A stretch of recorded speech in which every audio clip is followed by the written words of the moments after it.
camera. Just to be clear, you didn't do it.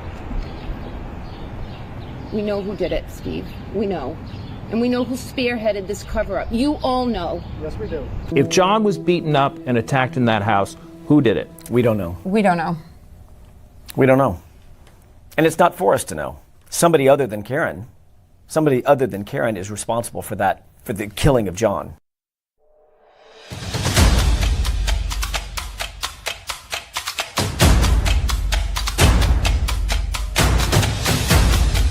You are listening to the Roberta Glass True Crime Report, putting the true back in true crime.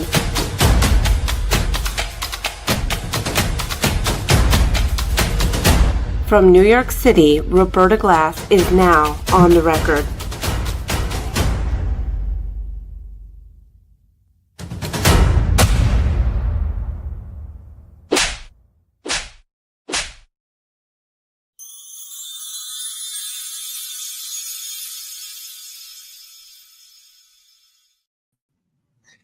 Okay, good morning, everybody. Day 24 of the Karen Reed trial. Is everybody ready for the defense's case? No, I'm ready. All right.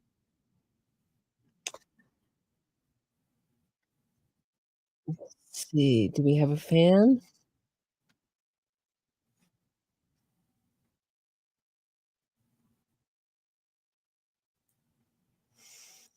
Here's a little recap from yesterday. Law and Crime called this Karen Reed's defense talks back to judge during cross-examination. Should we take a listen? Might be more interesting than watching the fan, don't you think? Okay, hold on one sec.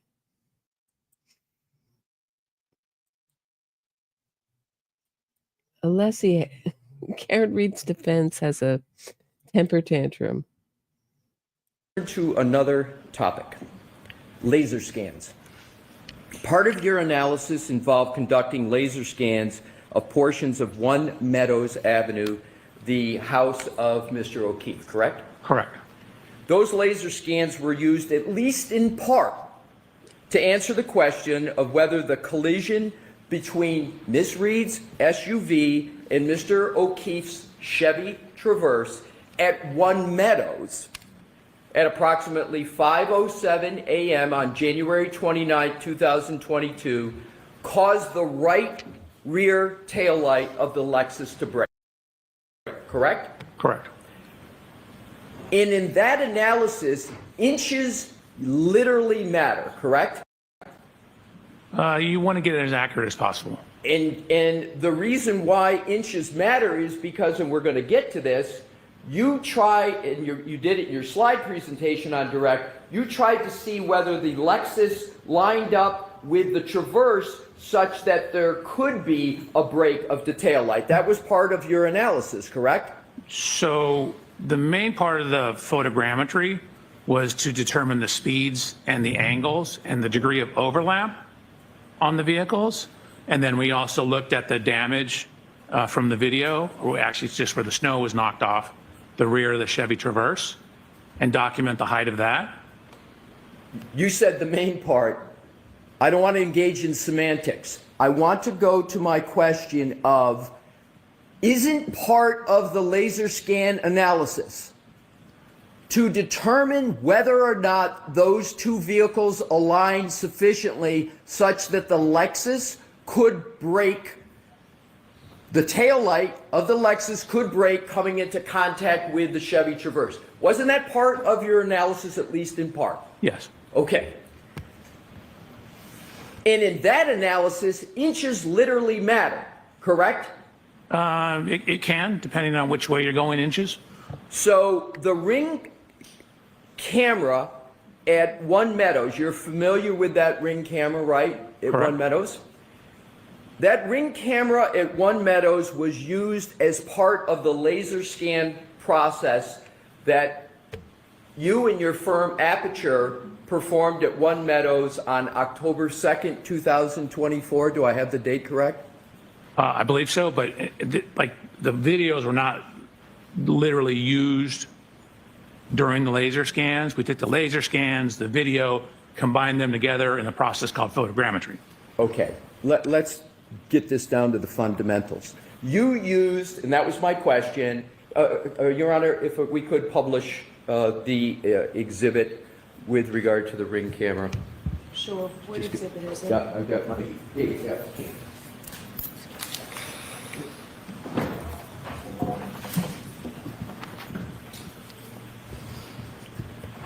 Dr. Welcher, you recognize that ring camera as being at One Meadows. You discussed it, as a matter of fact, on your direct testimony, correct? Yes.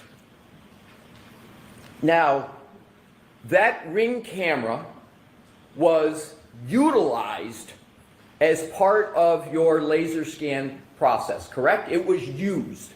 So you're confusing laser scan and photogrammetry. The video, the laser scanners are together used in the photogrammetry. The camera and the laser scans are not used necessarily with each other. Was that ring camera used for any part of your work? Absolutely, the photogrammetry.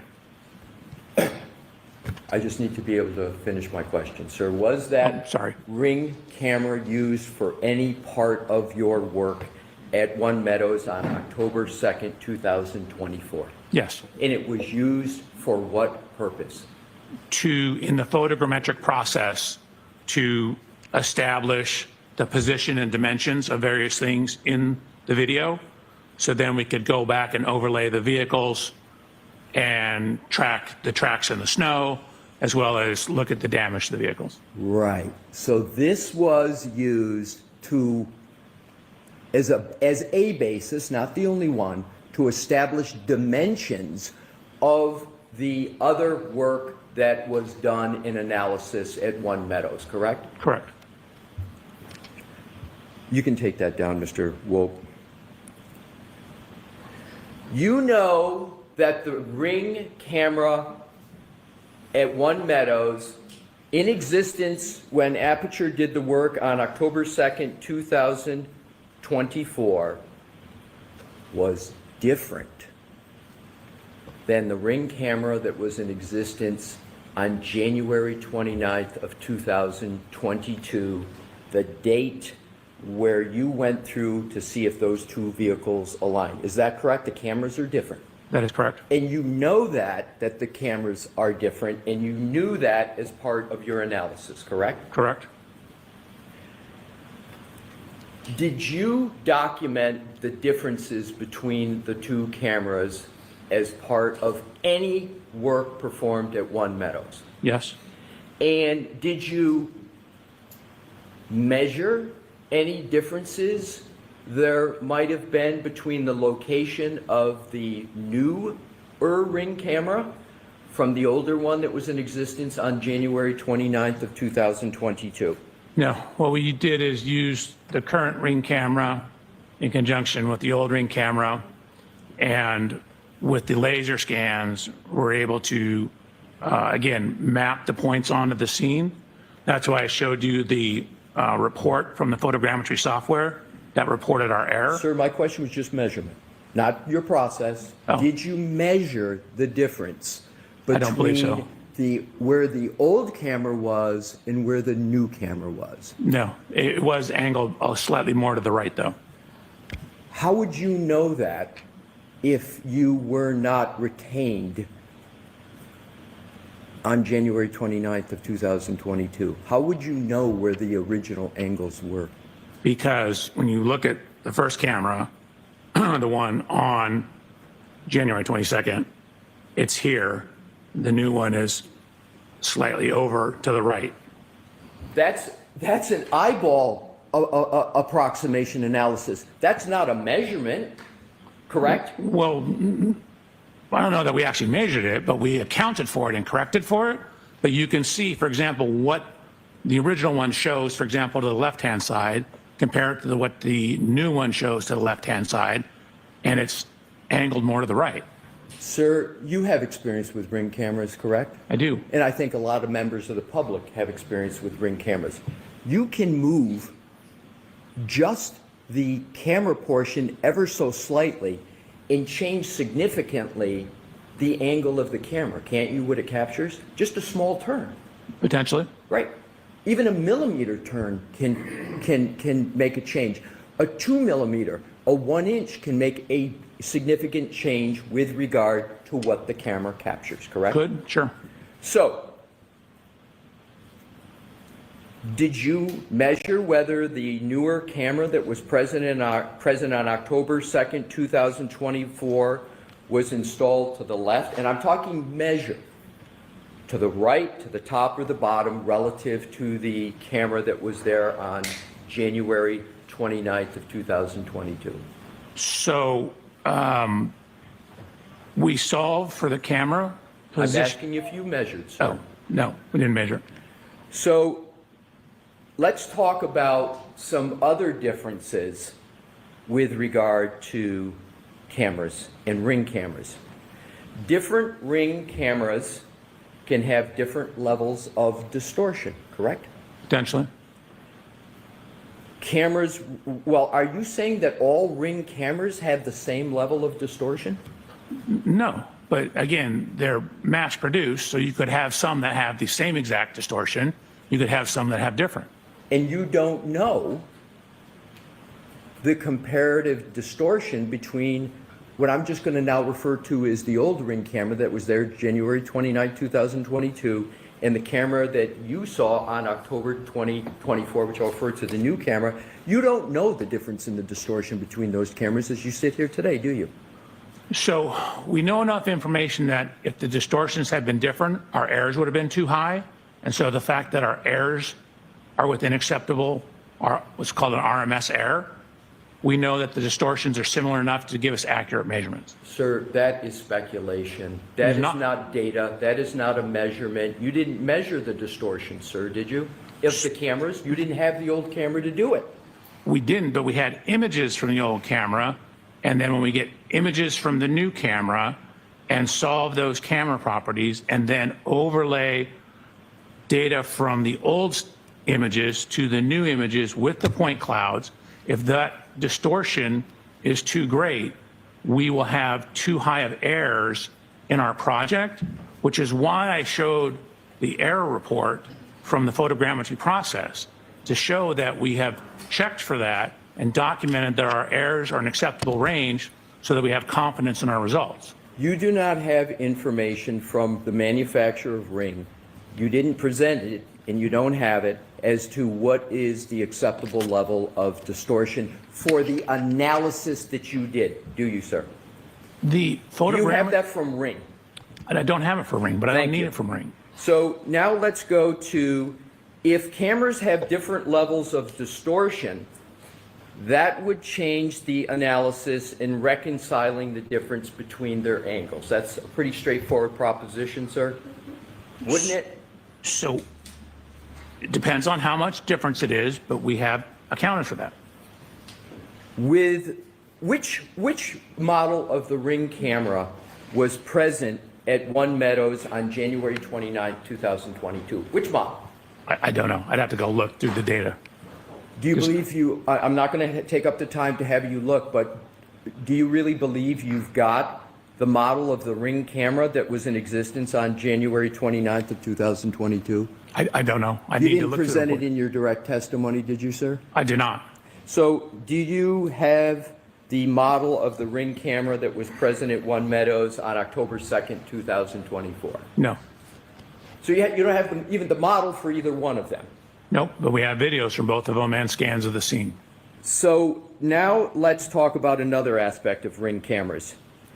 They have mechanisms, as I was talking about earlier, that allow the user to adjust the camera angle, correct? Correct. And do you know whether there was a difference in the camera angle between the two cameras? Yes, as we already discussed, there was a slight difference in the But angles. you don't have a measurement of that, right, sir? I just Correct. Okay. But we accounted for it. So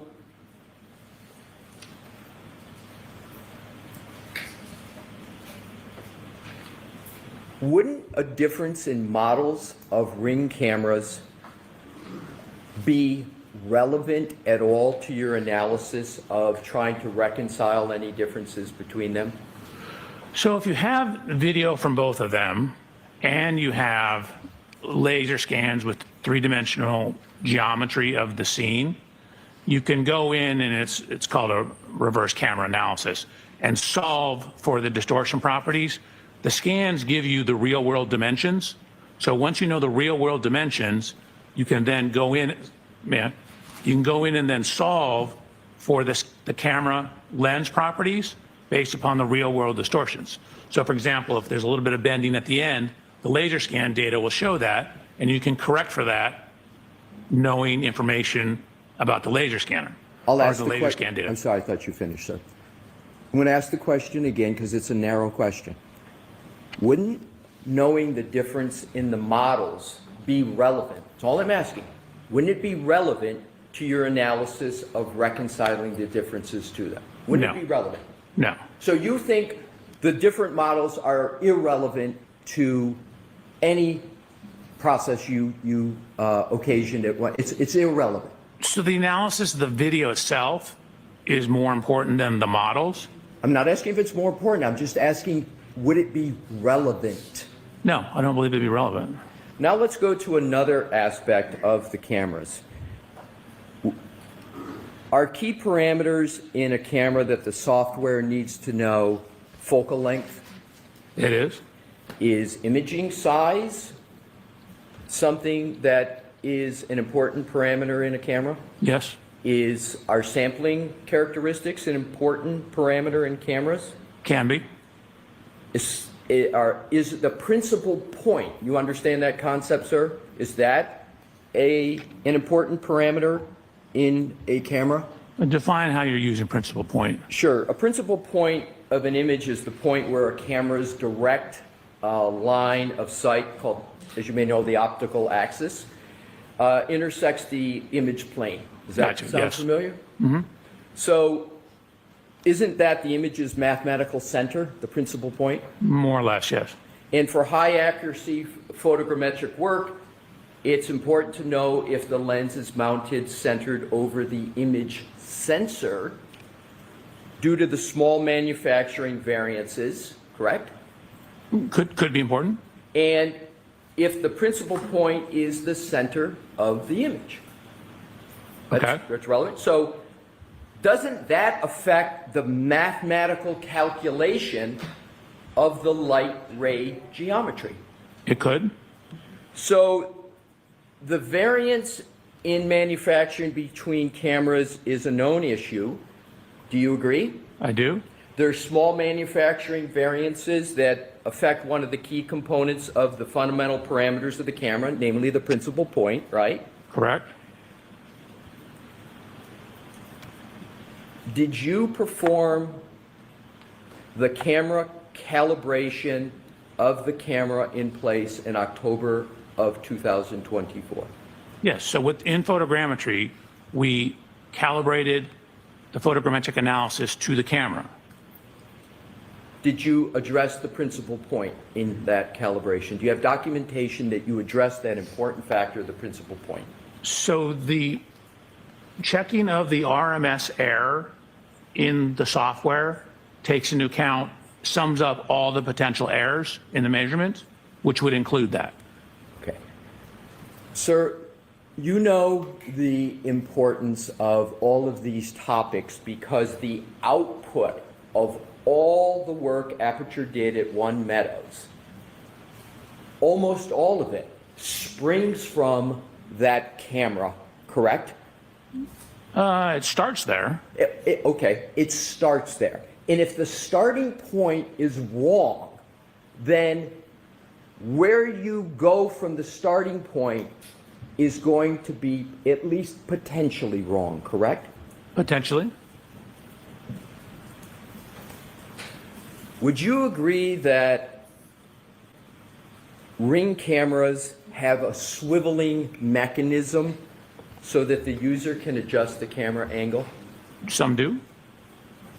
Do you know whether the camera that was in existence on January 29, 2022 had a swiveling mechanism? I believe it did. Believe? Do you know? I do not know for a fact, but you- those style of ring cameras on the surveillance have adjustability that includes angle. But you don't know whether the camera that was there, the specific camera on January 29, 2022, had a swiveling mechanism or not, correct?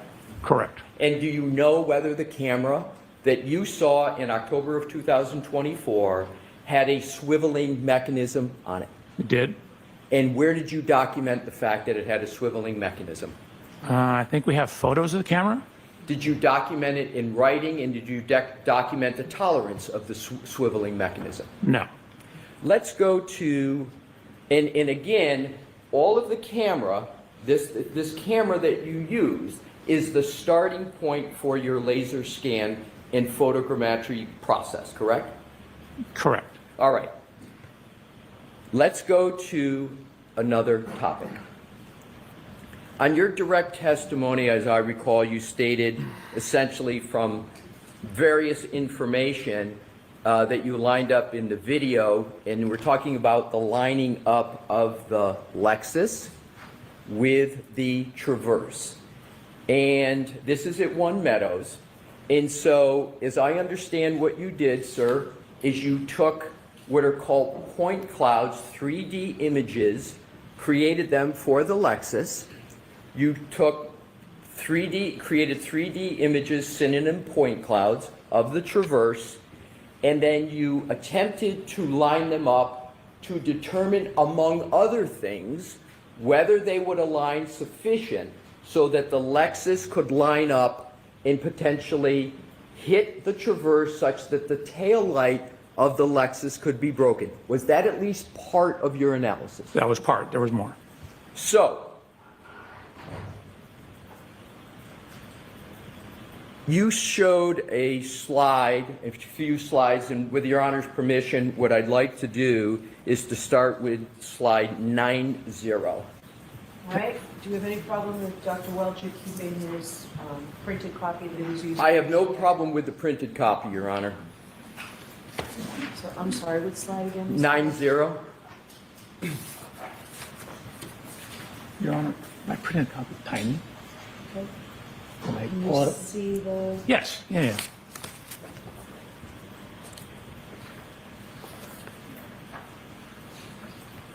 Does that slide that's part of your presentation depict a view from the top of the Lexus on the right and the Chevy Traverse on the left? Correct. And is that depicting contact between the two vehicles? It is. Now let's zero in a closer look, and that is a contact point, am I correct? Correct. I mean, there's multiple points. There's more than Multiple one. points, but it shows more clearly the contact Correct. between the two vehicles. Now if we could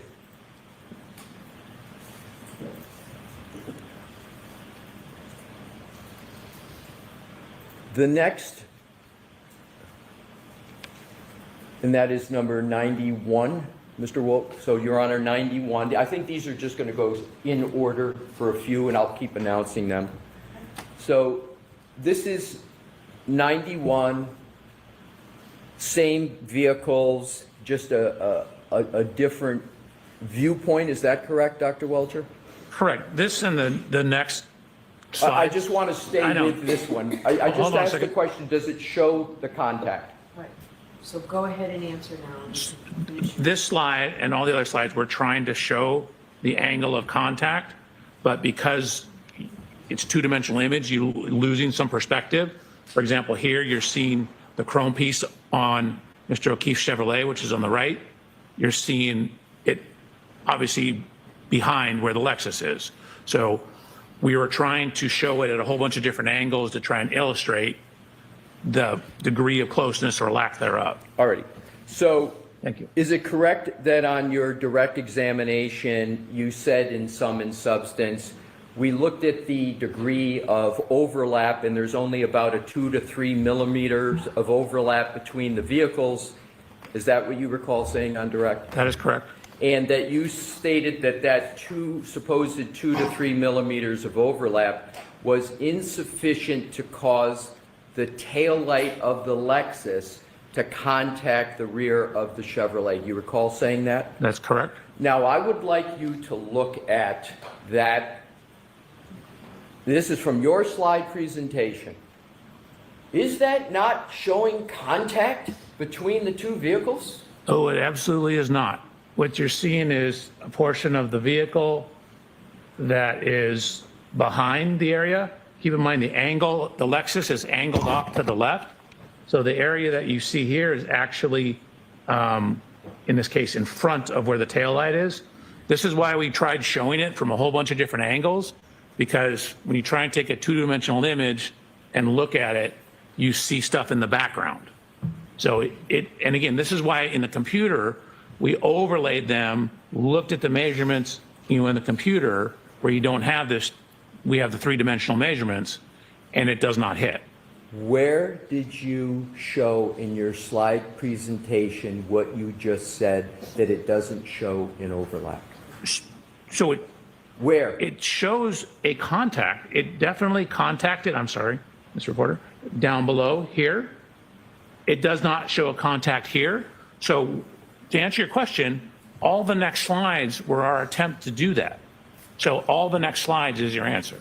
We're going to go to those next slides. So just to be clear, you're saying that that depiction does not show any contact between the taillight of the Lexus and the Chevy Traverse. So the upper taillight, just to be clear, because the lower taillight is much closer. Well, it's not only much closer, it's in contact, isn't it, sir?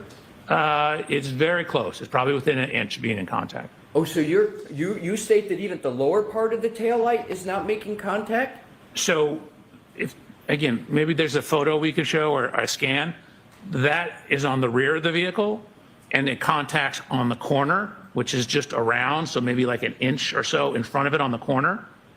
I'm just going with what you presented in your slide Well, let's presentation. go to the next slides and then Sir, maybe I we'll see will it. determine which slides we go to on my questioning. I'm just hoping So to answer your now let's question. go to, Mr. Wolf, the next slide There we go. in your presentation. My question is zeroing in. Are you saying that that slide does not show contact between the tail light of Ms. Reed's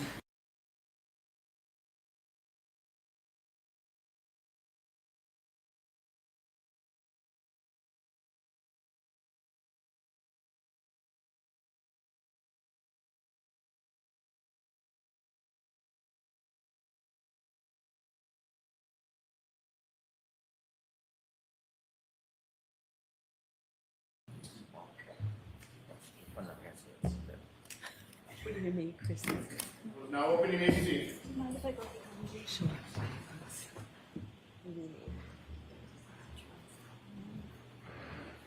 Thank you. So I was told council want to see me at sidebar?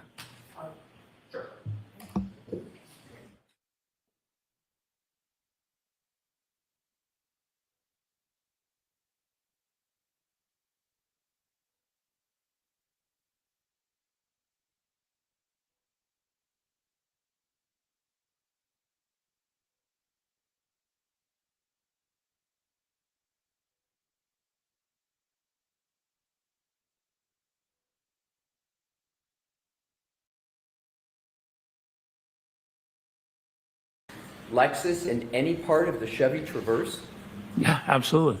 It's exactly what it shows. You can see a little better here. Again, we tried all these different angles, which is why all these slides are in there. But you can see some of the geometry of the light. This structure, and again, remember I said the Chevy kind of curves in as it goes up a little bit? Let's go to the next slide. 40. 40, yes, please.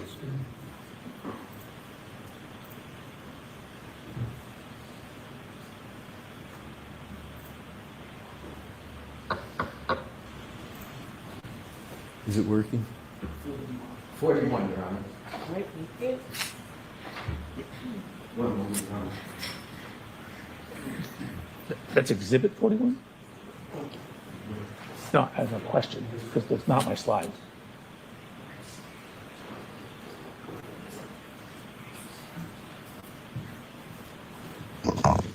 So, Mr. Alessi, is this exhibit number 41 or is this from the PowerPoint? Because, Slide 41?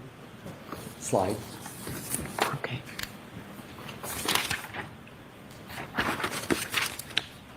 Yes. So I'm putting this up because I want to show an actual photograph of that tail light, and I would like you, sir, to focus on the quarter panel tail light in each. Do you see a jutting out of the quarter panel tail light in that photo? Do you see it jut out?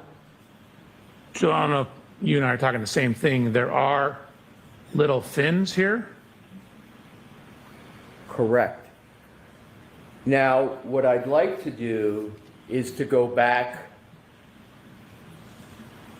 to the depiction we were just looking at, and that depiction doesn't show the jutting out, does it? No, it does. Those are actually more on the side of the vehicle. You can't see them in this image. Correct. You But- can't see them. Hold on a second, I wasn't finished. But Sir. they are 100% there.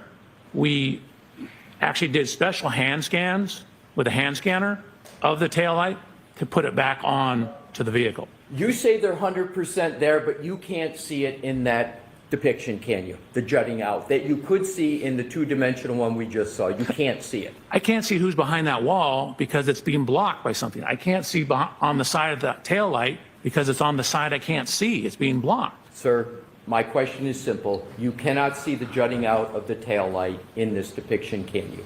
Correct. Okay, now let's go on to the next question in this topic. You could have easily solved what you consider to be the issues you had with trying to show it lining up, couldn't you, sir? You had an easy solution for that. I took the best solution. I'm not sure what you're You referring had to. 3D images, correct? I did. You could have shown and measured 3D images to get almost the exact contact point and almost the exact dimensions if you had just used the 3D images that you had available to you. Isn't that correct? That's exactly what we did. When I went through the video analysis, I showed you how we overlaid the point clouds, the 3D scans, on top of each vehicle. So we took we took Sir, the vehicles. please don't interrupt. Hold on. Your Hold Honor, on. he keeps referencing my hand and saying I'm doing something when I'm not, and I think that's distracting to the jury. So- I'm not interrupting him. Hold on. Let the witness answer the I question. am. I'm just holding my hand like this, Your Honor.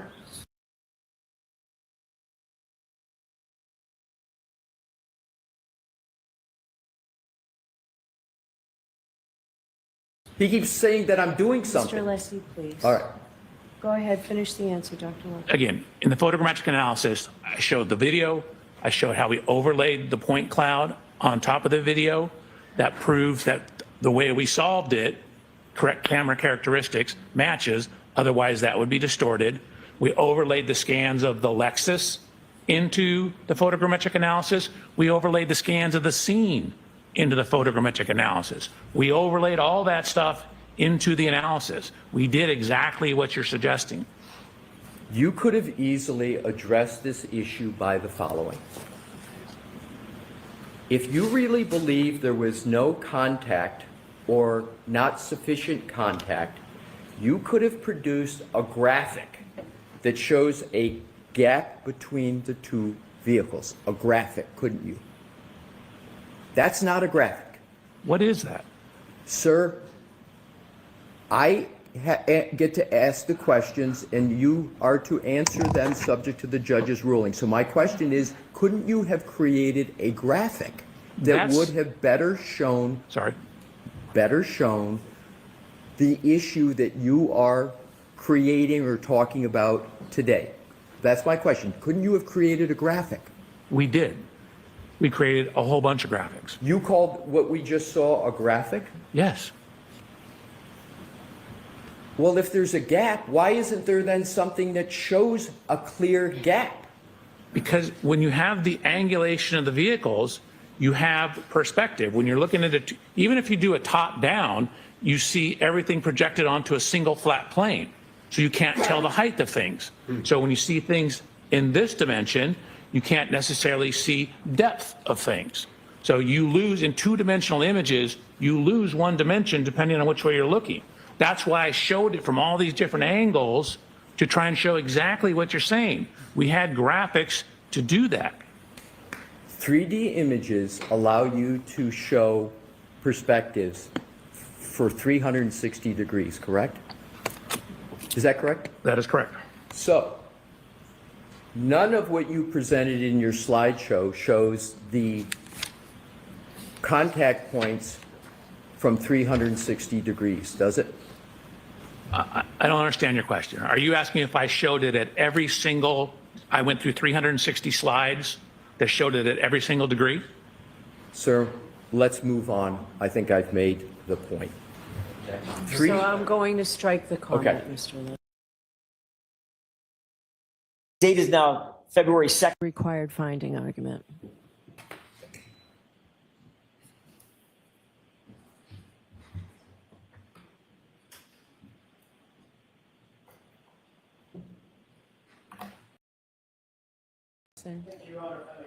Sure. Thank you, Your Honor. We filed this morning a motion for required finding of not guilty under Massachusetts Rule of Criminal Procedure 25A. I think that's before the court.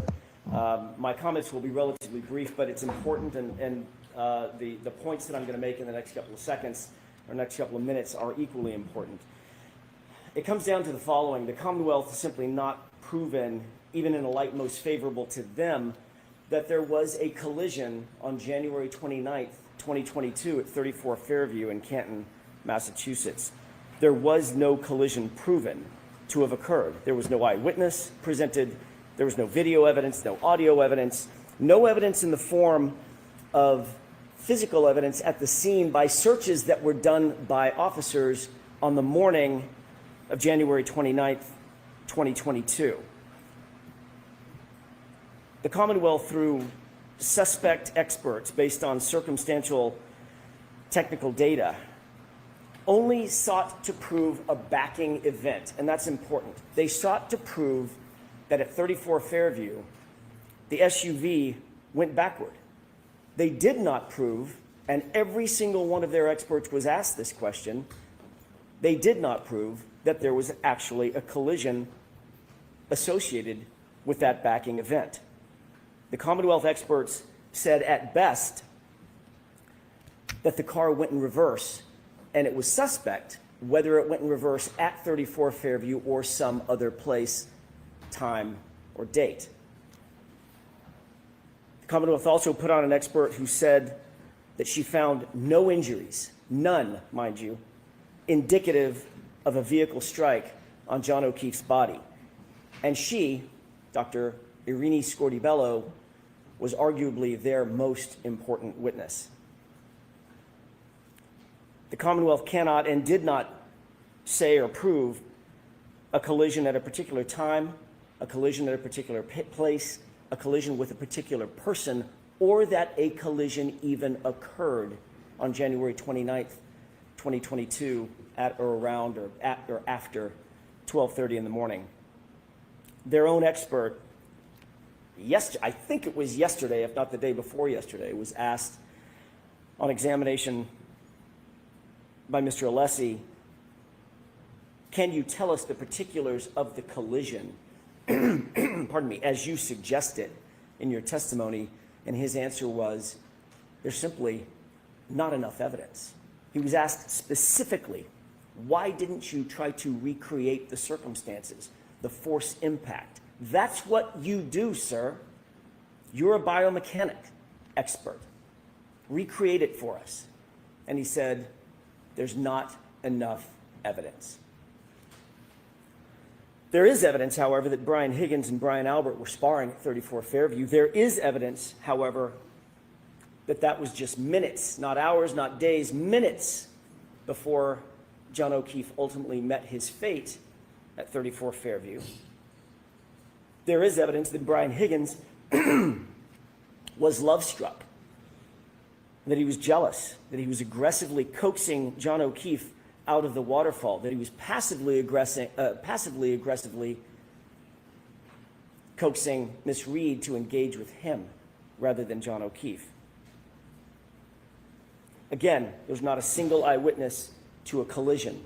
There was not even a single eyewitness to a backing event at 34 Fairview. The court will recall Jennifer McCabe testified that she basically watched the SUV the entirety of the time it was in front of the location at 34 Fairview with Miss Reed in the driver's seat. She saw it pull up once, she saw it pull up twice, she saw it pull up a third time, and then she saw it was gone.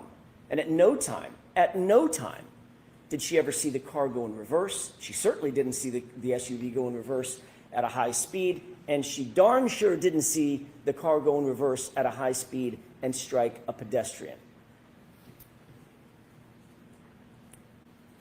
Her focus was defined enough to see thin tire tracks in a dusting of snow, thin enough, I think the phrase was, to track a cat. That's how detailed she was in her observations, yet she did not see John O'Keefe hit by an SUV. She did not see John O'Keefe's body in the snow, in the yard, laying prostrate, a 216-pound, 6'1" man in the snow, directly in front of the SUV she was tracking the entire time. There are two other witnesses, Ryan Nagel, Heather Maxson. They both noted that John O'Keefe, not that they didn't see him, Your Honor, that John O'Keefe was not in the vehicle when they were behind him. The dome light was on. They could see inside the interior of the vehicle. Miss Reed was sitting there with her hands at 10 and 2, and the passenger seat, notably and markedly, was empty. He was not outside the vehicle. He wasn't standing. He wasn't sitting. He wasn't lying down. There's only one place he could be: inside the curtilage of the home, inside the house, or inside the garage. Not one witness that was inside the house, not one passerby, not one neighbor, not one plow driver ever saw John O'Keefe's body laying prostrate in the snow that morning. Not one.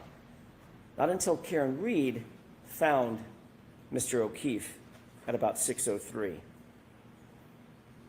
And again, the Commonwealth's chief medical expert, Dr. Scortibello, their medical examiner, who's the only person that the court heard from or will ever hear from who actually investigated John O'Keefe's physical body, the only person to have physical access to John O'Keefe, testified he did not have any injuries consistent with being struck by a vehicle. But she did indicate that the injuries, as did the firefighters, the first responders, indicate that he had injuries consistent with a physical altercation. And certainly, as to counts 1 and 3, no evidence has been presented or proffered whatsoever by the Commonwealth that Karen Reed intended to run over and harm John O'Keefe in any way, shape, form, or fashion. Hearken to the video at C.F. McCarthy's. Hearken to the video at the waterfall. Every witness confirmed what our eyes could see. That night, John O'Keefe, Karen Reed were loving, caring, affectionate. There's absolutely no evidence that Karen Reed had an intent to harm John O'Keefe, or that she that after the fact, that she intended to leave him for dead, because there was no fact to be after. There was no collision in the first place. The Commonwealth's case, certainly on counts 1 and 3, taken separate from count 2, because of the mens rea associated with counts 1 and 3, fails miserably. The Commonwealth, at the end of the day, has presented their best case. They've done their best. Some would say they've done their worst. And their case has failed. No reasonable jury, hearkening back to the standard under Rule 25, no reasonable jury could find Karen Reed guilty of count 1, count 2, or count 3. But taking count 1 and 3 aside, those are separate counts because of the mens rea required and the high burden that's required, even taken in the light most favorable to the Commonwealth. What evidence have they proven that Karen Reed intended to kill or harm John O'Keefe, or that she intended to leave him for dead in the snow? The answer is none, 0. No reasonable jury could find Karen Reed guilty. This case never should have been brought in the first place. There are reasons that I won't go into here. The court knows those reasons, or knows our position on those reasons. This was a vindictive prosecution, and I believe that the court is duty-bound pursuant to the precepts of Rule 25A, as well as the principles of justice, to dismiss all 3 counts. And certainly, taking count 1 and count 3 aside, the court is duty-bound to dismiss those 2 counts. Thank you.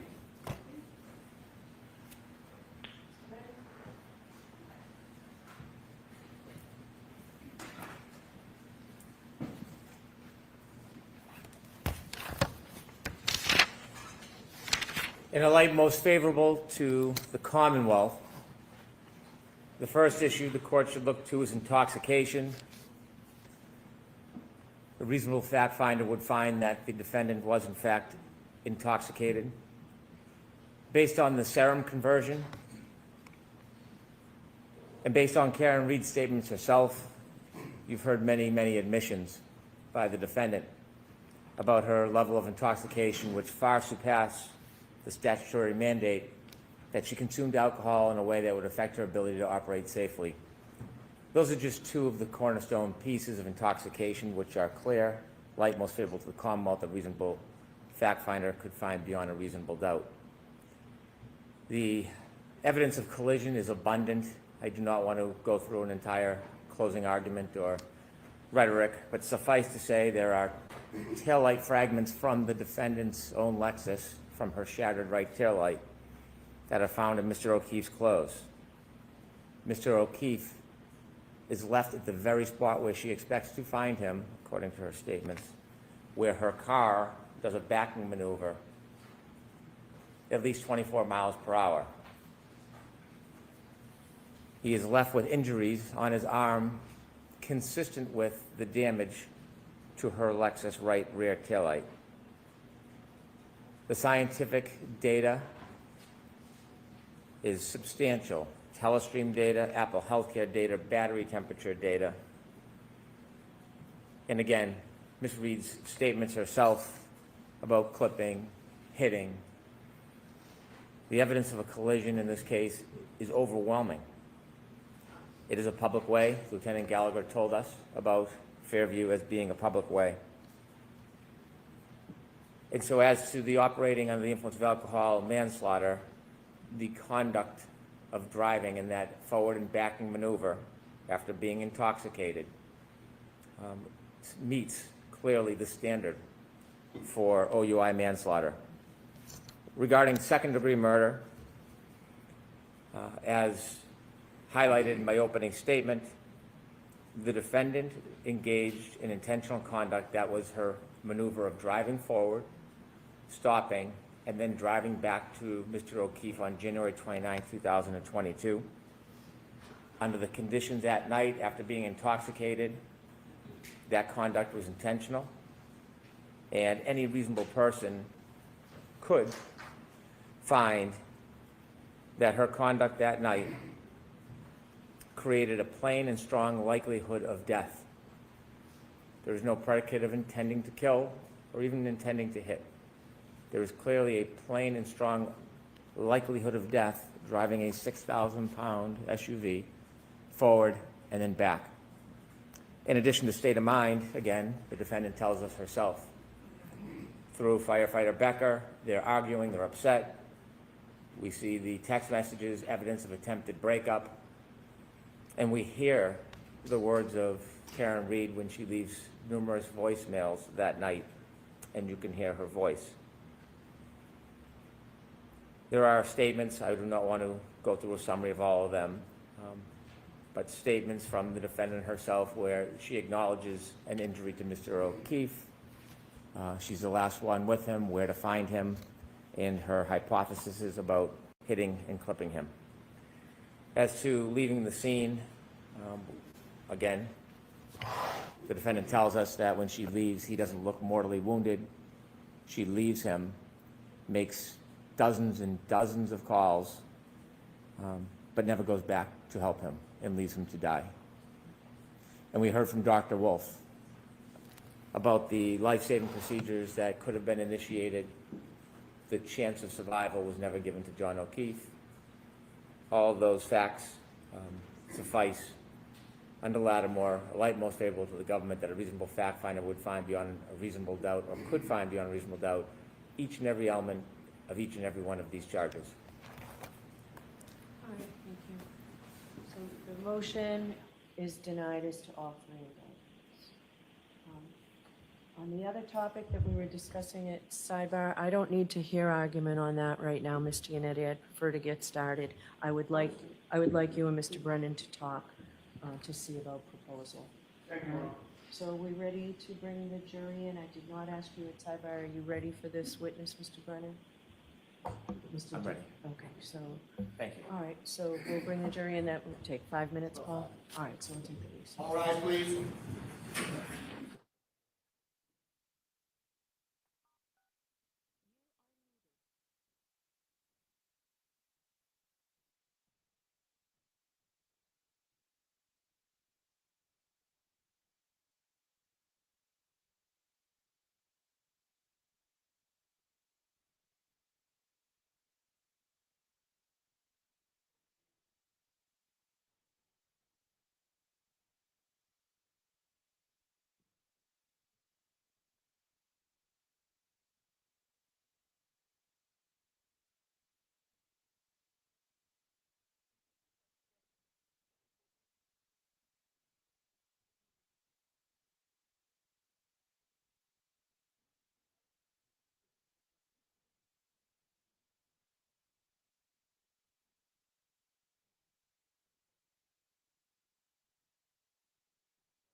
I'm still in awe of the Alessi thing we saw.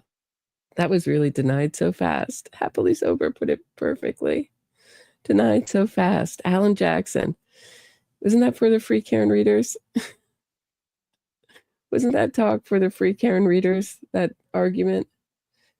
Hank Brennan's like, what are we talking about here? Clearly just on one of the charges. It's more than meets the, just her being drunk. You want us to just talk about malicious prosecution? Seriously, that's what Karen Reed talked about yesterday after court. I guess this is a new. She said she would sum up the state's case or the Commonwealth's case in one word: unjust.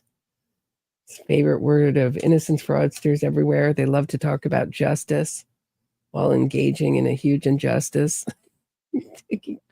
while creating a huge injustice themselves. I think that's a better way to put it. I mean, come on. You should see these journalists. They never ask the right questions. They're so soft on her. They never, I mean, so much of asking the right questions is the follow-up questions. They all don't want to, be thrown out of Karen Reed's good graces, and they love to take part in this fraud. It's unreal. Karen Reed, what did you think? What does the murderer think?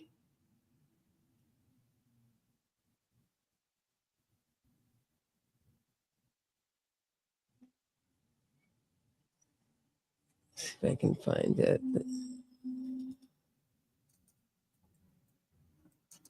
See if I can find her interview.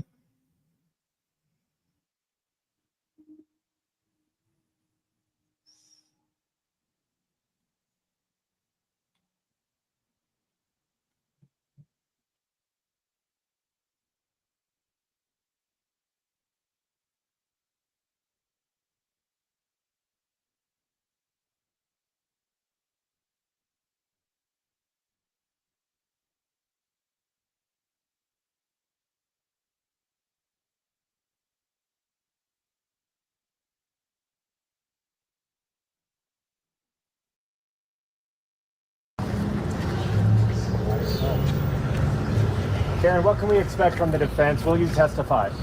TBD. How long will your case last? 1.5 to 2 weeks. How are you feeling after today? I feel very good, thank you. Are you call Trooper Paul? Is that the only way you can get his testimony in at this point, if you do? It seems that way, yes. Any Yes. decision about Trooper Proctor, Karen? TBD. Paul's coming up. Oh, guys. Oh. Any idea who the first witness will be for your defense? Not just over.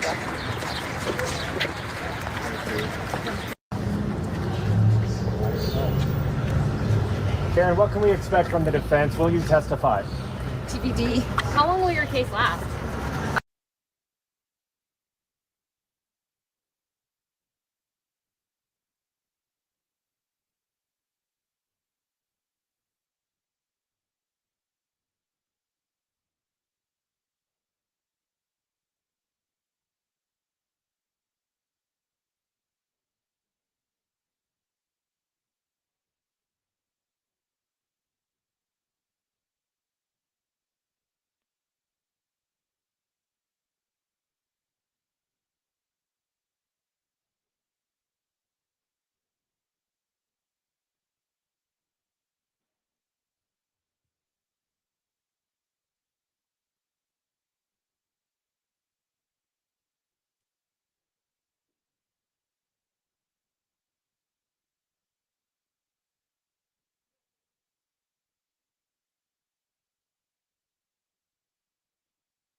I think this is where she's asked how she would sum up the prosecution or the Commonwealth's case.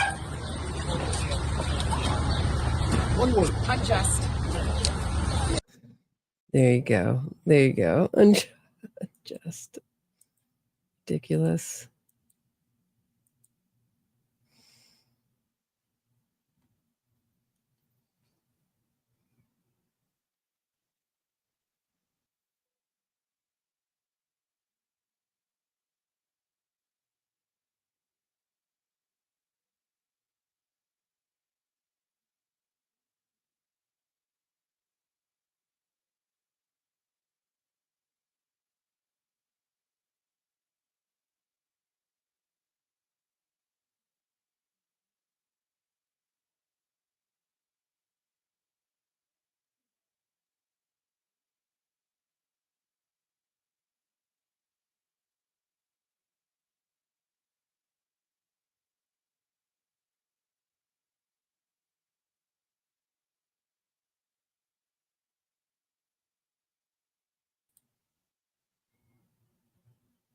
Thank you, Doris.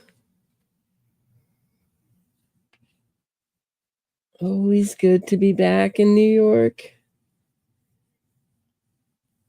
It's certainly easier to do this with a... You are unmuted. More of a real setup.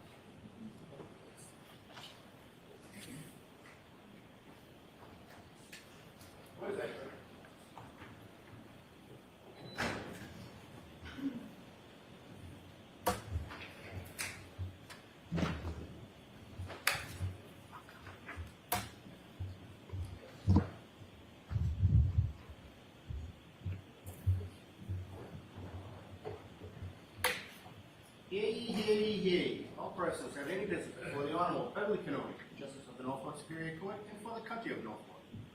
Draw near, give your attendance, and you shall be heard. State of the Commonwealth of Massachusetts. This court is now open. You may be seated. Good morning again, counsel. Good morning again, Ms. Reed.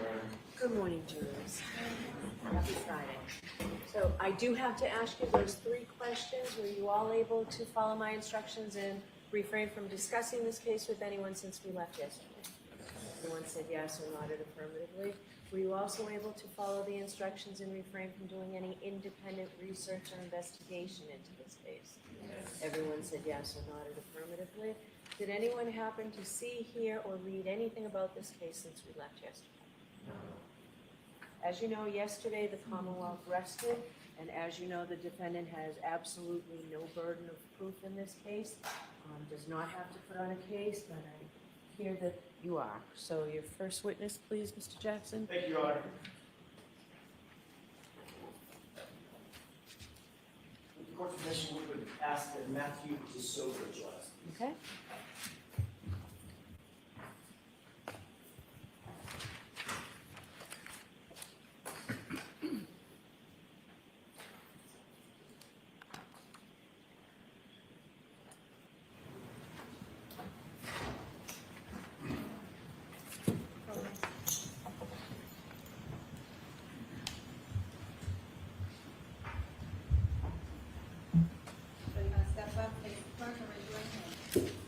You solemnly swear the evidence you give the court and jury in the case down here is for the truth, the whole truth, and nothing but the truth, so help you God.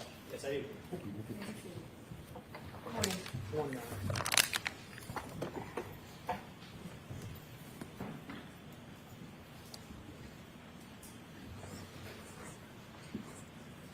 All right, Mr. Jackson, whenever you're ready. Thank you. Mr. DeSogra, could you please state your full name and spell your last name for the jurors, please? Sure. Matthew DeSogra, last name Disogra. What do you do for a living, sir? I am a licensed professional engineer. I practice in the field of accident reconstruction, and within that field, I specialize in analysis, interpretation, and accessing all types of vehicle data. How are you currently employed? I'm employed by Delta V Forensic Engineering, which is an engineering firm that specializes in accident reconstruction, all parts of accident reconstruction.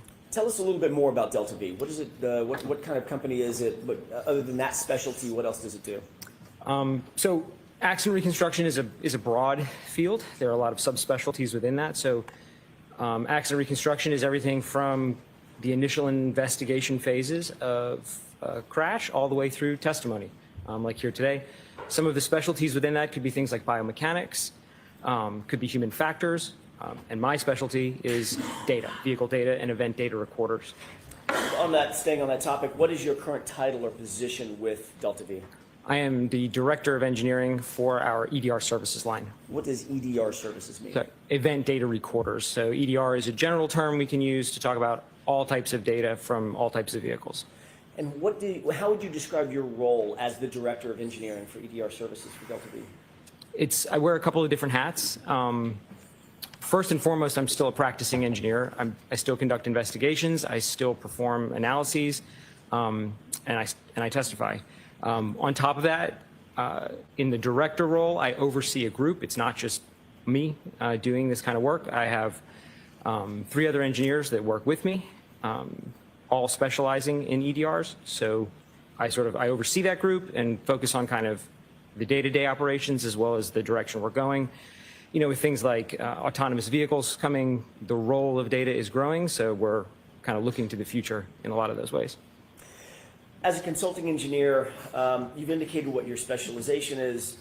Do you specialize in motor vehicle accident reconstruction as well as vehicle system analyses? I began my career at Delta V doing traditional accident reconstruction in the broadest sense.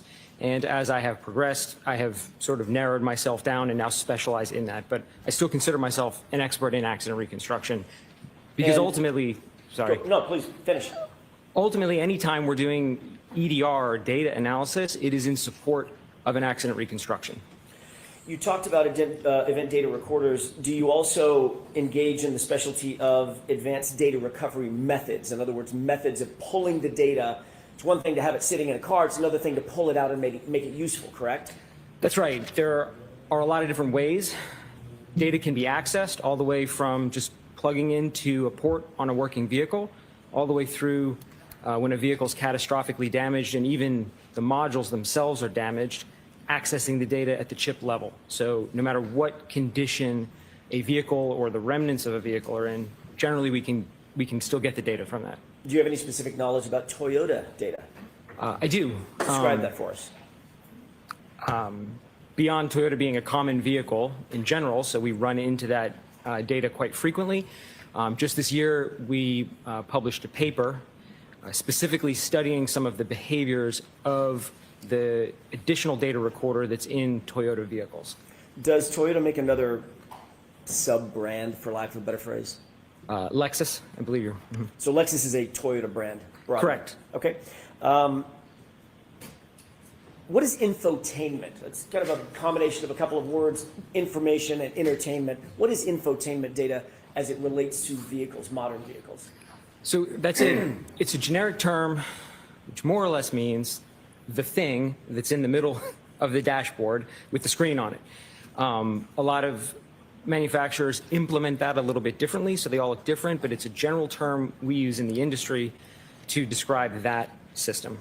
And what about, I'm going to change gears a little bit, what about your experience with regard to GPS as it relates to vehicles on the road, on the common roadways of the country? GPS is a pretty fundamental part of vehicle data as a whole at this point, and we run into it in a lot of different places. We see GPS data from infotainment systems, so we're analyzing that data. Most of that's GPS-based.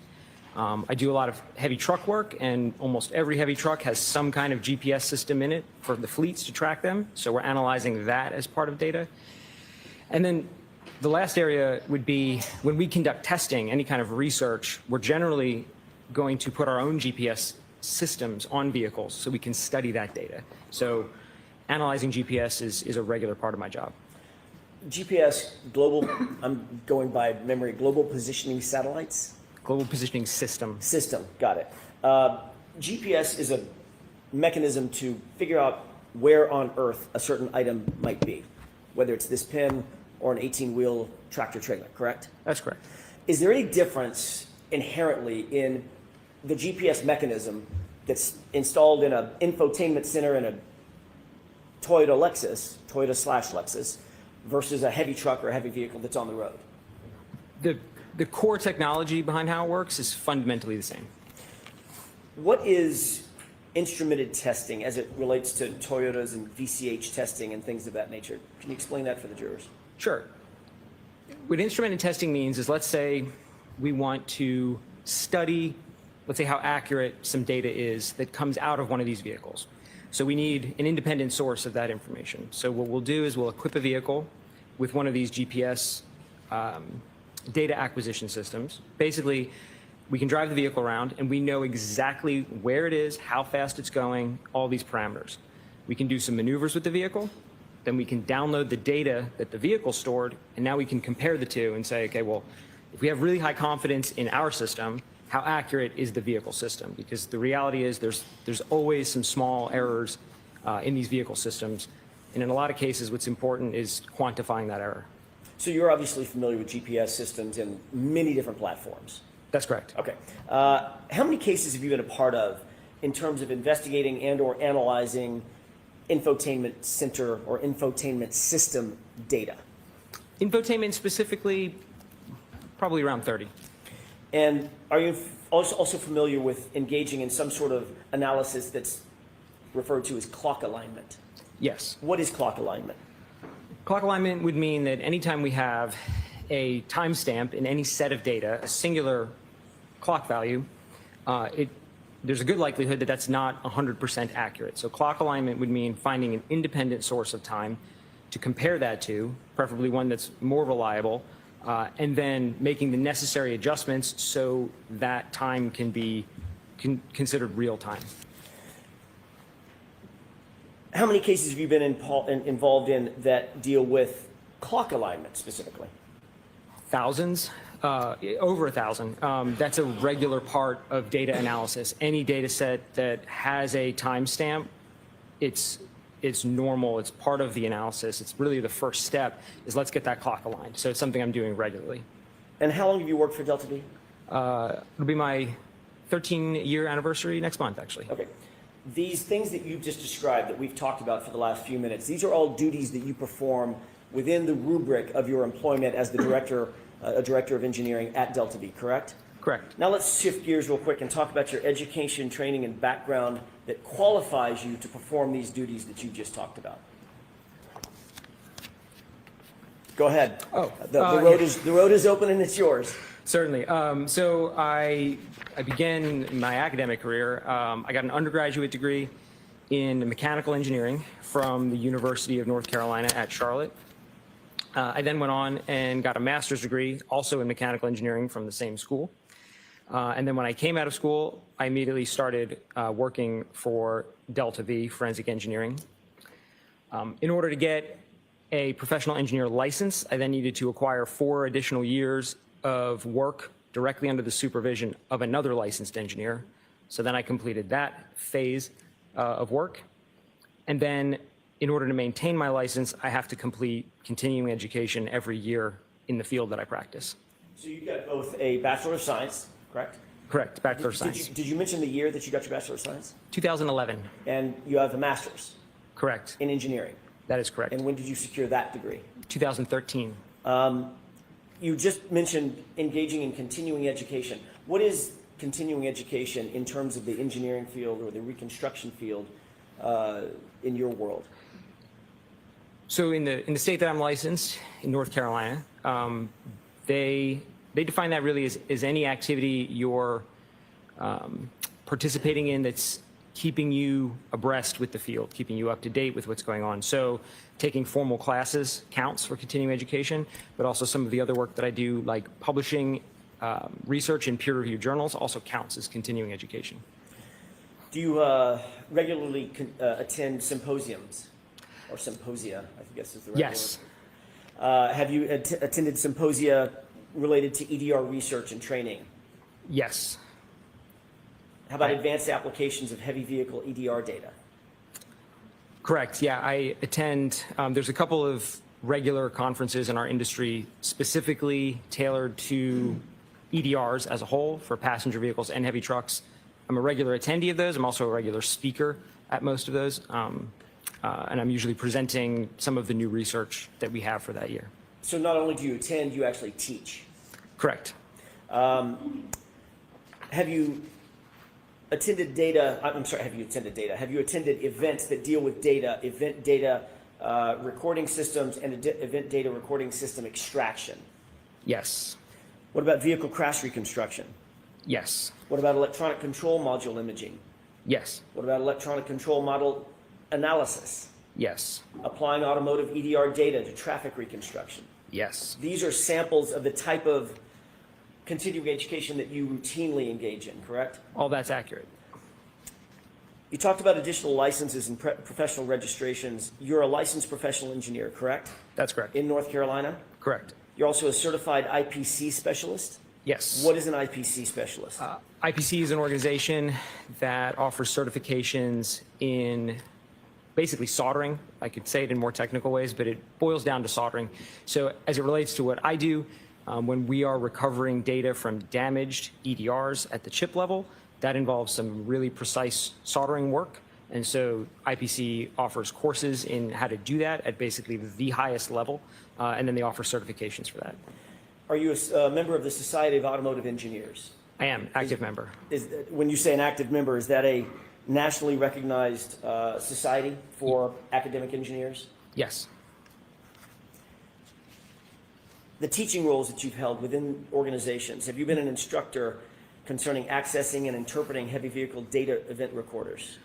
I am. I am currently an instructor of that course, which is offered through the Society of Automotive Engineers. As a matter of fact, next week, are you going someplace to teach? I am. I will be in Wisconsin next week teaching that very course. Are you a member of any subcommittees within that organization, within the organization of the Society for Automotive Engineers? I am. I am a voting member in the J2728 subcommittee, which is a subcommittee for event data recorders on trucks and buses. Are you also a member of the National Association of Professional Reconstruction Specialists? I am. Does that require a certain level of education? It does, and it requires, as far as I know when I joined, sort of proof that you are active within the field of accident reconstruction. That was my next question. It requires you to stay current on accident reconstruction issues, correct? Correct. Have you also authored peer-reviewed articles on within your field and Yes. subfield? Is it fair to say that you've authored or co-authored a number of peer-reviewed papers in the field of accident reconstruction specifically, as well as EDR data retrieval? That's correct. Have any of your peer-reviewed articles that you've either authored or co-authored specifically focused on Toyota vehicles? Yes. Can you name one, please? Specifically, this year published a paper where we studied the effects of collision-induced power loss on the way data is recorded in Toyota systems. And that would include Lexus systems. Fundamentally, they're the same components, it's just a different brand on top. In January 2025, did you co-author a publication entitled Simulation of Vehicle Speed Sensor Data for Use in Heavy Vehicle Event Data Recording Testing? Mr. Jackson, you're going to have to repeat that. Of course. Sorry. In January 2025, did you co-author a publication entitled Simulation of Vehicle Speed Sensor Data for Use in Heavy Vehicle Event Data Recorder Testing? Yes, I was the lead author on that paper. When you're dealing with retrieving data from a vehicle, an EDR, an event data recorder, Toyota paper, whatever it might be, and that's a term of art, Toyota paper, correct? Sure. Does it matter if the vehicle is a heavy vehicle, a small vehicle, a passenger vehicle, a moped, or a skateboard if they happen to have an infotainment center on it? There are differences, of course, between the data that comes out of passenger vehicles and the data that comes out of heavy trucks, but there are also a lot of fundamental similarities to those. Like, for example, they all record vehicle speed. They all have accelerator pedals. They all have brake pedals. So a lot of the core data we're analyzing is very similar. In January 2020, did you co-author a publication entitled Chip and Board Level Digital Forensics of Cummins Heavy Vehicle Data Event Recorders? Yes, I did. Okay. And what was the fundamental, without getting into the granular details, the fundamental aspect of that paper? So, in that research, we introduced a new technique for getting data out of damaged modules. So, you know, they're either burned, they've been submerged in the water, they're crushed physically from impact. We demonstrated a new method to be able to get data less invasively, but still at the chip level. And we also demonstrated that we could translate that data from the chips outside of the software that was provided. So you could use the software and get the data that way. And we demonstrated we could basically do it ourselves if we wanted to. Mr. DeSogra, have you been qualified in other courts to testify as an expert in the area of accident reconstruction, EDR data retrieval and recovery? Yes. How many times? Once. When was that? In New York. You were deemed qualified as an expert in that court in this field that you're talking about today? Specifically with, as it relates to data, yes. I want to talk a little bit about what you were asked to do in this case. We asked to undertake a review of certain work performed by a person by the name of Shannon Burgess with Aperture LLC. Yes. Are you familiar with Aperture? Yes. Before you were asked to undertake that review, were you familiar with Aperture? Yes. Were you familiar specifically with Shannon Burgess? Yes. Were you asked to engage in any original analysis in this case?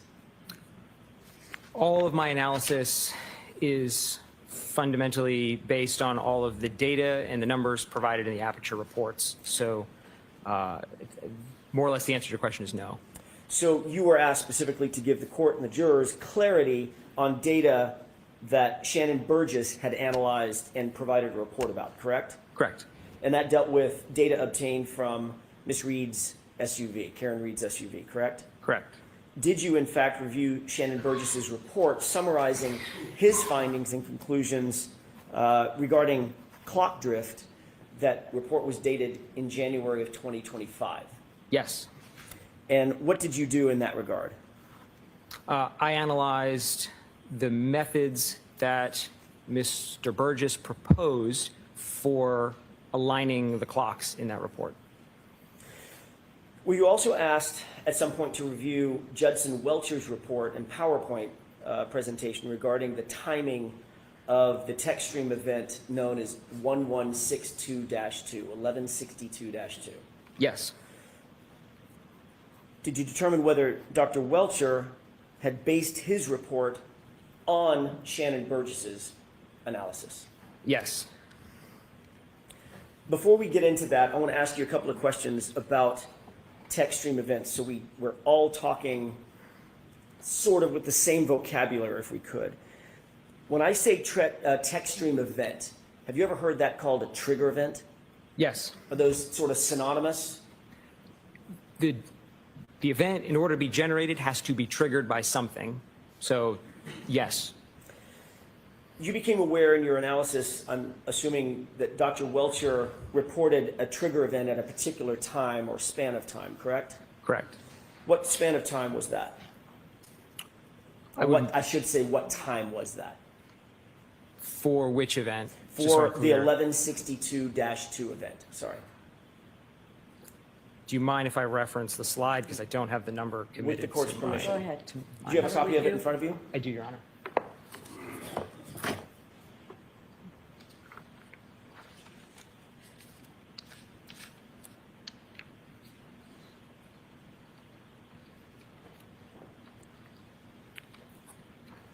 So the original analysis places event 1162-2 ending at 12:31:43 a.m. Now, Dr. Welcher, this is what I want to talk about for just a quick second. Dr. Welcher indicated that the trigger event began at 12:31:38, correct? I believe so. That would suggest that a trigger event lasts 5 seconds, 12:31:38 to 12:31:43, correct? Objection. Sustained as to form. Let me ask you this. Does a trigger event or does a text stream event last 5 seconds or 10 seconds? The trigger is a singular point in time.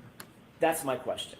All right, so if we're thinking about a trigger event, it's like that clap, snap, right? It's a point in time, not a series of, not a time span, correct? It's a singular point, correct? Okay. Does a trigger event or a text stream event cause a recording to bookend the trigger event itself? Yes. Explain that for the jurors so that we're very clear about that. Sure. So when an event is triggered, what we end up with is some data from before the event was triggered and some data from after the event was triggered. The way it does that is it's kind of always recording, and as soon as it sees a trigger, it says, aha, and it goes and it grabs the previous 5 seconds. That number can vary, it can be more or less than 5, but for the specific trigger we're talking about, it grabs the previous 5 seconds of data, and then it keeps recording for an additional 5 seconds, and that completes its recording phase. Right. So if Dr. Welcher indicated that the text stream event, the trigger, was at 12:31:38, would it be accurate if he said that trigger ended at 12:31:43? Objection. Sustained as to form. Is there any, if a trigger event is one point in time, one snap in time, would it be accurate to say that the trigger event itself lasted 5 seconds and ended 5 seconds later? It wouldn't be accurate to say the trigger lasted that long. That's my question. The event lasts that long, but the trigger is only one point within the event. The recording lasts that long. Right. Correct? Correct. So in other words, it captures, or does it, let me ask you this, does it capture 5 seconds before and 5 seconds after? But the trigger event is the singular point right in the middle. That's correct. Okay.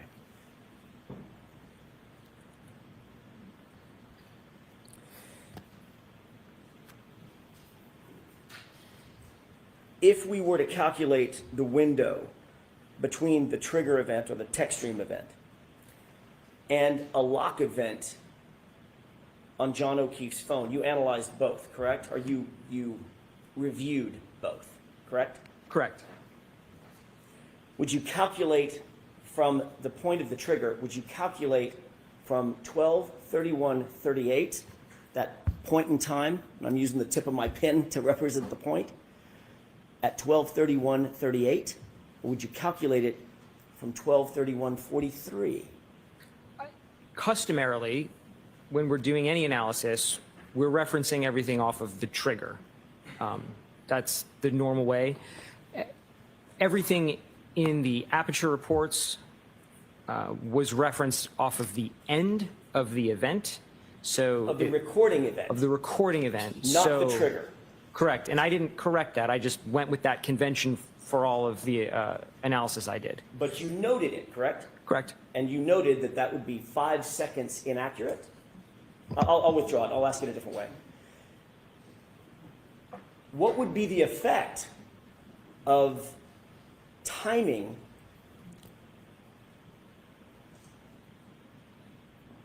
if you were to start at the trigger event, 12:31:38, versus timing the event if you were to start at 12:31:43? There'd be approximately 5-second difference in every subsequent calculation. And if, in fact, there was a lock event, which you reviewed, at 12:32:09, how long would the actual window be from the trigger event to 12:32:09? It would be larger by 5 seconds, approximately. So it would actually be 31 seconds, correct? Did I do my math right? You did. Let's get back, if we can, to the offsets that you identified in Shannon Burgess's, the time offsets that you identified in Shannon Burgess's report. When you applied the potential offsets identified by Mr. Burgess to the text stream event at 1162-2, what opinions or conclusions did you come to with regard to that analysis or that question? Sustained, ask it differently. Did you apply the potential offsets identified by Mr. Burgess in his January 2025 report to the text stream event 1162-2? Yes. Did you also apply Dr. Welcher's analysis based on that same Shannon Burgess analysis to reach an opinion or a conclusion? Yes. And what was your opinion or conclusion with regard to that event and the timing following that event? Based on all of the data in those two original reports, regardless of what adjustment is made or which 2 points are used to try to correct the clock, the phone lock event always occurs after the end of the event, using their convention of referencing off the end of the event, not the trigger, but it always occurs after. And that was based on Shannon Burgess's January 2025 report, correct? Correct. Sustained. What was that based on? Which report? We're dealing with two different reports, May and January. I want to make sure we differentiate. Which report are you just now talking about? I'm talking about the January report. Now, did Mr. Burgess, were you supplied with a supplemental report by Mr. Burgess? Yes, I was. When was that? Slightly after he issued it, but I don't know the exact date. Say that again? It was issued on, his report was dated May 8th, and I think I was provided it a couple days after that. I don't Okay. remember the exact date. So after, well, do you know when this trial started? No, I don't know the exact date. I know you're not watching the trial, but it was in the middle of this trial, correct? Sustained. I'll ask a different question. With regard to the original report, the January 2025 report, was there any circumstance in which Mr. Burgess and Mr. Welcher could conclude that the lock event on John O'Keefe's phone, that lock event, occurred before the trigger event. Objection. Sustained. Ask it differently, Mr. Johnson. What is your opinion about whether or not there was any analysis done by Mr. Burgess or Mr. Welcher that put the lock event occurring before the trigger? Objection. Sustained.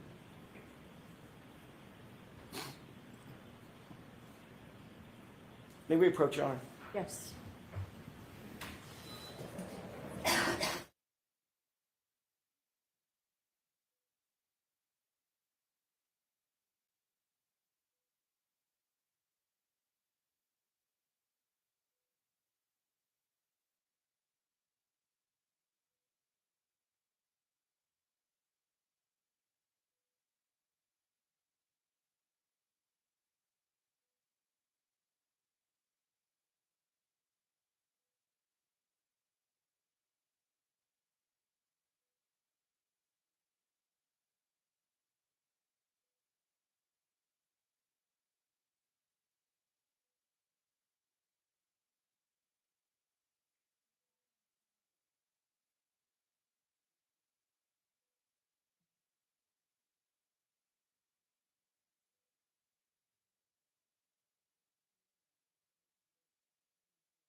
May I, Your Honor? Yes. Thank you. Back to my question. Was there any circumstance, based on your review, that if the text stream event occurred at 12:31:38, that there was any circumstance that the lock event occurred before that trigger event? There was not.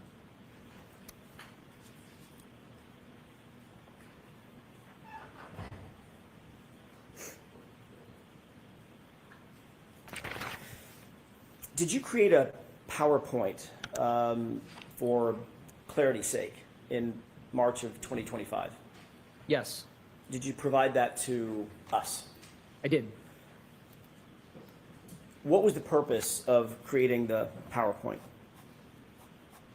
The purpose of the PowerPoint was really to take a bunch of different data elements that were kind of placed throughout Mr. Burgess's report and Dr. Welcher's report in PowerPoint and compile them into a single source, a single table, essentially, to show as clearly as possible what the conclusions would be if we look at the data as a whole.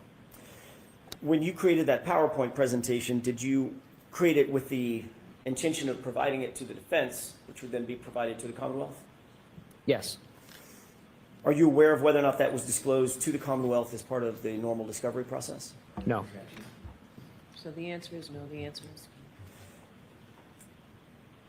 Following your presentation of the PowerPoint to us, at some point did you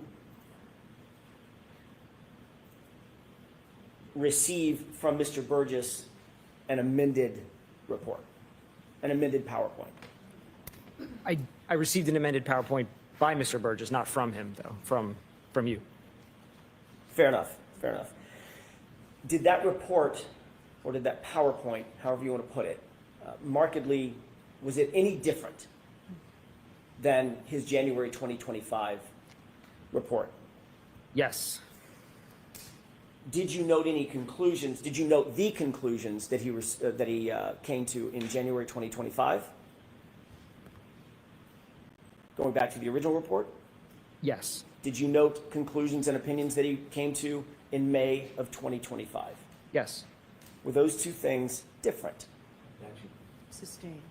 Were the conclusions, not his opinions, were his conclusions different? Sustained. Was there any difference in the two reports? There was. Tell me the differences. In the first report, Mr. Burgess did some of the calculations that are necessary to correct or adjust the times based on certain approaches, but never went through the final step of applying those calculations to the times and coming up with a final time. In the supplemental report, he then essentially took that analysis to the end. He approached it in a new way, a different way than he had previously laid out in the first report, but then he also took it all the way to the end by applying those calculations to the times.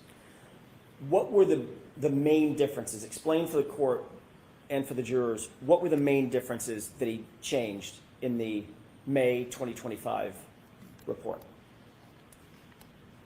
Contrasting it with the original report. In the original report, he laid out some methodologies for correcting the clock using phone calls that were shared between the vehicle and Mr. O'Keefe's phone. And in the supplemental report, he moved away from the phone call analysis and moved to attempting to align the clocks using a shared maneuver between the vehicle and the phone. What was the shared maneuver? It was a 3-point turn. Was that the same analysis that he had in January 2025? He did not have that analysis in the January 2025 report. Thank you. Based on the new information in the May 2025 report, what was the effect, as you see it, regarding the possible scenarios? So I did the exact same process I did using the supplemental report as I did on the first report. And when I ran all those numbers and those calculations, it turned out there are now some scenarios in which the phone lock occurs after the end of the event. There's some scenarios where the phone lock occurs simultaneously, like literally at the same second. And there are some scenarios where it occurs before. So now there's a range. So Mr. Burgess's report, his new report, his amended report, widened that gap to allow him to opine that there were scenarios that occurred after the phone lock event, correct? Objection. The objection sustained. Did you prepare a PowerPoint presentation in furtherance of clarifying Mr. Burgess's analysis? Objection. Sustained. Did you seek to clarify Mr. Burgess's analysis? Objection. Sustained. Your Honor, may we approach? Yes.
May I? Yes. Did you prepare a PowerPoint presentation in furtherance of your analysis? Yes. What was the reason and what was the purpose for your PowerPoint presentation? I needed to include in my analysis the approach and the conclusions from the supplemental report by Mr. Burgess. May I have a moment, Your Honor? Yes. May I approach? Yes. If you wouldn't mind taking a look at that document, it's a multi-page document I just handed you, and just flip through it and let me know once you've familiarized yourself with it.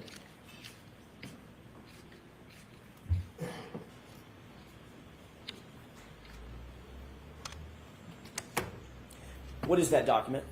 This is a printout of the PowerPoint presentation that I prepared. Is it true and accurate? Yes. And it's complete? It appears to be. Your Honor, I would move for its admission, please. I have no objection. Okay. May I have that back from you for just a quick second? 208. Thank you.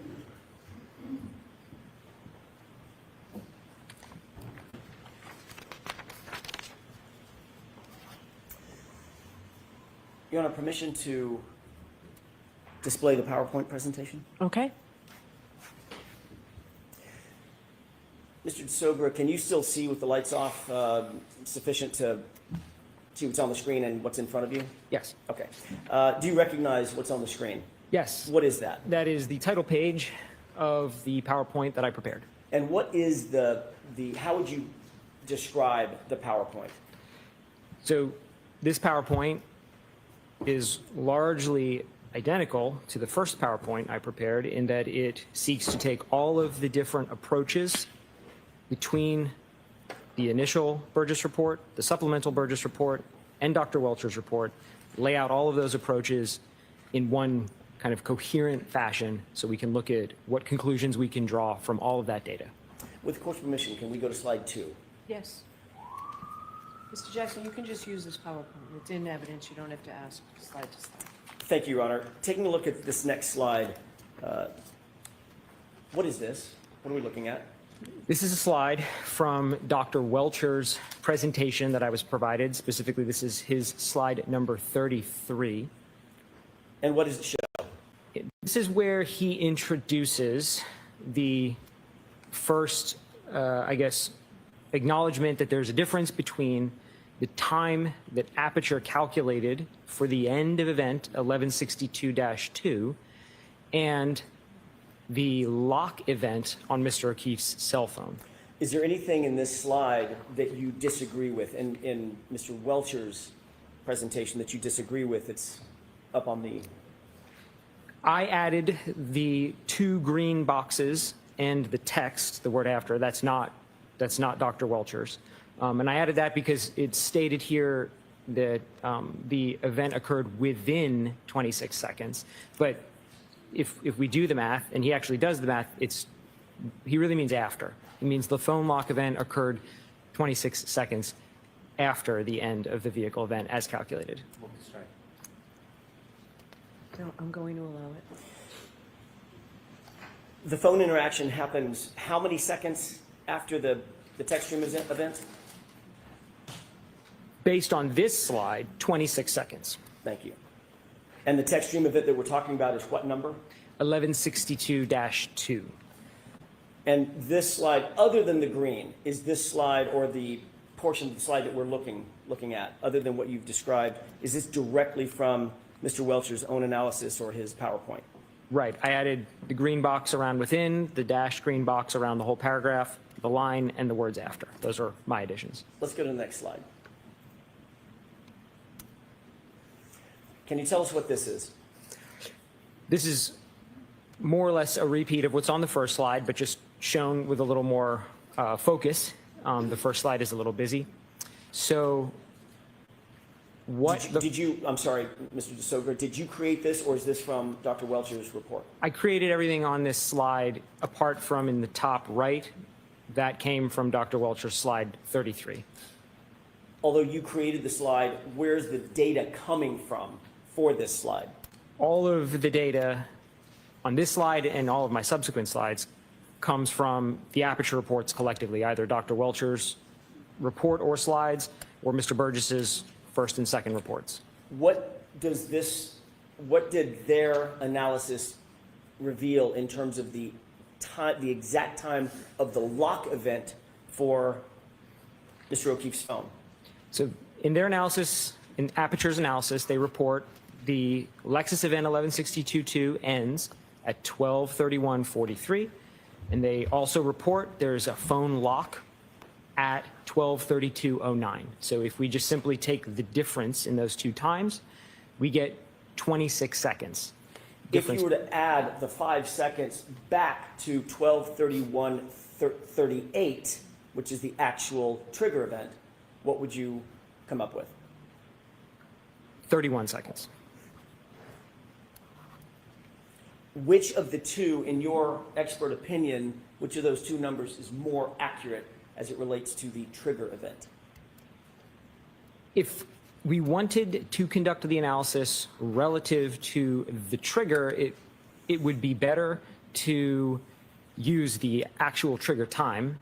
However, as long as we're consistent through the analysis, it's not entirely wrong to use the end. It would be wrong if I suddenly switched up and started talking about this relative to the trigger event, but they present it as the end of the event, so I conduct the rest of my analysis using that convention. Is another word for the end of the event the end of the recording? End of the recording, yeah. When I say event, what I mean by that is the data event, the data recording event. But the trigger event itself, 12:31:38.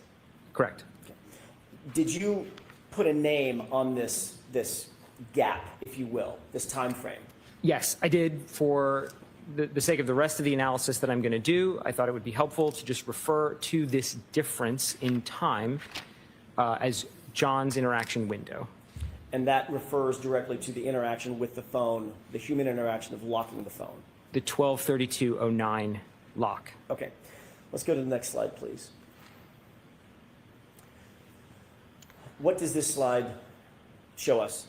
So here what I'm doing is I'm kind of laying out the bounds of what I mean in John's interaction window, which should make, we have a lot of numbers to go through here, and so this should give us a very easy metric for kind of determining whether we have an event before or after. So what I mean by that is when we calculate John's interaction window, if that number comes out and is positive, that means the phone interaction occurs after the end of the vehicle event.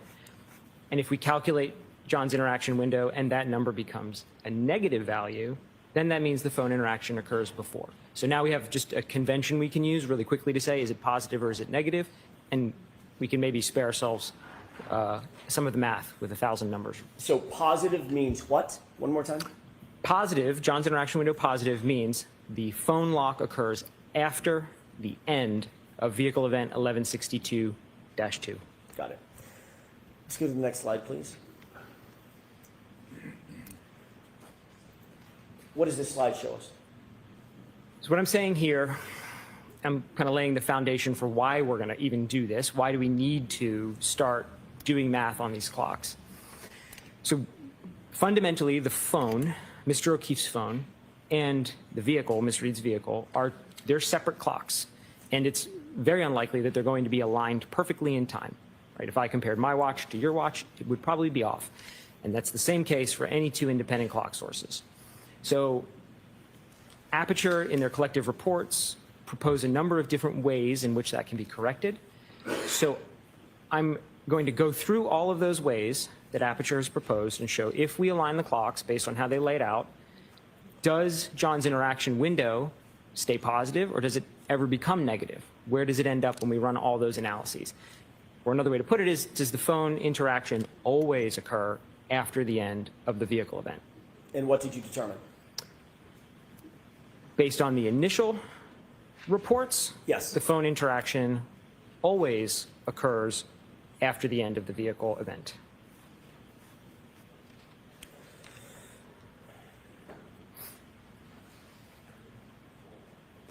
Did all of the information that's on this slide come from the same source or multiple sources, meaning Mr. Burgess and Dr. Welcher? In the PowerPoint as a whole, all the information comes from the aperture reports collectively. Okay. From Dr. Welcher and Mr. Burgess. Did Mr. Burgess make any adjustments from his original report to his subsequent report in May of 2025? Yes. Let's go to slide 6, please. Tell me about this slide. Yeah, so this is the first adjustment we're going to talk about that was, and this one comes from Mr. Burgess's original report.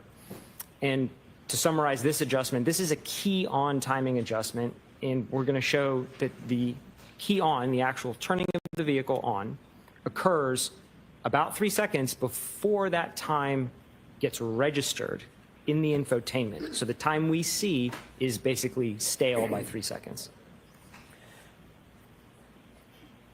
We're all familiar with how computers turn on.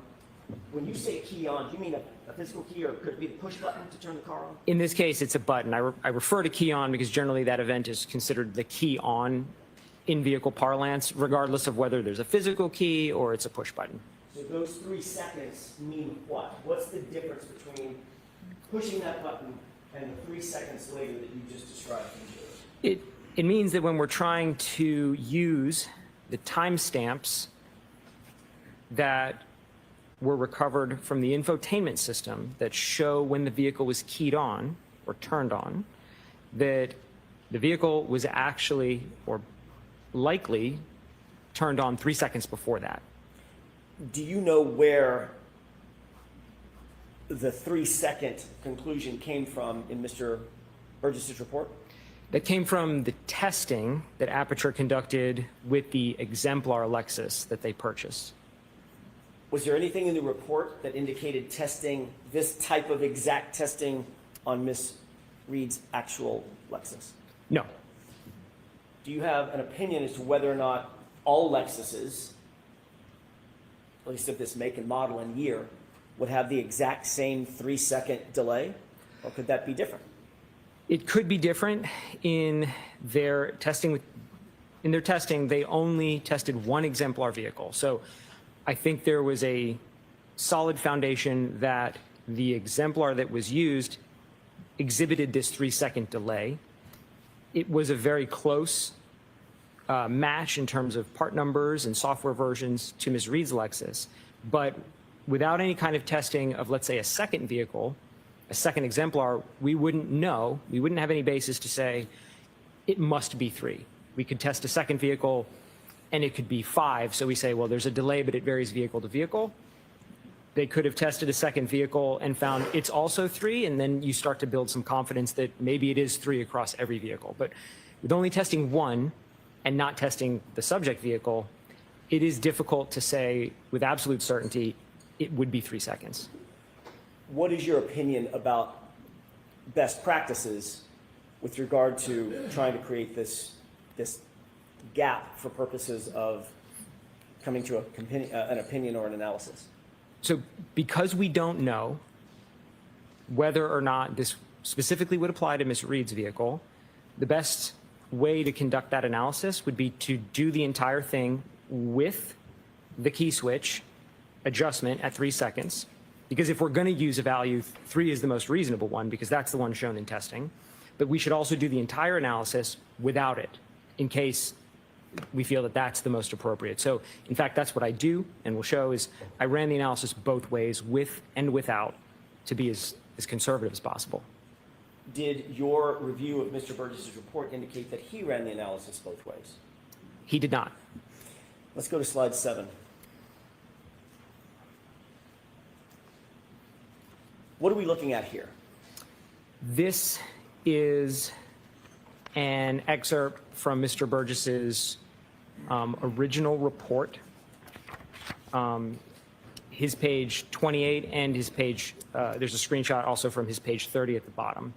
And this is where he states in that report that when they were doing the testing with the exemplar, they observed across 4 different key-on cycles this 3-second difference. So what I mean by that is they had a video camera in the car that had a timer on it. And so in the video, you can see the button pressed So in their testing, for example, they pressed the button at 21:48:05, and that's sort of nailed down. When they went back and downloaded the data from the infotainment, the key on was logged in the infotainment as 21:48:08. So there's the 3 seconds. That's where they're getting that from, and that's what he states highlighted in red there. It's a little hard to read, but it basically says the average across 4 runs was 3 seconds. The 3-second delay, was that actually in his report? This is the only point in the report it's mentioned. I guess what I'm asking, it was an inartful question. The portion to the left, is that his report or your report? That is his report. Everything on the left-hand side of this slide comes from Mr. Burgess's report. So the 3-second delay was noted in his report? It was noted. Did he apply the 3 seconds in his analysis? He did not. Did he indicate in his report why he ignored that 3-second delay? He did not. Sustained as to that question. I'll rephrase it. Strike the answer. Did he indicate in his report the reason that he did not apply the 3-second correction? He did not. When you do apply the 3-second correction, what do you come up with as it relates to the 26 seconds from the end of the recording? So the positive 26-second window, if we only apply the 3-second key on, grows to positive 29 seconds.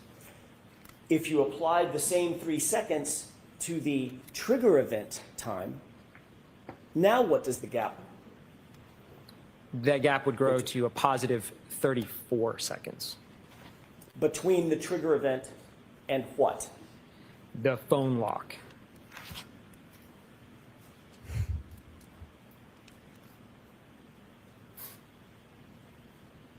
In your opinion, was it best practice to not account for that 3-second delay between the on switch and the data coming on? Sustained, ask it differently. What, in your opinion, would be the best practice in terms of this 3 seconds that was noted in the exemplar vehicle? The best practice would be to run the analysis with that adjustment included and without that adjustment included. Because like I stated, without testing of an additional vehicle, we really don't know if the 3 seconds is just a specific behavior of that exemplar or if it's representative of all Lexuses of this type. Let's go to slide 8, please. Tell us what we're looking at in this slide. So now we're going to get into the next adjustments. That first adjustment we just talked about was really a vehicle-to-vehicle adjustment. We haven't talked about the phone yet. We're going to get into the phone now and talk about aligning that. But we had to get through the internal adjustment that has to get done first. Now we're going to look on the subsequent slides here at all of the different ways the Aperture reports compared the vehicle to Mr. O'Keefe's phone. Is there any additional adjustment that you believe should be made? The Aperture reports lay out 2 methodologies for adjusting. There is a methodology based on phone calls, and there's a methodology based on the 3-point term. And where did you get that information from? From the Aperture reports. In Mr. Burgess's original report, I'm differentiating, the January report, which did he use to determine his determination of the clock skew? In his initial January report, he never actually takes the calculation to the end by applying the differences in times to the calculated time for 1162-2, but he does do the math, which I'll show, for the differences on these phone calls. In terms of Dr. Welcher's report, did he identify a GPS point of 154 at all? Yes. How did he describe that GPS data point? He describes in his initial PowerPoint slides as .154 aligning with the end of vehicle event 1162-1, talking about a different event now. This is the 3-point turn event. So he uses that as an anchor point. And that anchor point, you said, was the end of the text stream event, or the end of the recording of that text stream event. Correct. The aperture reports consistently reference everything from the end of the events. Let's go to slide 9, please. What are we looking at here? On the left is an excerpt of page 33 from Mr. Burgess's initial report. And what he shows here is he has identified 7 call logs that exist both in the infotainment from Ms. Reed's Lexus and in Mr. O'Keefe's phone. He puts them in a table form. Then he actually goes on and calculates the difference between those 2 times. So that's what I meant by he sort of does the math. He makes my job a little easier, and the numbers are already there. He just never applies these to any of the times. So that's where I step in and say, if I take that 3rd column that he lays out, those are in seconds. If I apply those seconds, that adjustment to 12:31:43, where do we end up with John's interaction window in those times? What did you conclude in terms of finishing the work? Sure, I did all of them. And so I highlight on this particular slide, I just highlighted the very first one he has in here. In that case, he identified that Mr. O'Keefe's phone was 2 seconds slow relative to the infotainment system. So if we apply only that adjustment, then John's interaction window becomes positive 28 seconds. Did Mr. Burgess apply all of the potential offsets? He didn't apply any of the offsets. He calculated all of them, but he didn't apply any of them. Did you ultimately apply all of the offsets? Yes, I did. And what did you determine? Regardless of which offset you apply, John's interaction window remains positive. The number changes, but it remains positive. Let's take a look at those one at a time if we can. Let's have the next slide. So in this slide, I just took the other end of the spectrum. There's a large range in values in this table. He doesn't actually, Mr. Burgess doesn't show the sign conventions on here, but actually— What do you mean sign conventions? Sign conventions, he doesn't show when he calculates the difference whether it's positive or negative. All the numbers in the table don't have a sign, don't have a plus or minus in front of them, but there's an implication. Some of them are plus, some of them are minus. So the first one that we just looked at showed we had 2 seconds slow. There's another value in here that's on the other end of that. It shows that Mr. O'Keefe's phone is 21 seconds fast now relative to the infotainment. So that's the largest value in the table we could take that would bring John's interaction window down now. And so if we apply just that adjustment, John's interaction window becomes a positive 5. Take a look at slide 11, if we could, please. What are we looking at here? So I've shifted now from the phone calls, and now we're going to talk about the 3-point turn alignment. And the 3-point turn alignment is first presented in Dr. Welcher's slide from his presentation here. And in this, he doesn't say it explicitly, but he provides some math on the screen, which is a little hard to read.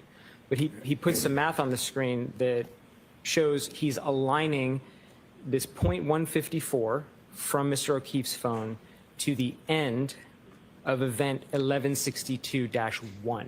This is the prior event. This is a 3-point turn. And so he aligns, he says this is basically how you align it, and he doesn't do the math. Again, he lays out that he says a 19.2 second difference. I actually just adjusted that to 20, which is the most conservative way to interpret that. I don't think we have the accuracy here to talk about tenths of a second. Nevertheless, I just rounded that up to 20, and when we apply that 20 seconds to our event 1162-2, then John's interaction window becomes +6. That's just applying this. We're not combining anything. We're just applying the difference shown in this slide. And that positive interaction window, is that calculated based on information directly from Dr. Welch's report? Yes. Let's go to slide 12.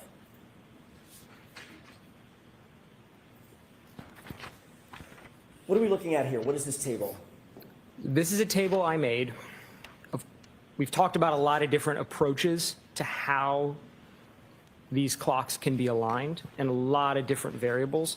So I tried to summarize them in one table, put them all together, because some of them we can combine. We can combine the key on with either a phone call or a 3-point turn, but we can't combine, for example, a 3-point turn and a phone call. That's not valid.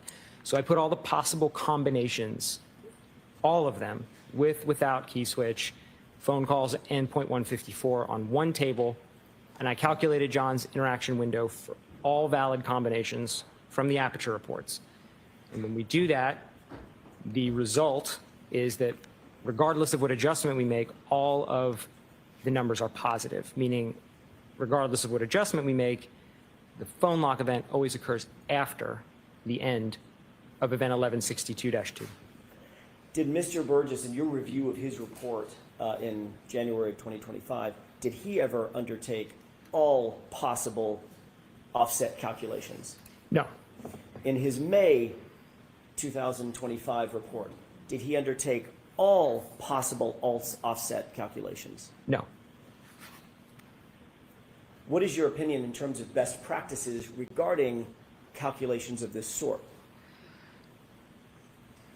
I think if there's sufficient data, if there's testing or research or literature that in a specific case supports there is a best path or a best method, then we should use that. In this case, I don't think there is a best practice. There isn't any literature I'm aware of that would specify exactly the best path to align all of these. So in the absence of any external data to support one path, the most valid approach is look at all of them as a whole and then draw the conclusion from the totality of that data, rather than cherry picking a single point. Can you testify to a reasonable degree of scientific certainty whether all potential offsets that were described in Aperture's original report, January of 2025, result in a positive interaction window? Yes. And what is that opinion? Regardless of what adjustment or combination of adjustments we make from the original reports, John's interaction window remains positive. Does the positive interaction window mean the lock event occurred after or before the text stream event? It means the lock event occurs after the end of the text stream event, 1162-2.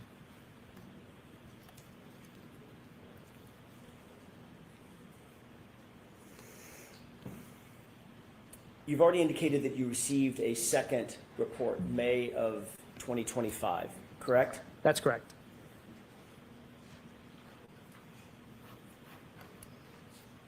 In that report, is there the same clock skew alignment or a different clock skew alignment that Mr. Burgess now undertakes? Mr. Burgess undertakes a different alignment in that report. Let's go to slide 13. Describe what we're looking at in this slide. So what I have here on the left is a screenshot of page 42 from Mr. Burgess's supplemental report. And so now he's done two things new here. He's identified a new method for aligning the data based on the 3-point turn. So now he's kind of following where Dr. Welcher started, but he's approaching it a little differently. And secondly, he is now calculating the actual time. He's doing the difference calculation and he's applying that to the time. So now he's taking the calculation all the way through, which is a little different from the prior reports. And so when he does that, he makes my job really easy because I didn't have to do really any math now.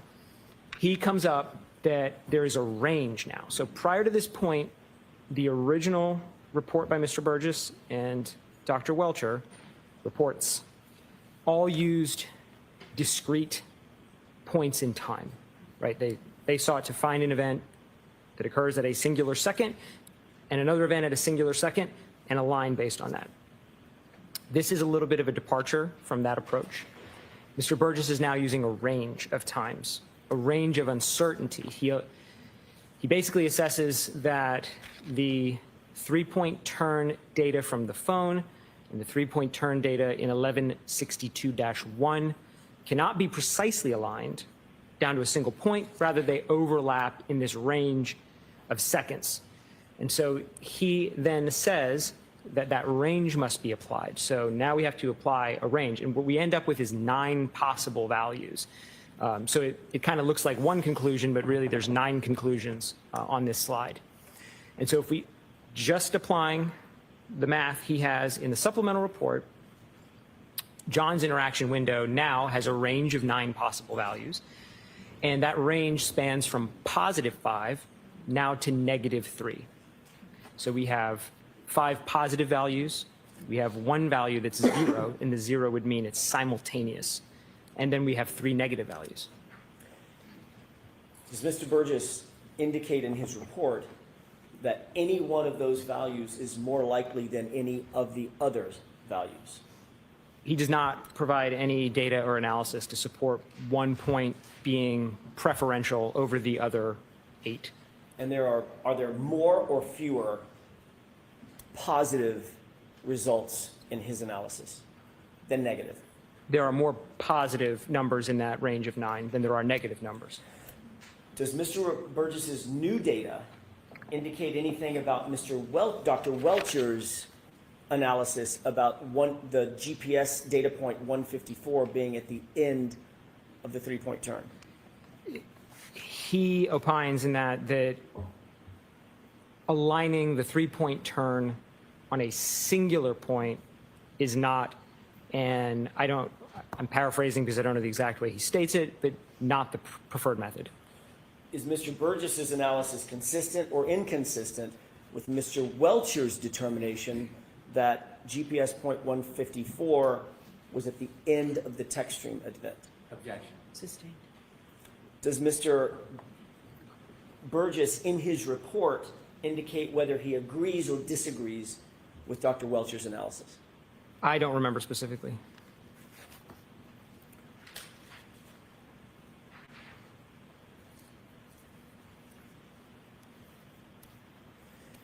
In your opinion, I asked you about Mr. Burgess's report. Now I'm going to ask you about your opinion. In your opinion, is this new offset any more likely or reasonable than any other offsets previously proposed by Mr. Burgess?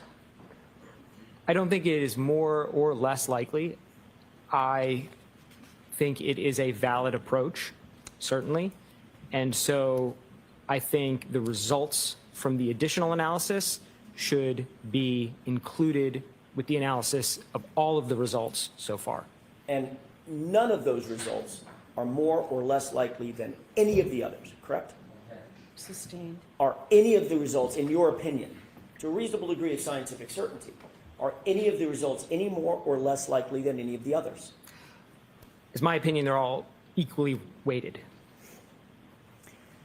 Did Mr. Burgess account for the 3-second offset that we talked about earlier in his May 2025 report, his new report?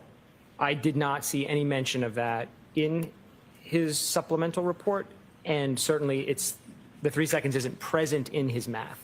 I don't see it there. Let's go on to slide 14, please. Describe what we're looking at here in this table. This is very similar to the table we looked at previously, where I look at all possible combinations. Now, however, I just have a lot more data points to show, so I've had to break the table into 2 tables. So we're going to look at this, and then we'll look at slide 15 next, which is the second table. I just couldn't cram 30 lines onto one slide. Let's move to the next slide then. Is this a continuation of the second half? So think of these as a singular table. I just had to split them up. If we head back to slide 14, we'll start there. So this slide, I'm not accounting for the key on, and that's the main difference between my two tables. Table 1, I'm not accounting for the 3-second key on. In Table 2, I am. When you say key on, you're talking about that 3-second delay. Correct. Okay, go ahead. But again, I want to make sure we're thinking about this as a singular table because that's where we'll draw our conclusions from. So the first lines of the table, we've already seen those. Those were in my original table. I haven't changed those. That's the same math that's been there. All I did was I added the 9 points now from Mr. Burgess's supplemental report using the range he shows. And so now we can see if we include that, now we get some positive numbers for John's interaction window. We get that 0. And again, the 0 would imply that the end of event 1162-2 is happening exactly at the same second as the phone lock. So it's kind of not on one side or the other. So I think it should be thought of as separate. And then we have 3 negative values, which would imply that phone lock occurs before the end of 1162-2. And did you already mention the one that was simultaneous? When John's interaction window is 0, correct? 0. That would imply simultaneity. All right, is this 14 or 15? This 14, let's move to 15. Now, this is a continuation of that. Mentally, we'll just continue that same table? Correct. Okay. Just a continuation. Imagine in your mind is just rows 16 to 30. Okay. And it's the same thing, same format, except for now we're just adding in that key on adjustment because, again, I think the analysis should be run with and without it. And so now when we run this with the key on adjustment, we get 14 of these 15 are John's interaction window is positive to various degrees. And one of them, it's 0, again, simultaneous. And there are no negative values with this adjustment. Can we go to the next slide, 16, please? What are we looking at here? This is the summary, then, of that table, kind of a verbal summary of the giant 30-line table now. And if we look at all of the possibilities from all of the aperture reports collectively, then we can draw some pretty straightforward conclusions. 25 of those 30 possibilities result in interaction with the O'Keefe phone after the end of event 1162-2. Looking at all the possibilities, 2 of the 30 result in interaction where it's simultaneous. That's the zeros, they're present in both tables. And then looking at all 30, 3 of the 30 result in interaction with the phone before the end of event 1162-2.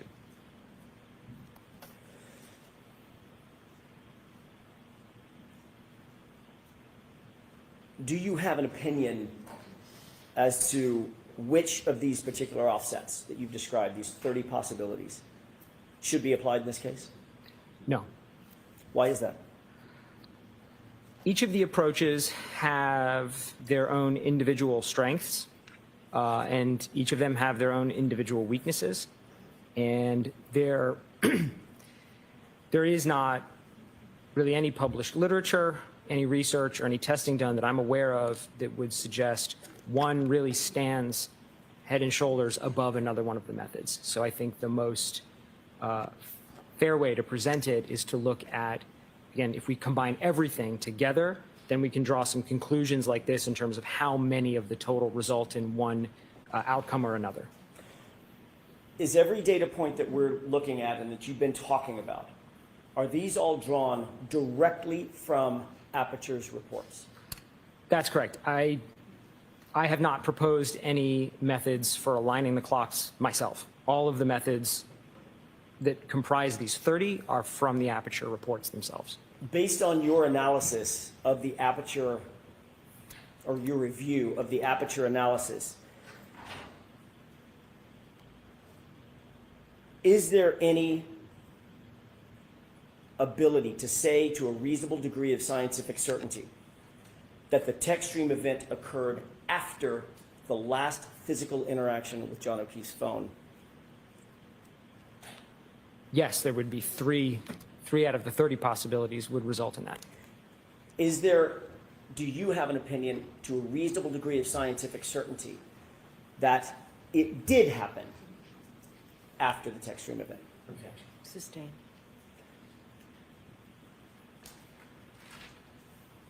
Of the 30, what's the percentage of possible events that occurred, possible scenarios, I should say, wherein the text stream event occurred after the last interaction with John's phone? What's the percentage? That's sustained. You said it's 3 out of 30, correct? Yes, Is that 10%? that is 10%. Yeah, it's sustained and a movement, it's stricken. What percentage is 3? Just do basic math for me. What is the percentage between 3 and 30? Sustained. If I told you hypothetically, I'm going to see you sidebar for a second.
Following your analysis of the totality of the possible scenarios, did you come to a conclusion that the vast majority, let me rephrase that, did you come to any conclusion about the numbers as they relate to the positive interactions versus the negative? And when I say positive versus negative, I'm talking about the phraseology that you used.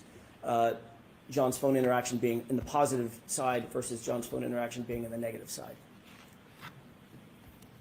Yes. And what were those? Of the 30 possibilities, 25 of them, it's a positive. John's interaction window is positive for 25 of them. And only 3 were negative?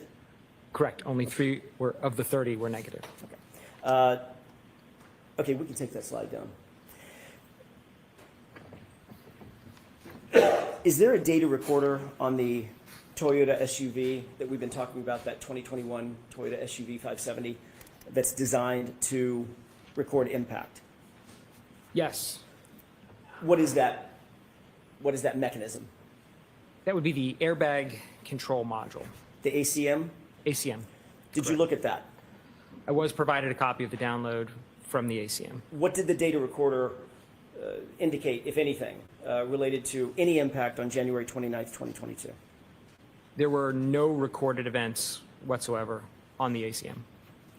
Did the vehicle control history record whether there was any history of a collision on that car? Ever? No. What does the vehicle control history record specifically? It records a lot of operational parameters about the vehicle. What I mean by that is it records things like what the driver is doing, for example, steering wheel angle, accelerator pedal position, whether the brake is being pressed. It also records what the vehicle is doing, for example, speed, or the engine RPM, or the accelerations of it. Does the TechStream data event indicate that there's a, and I'm talking about very specifically the TechStream data, does that indicate whether or not there's a collision in the car? No. Does the TechStream data event mean that if you find a TechStream data event or a trigger event, does that mean that the airbags are deployed? No. Does it mean that the vehicle impacted with something solid? No. Does it mean that the vehicle impacted with a pedestrian? No.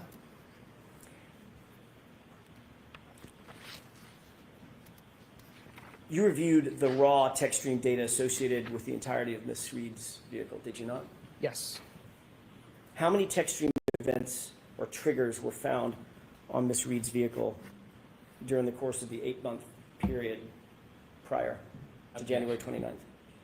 So can you narrow that, Mr. Jackson? Sure. I object to the whole line. And I need to see it sidebar.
Mr. Jackson, how much longer? I'm just trying to figure out. I'm wrapping it up, Judge. Okay. It's not going to be long. A few more questions. I'm not curbing you in any way. We just. No, understand. Respectfully, it won't be very much longer. You reviewed the text stream data, otherwise known as the triggers, for the entirety of Ms. Reed's vehicle, correct? Yes. How many trigger events did you find in the life of the car? Not counting 1162-2. Let's stop there. Right. Prior to 1162-2, there were 19 prior events. And 19 total events, correct? Correct. And how many collisions were clocked by any recorder on that car? None of the events were triggered by a collision.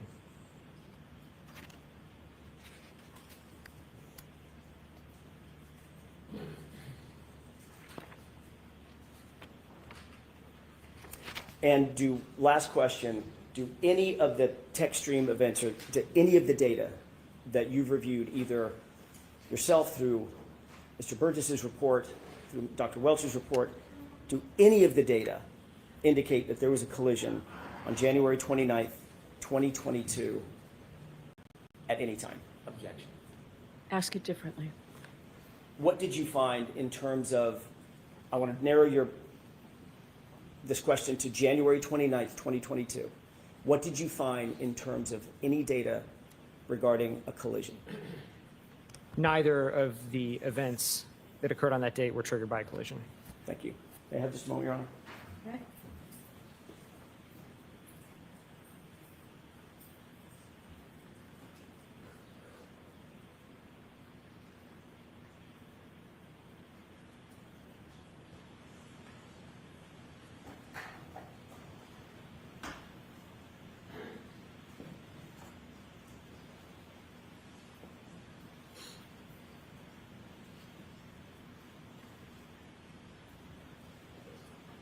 That's all I have, Your Honor. Okay.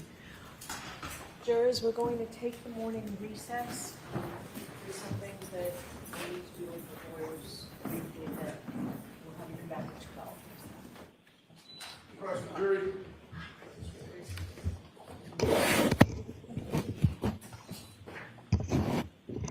Can I see counsel at sidebar to save us some time, please?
All right, so we're mid-morning break.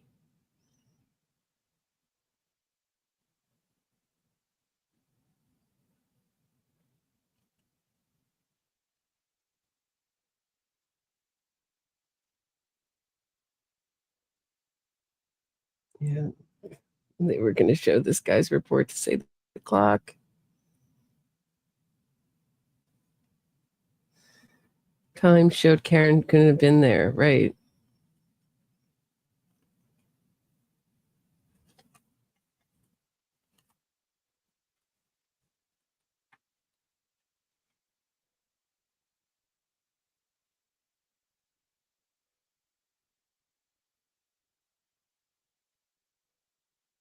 Yeah, we've heard his name, this guy's name, being bantered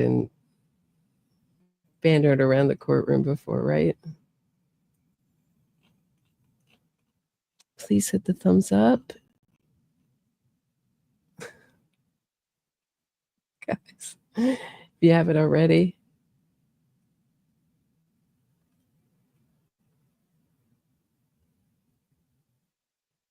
I don't know. How would you feel about following this if you were a juror?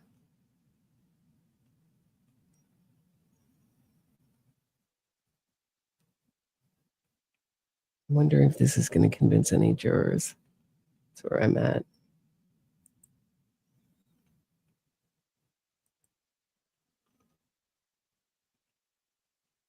think we need a little tribute to Alan Jackson.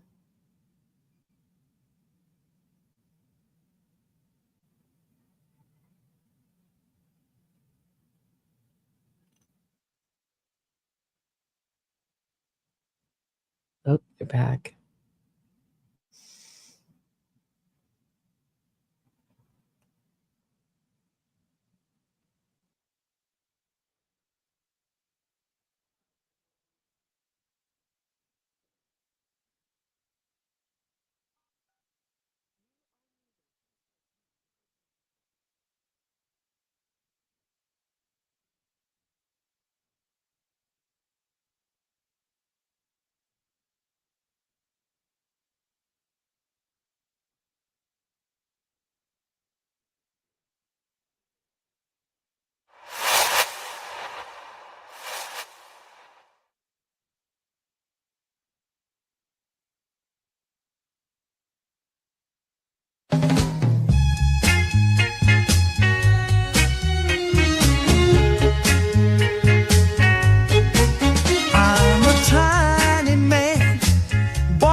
criminal spout, legalese, lying by profession.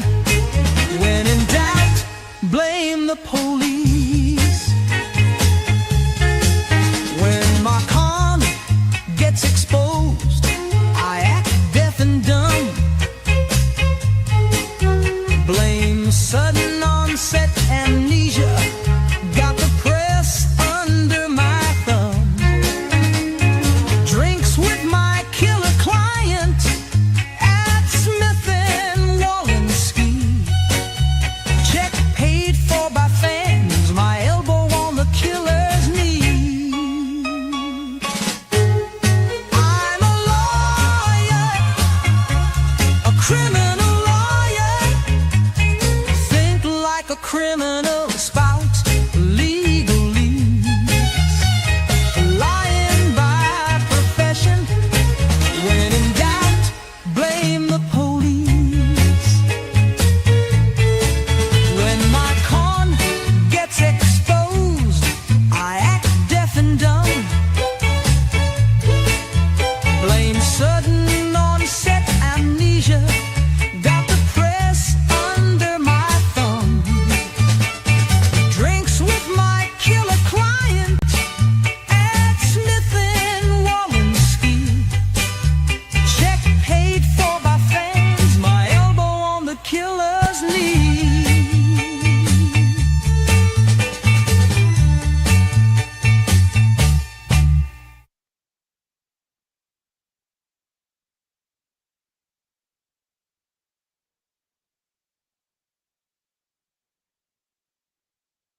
Let me pull this out.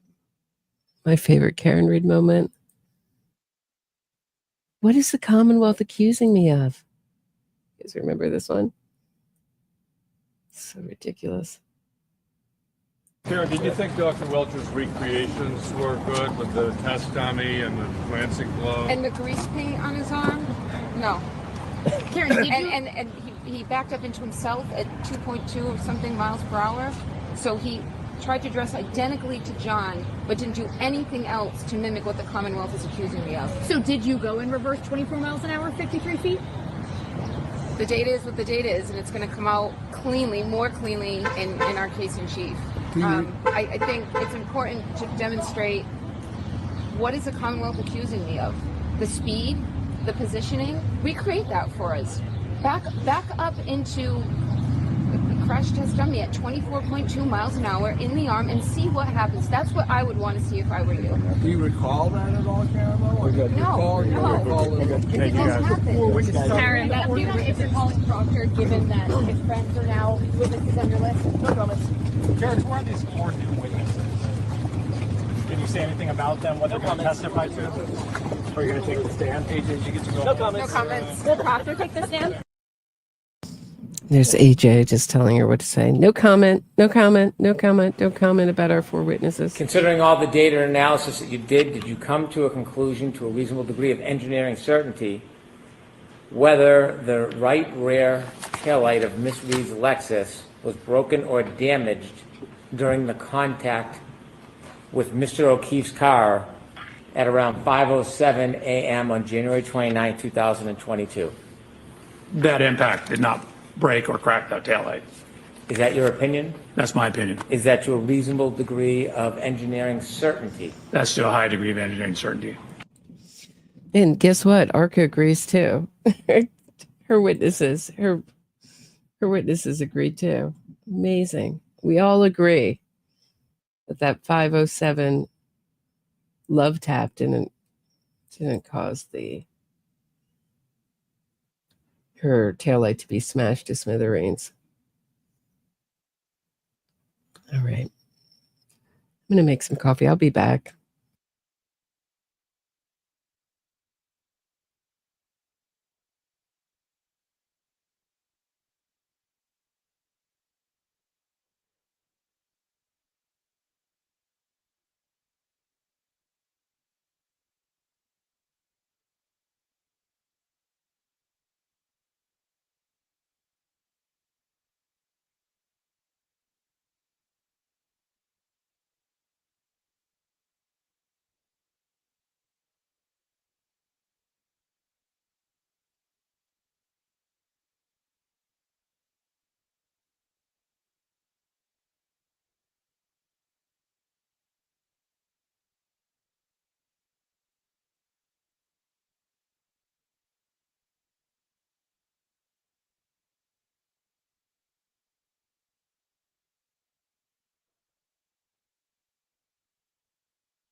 Back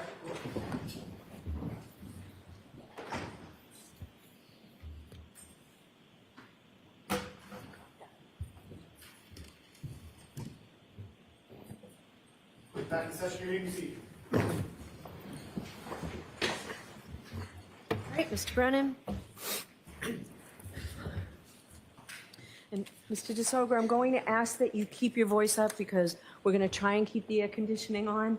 And the fans, it's a little stuffy in here, so if you just speak directly into the microphone, that would be great. Not a problem, Your Honor. Thank you. May I proceed? Please. Good morning, sir. Good morning, sir. Sir, are you trying to offer an opinion suggesting that Miss Reed's Lexus never hit John O'Keefe on January 29, 2022? Objection. I'll allow it. Is that what you're doing? Is that your opinion? No, sir. Are you offering an opinion that Miss Reed's Lexus never got in a collision before? The way I stated it was none of the prior events were triggered by a collision. What I'm asking you, are you offering an opinion that Miss Reed's Lexus never got into a collision before January 29, 2022, or on that day? No. So when you were talking about collisions to the jury, you weren't making any suggestion that that Lexus was not in a collision, were you? I think you threw a double negative in there. Can you just clarify what you meant? Yeah. You are not suggesting to this jury that Miss Reed's Lexus did not ever get in a collision before? No. Okay. You're just saying that there's no data on the text string to suggest a collision. Specifically, none of the events were triggered by a collision. Right. Text stream data can be triggered by a number of different things other than a collision. Isn't that true? Correct. And in fact, when you talk about text stream data, you know that text stream data does not record a collision. You know that. A collision is not one of the triggers. That's correct. Right. So when you were saying it wasn't triggered by a collision, it's never going to be triggered by a collision ever on text stream data. Not the collision in and of itself, correct? Right. Right. So there's other things that will trigger text stream data. Correct. Like sudden acceleration. The only acceleration trigger that I'm aware of on TextStream is if there's a large acceleration during what Lexus calls a PCS, or a pre-collision safety event. But a large acceleration on its own, I do not believe is one of the triggers. Are you sure you know a lot about text stream data? Yes. Sustained. Do you know a lot about text stream data? Yes. And you're saying that if a car accelerates over 30%, in and of itself wouldn't initiate a trigger? I'm not sure I understand. You just said pre-collision is the only time sudden acceleration, from your perspective, would cause a triggering event. Now, I'm asking you. I'm allowing this. I'm asking you, if someone accelerated Miss Reed's Lexus at over 30% acceleration, would that cause a triggering event? I am not sure what you mean by 30% acceleration. Accelerator, 30%. Accelerator pedal. Yes. Oh, yeah, there's a lot of triggers. There's a number of ways that these VCH events can be triggered based on the accelerator pedal angle. I think, is that, yeah. And what is the percentage from your experience that would create a triggering event? There's various. Toyota, Lexus calls it high, medium to high is what they put it. Do you have a number? Do you know the actual data on what percent of pressing the accelerator on the same Lexus as Miss Reed's would create a triggering event? Do you know? Off the top of my head, I don't know the exact percentage down to this percentage point, no. There is something different than the text stream data. That's the EDR data, correct?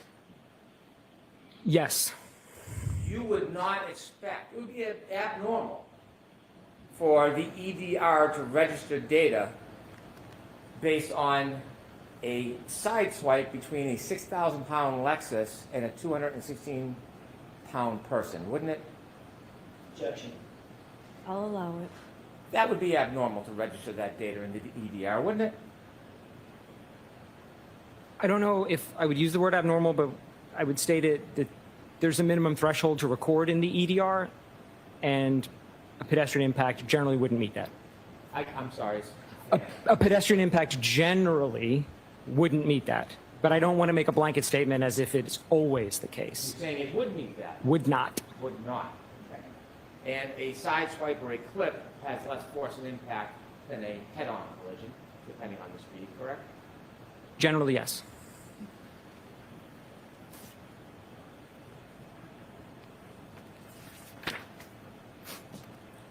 When you are discussing the triggering event, that is the moment that something registers to the car to capture data in the text string, correct? Correct. So if I was to suggest 30% of depressing the accelerator pedal would cause a triggering event, would the triggering event be when it reaches 30%? Yes. The event data captures potentially part of an event, doesn't it? I think we're into semantics a little bit, and I think it depends on what you mean by event. Exactly. Because previously we'd been talking about an event as the data, but event can mean a lot of other things. If an event's only 3 seconds long and 10 seconds of data is captured, then the data will capture more than the event, correct? Correct. If the event is longer, 15 seconds, 20, 25 seconds, and the data is only captured for 10, the text stream data only captures part of the event. Correct. Fair to say? Very fair. So when you're looking at the data, it doesn't tell you about the entire event, correct? The data only tells us about the window of time the data captures. There's no way to know beyond that from the data. All of your equations and pluses and minuses and graphs you're talking about deal with the 10-second text stream data that was captured, correct? They deal with event 1162.2, right, and the 10 seconds it's comprised of. Actually, they really just deal with the end of the event. That's what everything in the Aperture reports reference. Fair enough. But it doesn't deal with anything that could potentially happen after those 10 seconds, does it? No. Or anything before? No, it does not. The triggering event is spot in the middle, captures 5 seconds before, 5 seconds after.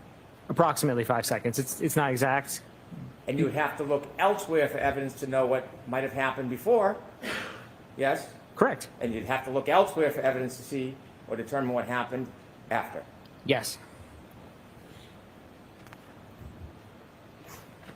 Do you know at the end of this triggering event, that 10-second window of data, do you know what happened with the defendant's Lexus after that 10-second of data? No. You have no idea, right? I don't. Okay.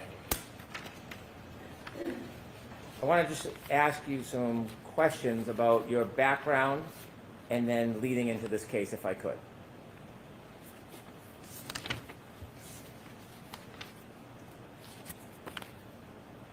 You have a bachelor's degree and a master's degree. That's correct. You've worked for your company for some time. Coming up on 13 years next month, correct. You've advanced through the company. Yes. You presently are the director of engineering. Yes. Are you ACTAR certified? No. What is ACTAR? ACTAR is a body that basically offers a certification in accident reconstruction. Do you offer services as an accident reconstructionist? Sometimes. And you have been hired and come into court and offer opinions as an accident reconstructionist? In the singular time I've testified in court, it was not specifically for accident reconstruction, it was data analysis. Okay. You continue your education and you go to a number of different trainings and seminars as well as teach, correct? Regularly. And when you regularly go to continuing education, you have quite a bit of continuing education that you've been through, haven't you? Sorry? You've been through quite a bit of continuing education. Yes. You focus, as part of your specialty, on EDRs, don't you? That's correct. Event data recorders? Correct. In fact, when you promote your services, that's one of your real specialty, isn't it? Correct. And it's something that not only are you schooled on and you go through continued education, you're well published, aren't you? That's correct. And in your publications, you speak primarily about EDR type information. Yes. And that's something you are well skilled in, isn't it? Yes. Now, forensics or data forensics is a wide field, isn't it? It is. And you can do some things or many things in it, but oftentimes people specialize in parts of data forensics, don't they? Generally, yes. Well, speaking of you, you specialize in EDRs, true? Yes. There is a difference in different subspecialties, isn't there? In general? Oh, yes. Yes. Okay. Now, are cell phones, is that a subspecialty in digital forensics? Yes. Is that something you're a specialist in? No. iPhones, are you a specialist in iPhones? No. Have you ever taken any specific training on mobile forensics? No. Have you ever written any papers on mobile forensics? No. Have you ever promoted yourself of having any type of subspecialty as an expert in mobile forensics? Never. In any of your continuing education, and you have a vast amount, have you ever taken any classes or seminars in mobile forensics? No.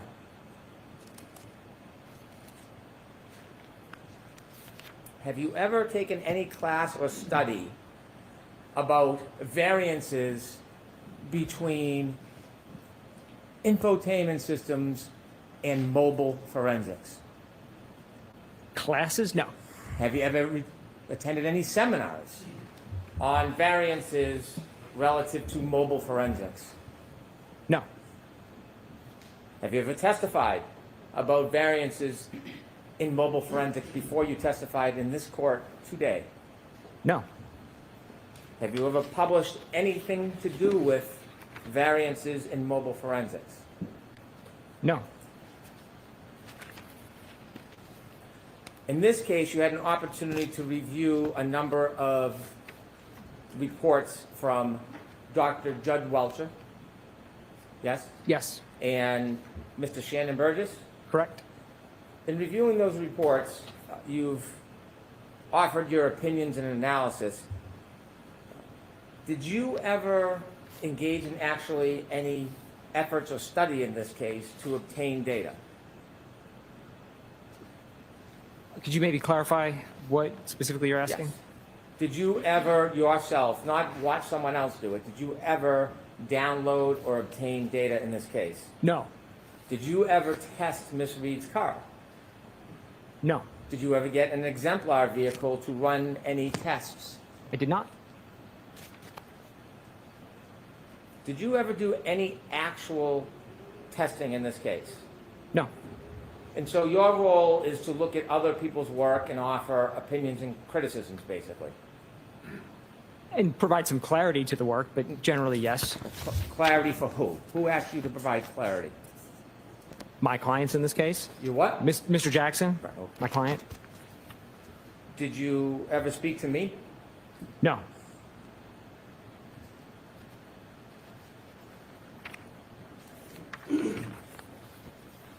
As an expert, when you analyze data, whether you actively got it yourself or not, do you ever give an opinion in paper called a report? You ever write a report? Yes. And you've seen reports in this case that you've looked at, correct? Correct. A number of reports by Mr. Burgess. Correct. Report by Dr. Welcher. Also correct. Reports that you're critiquing, right? Correct. Did you see Ian Whiffin's reports? I did not. How about Jessica Hyde? Did you see her reports? I did not. You were asked to consider information from Mr. Whiffin's report. No. Well, you were asked to assume that the last user interaction on John O'Keefe's cell phone was 12/32/09. That was stated in Dr. Welcher's report, so I started my analysis at that level. So none of the information did you actually personally go and vet or analyze or make any determinations about? You're just critiquing written reports. Correct. Well, as an expert coming into court and testifying and having opinions, you put together a PowerPoint, didn't you? Yes. Why didn't you ever put together a report to share the basis of your opinions and the process you went through to arrive at your opinions before you came into court? Primarily, I wasn't asked to, so I didn't do it. I wouldn't commission work without being asked to do it. And number two, the extent of my work beyond building the PowerPoint was just basic addition, just adding numbers together that already existed in the Aperture reports. So there wasn't a tremendous amount of complexity to what I engaged in. What about your work product and your calculations? Did you do all this in your head, or did you type it out and go through a computer program? How did you do it? I used a calculator for most of it, and the tables in my PowerPoint were generated in Excel, which has some calculation capabilities. Were you ever asked not to write a report? No. You had provided an initial PowerPoint. Yes. And then you received information from Mr. Burgess. Yes. And then you added new slides to your PowerPoint. That's correct. Mr. Burgess's report was May 8th? Yes. You provided your PowerPoint on May 25th? Correct. Okay. Did it take you that long for the calculations between when you got the report and May 25th to put together the new presentation? No, it didn't. Why did you wait until May 25th to provide the new information? That's when I was asked to do it. What do you mean by that? I just want to see what the date is today. Today's the 30th. When you finished your PowerPoint on May 25th, did you send it to the defense on May 25th? Yes, I did. So they had a copy of your PowerPoint on May 25th? Don't be shy. No, I'm pretty sure it was the 25th. So it's sustained.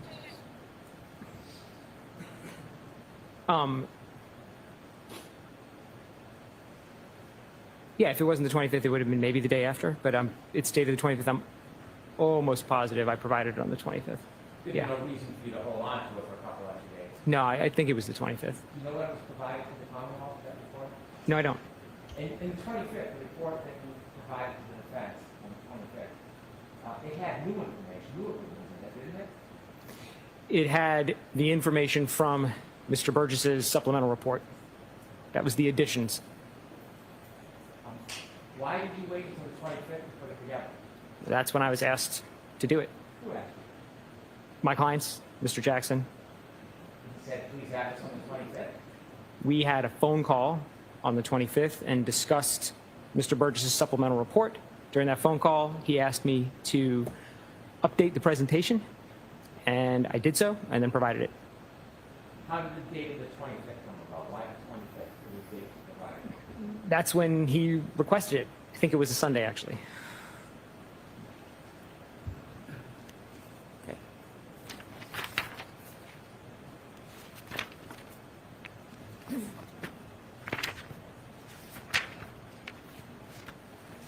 When you first got involved in this case, it was last fall? Correct. And at that time, you received some information that Mr. Burgess wanted to look at the text stream data or the different modules on what you later learned was the defendant's Lexus, correct? Correct. And there was a proposal from Mr. Burgess. Mr. Burgess wanted to go back to the car and look at the modules and try to download more information from them, correct? Correct. And you then got involved to look at what his request was, the procedure that you wanted to follow.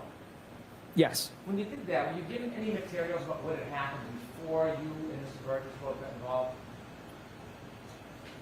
I don't recall specifically, and I don't think so. I think I was just provided the notice of testing that was to be done. Well, you ended up drafting an affidavit. I did. And in drafting an affidavit, you pointed out some oversights of Mr. Burgess, didn't you? I did. Determining the oversights required some study of actually the data and the information that was available, wouldn't it? It would. So, can we presume that before you wrote the affidavit pointing out the oversights, you had looked at other materials? If I recall correctly, the notice of additional testing from Mr. Burgess contained attached to it a whole report by him documenting why he thought there was an inadequate initial acquisition, why he thought the sizes were wrong. So I don't remember referencing anything beyond all the information that was contained in that. And whether that was combined by somebody else or not, I don't know. That's how it was provided. Did you end up looking at the report of Ms. Gaffney and what had happened in the past with the download and search of Ms. Reed's Lexis materials? If I'm remembering right again, I think Ms. Gaffney's report was also attached to that same singular file. You learned that the defense expert, Ms. Gaffney, had downloaded data from chips, correct? Correct. And Mr. Burgess was asserting that there was information missing and believed that there was missing information from the chips.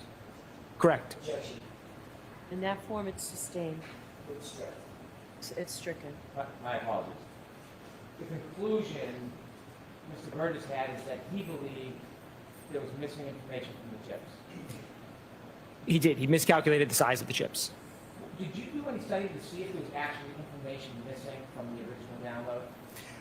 No, I looked at the data sheets for the chips and then immediately realized what the error was. The data sheets specify a size in megabits or gigabits, and Mr. Burgess had written his report in the context of megabytes and gigabytes. And then you asserted, or you took the position in your affidavit, that there should be no further chip-off, no further study of those chips, other than to ensure the amount of memory was sufficient. It's not how I recall specifically what I said. Well, let me read it because I don't want to try to malign your words. Please. Mr. Burgess' proposed protocol labeled reattempt chip-off acquisition is unnecessary because the file size of the acquisition performed by Ms. Gaffney already matches the expected memory storage capacity of the components. That sounds accurate. If you want to see this, I don't want to read from the document. If you need to see it for action, just let me know. That's fine. I trust your reading. However, an acquisition may be conducted for the sole purposes of ensuring the contents of the memory chips have not been altered since the last testing by recording the checksum. Yes. Did it cross your mind at that point that there was important data in those modules that was not seen or recovered or obtained by Ms. Gaffney? No. Did you want to know when Mr. Burgess was looking for more data, more information, what he thought was missing? He stated, I think in his report or affidavit, I'm not sure what it was, but he stated what he thought was missing was there was a physical size difference. So he thought there was not corrupt data, but just missing chunks of data. Log on information, you've heard of that. Ignition on, ignition off information. Yes. In an infotainment system. That's important information when you're reconstructing an accident, isn't it? It could be. Well, you read information in this case. Pretty important in this case, wouldn't you say? Yes. And so you would not want to engage in that process without this pretty important information, would you? Which process? Of an accident reconstruction? Sorry, so can you restate it, the whole question? Yeah. Yeah. You said you have some experience in accident reconstructions. Yes. Don't you want all the data available? More data, the better? Generally, yes. You wouldn't want to ignore data on purpose, would you? No. I mean, as a data analyst, the more data, the more you get to look at. Yes. And so the power log on information that actually has date and time, that's critical in an accident reconstruction, isn't it? In some accident reconstructions. In some, there's no debate about when a vehicle was on or off, but if there is, then yes. Not just on and off. The power log on and off gives you the date and time that you can match with the text stream data, correct? Yes, it does. You know text stream data itself doesn't have date and time on it. It can, this vehicle didn't. It can, but this vehicle did not. This had a running time instead. Like That's a stopwatch. correct. So this data that was not found during the initial process, that was critical data at the time. I don't think prior to the process anyone knew that this particular Lexus infotainment system stored those key on and key off times. Right, the only person that found this out was Shannon Burgess. He found it in the process, but I don't think anybody knew in advance of this case. There was nothing out there about it. So to my knowledge, this is the first time that this specific data has ever been released into the wild. But it was on the board there. If someone knew what to look for or got creative, they could maybe find find it. Yes, more so to your if got creative, because I don't think anyone would have been able to have the foreknowledge that there would have definitely been that. Shannon Burgess did. Sustained. I'll strike it. And when Shannon Burgess went to obtain that data that everybody else overlooked or didn't know about, you went with him. Yes. So you had a process where he was going to now control the data and take the information that was left behind and remove it from the infotainment board, correct? He actually never specified anything about the SD card in that initial notice. So it was a departure from his protocol, and it was a little surprising to me when I got there that the protocol was written with a specific focus on a number of other chips, and it became very apparent to me very quickly that the focus was not on those chips, and the focus was on this SD card that had previously been unmentioned. There was nothing in there about that prior to that. Did it offend you, or were you impressed that he had found that? I was a little confused because I went into it with an expectation. Generally, if we write a protocol, we adhere to the protocol. If we're going to deviate, we have a discussion about deviations. So I was just surprised. It's not customary to sort of shift out of nowhere. But other than that, I did not know what to think of it because I'd never heard of that. Did you give any input? Did you have any knowledge about the SD card and how it worked? No. So when you watched Mr. Burgess remove the SD card, did you appreciate he'd have to engage in what you call reverse engineering? He did not elaborate to me exactly what his whole process was at first. It sort of came out as time progressed through the first day in his office in Texas, and then I learned more as we moved to the second testing in Massachusetts. But he didn't explain it to me in one go. Did you, at that point, understand or appreciate the relevance of the SD card relative to the infotainment system and what it could do as far as the amount of information that could then be available? He never spoke throughout the 3 days at all about what kind of data he expected from the card or would be on the card or could be. He made no mention of the data. Not what he said to you, but given your expertise, did it ever dawn on you the significance or importance of this SD card that was sitting in plain sight? Objection. Sustained. You can ask it differently. Did it ever dawn on you, as Mr. Burgess was recovering this information left behind, that there was something important or significant about it? At the time, I thought it was a possibility. If you reference the initial work, a number of different memory components were identified in this infotainment. There isn't a singular memory chip. So if we're looking for data, it could be in any of them. So we found a new source of data storage, and there could be something there, there could be nothing there. It was unknown to me. But it turned out there was. There was. Now, when you were watching Mr. Burgess work as an expert, if you felt like there was something inappropriate or he had some great oversight, you could write a report about that, couldn't you? I could. Did you ever write any report in this case? No. So you never wrote a report for your preparation of coming in and your data in the PowerPoint presentation, right? Correct. You never wrote a report regarding any of your observations of Mr. Burgess? Correct. You said that he didn't say anything. He spoke to you quite a bit during the process, didn't he? He did. He showed you what he was doing? He did. He explained to you what he was doing? He explained the process. I think you had asked me earlier about whether he explained the data, and he didn't. He demonstrated great proficiency, wouldn't you say? He ended up with a successful acquisition of the card at the end of the process.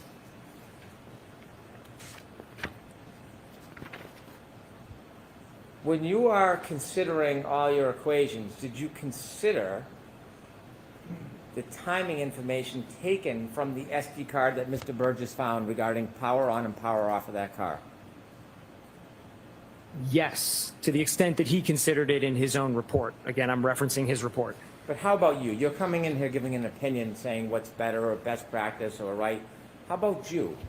Did you consider, you personally, the one who's giving the opinions, did you consider the significance of the power on, power off data as it relates to all these times? Yes. Yes? Are you sure? Yeah. Okay. I mean, I considered it. If that's the question is, did I consider it? I considered it. Did you do any study yourself? No.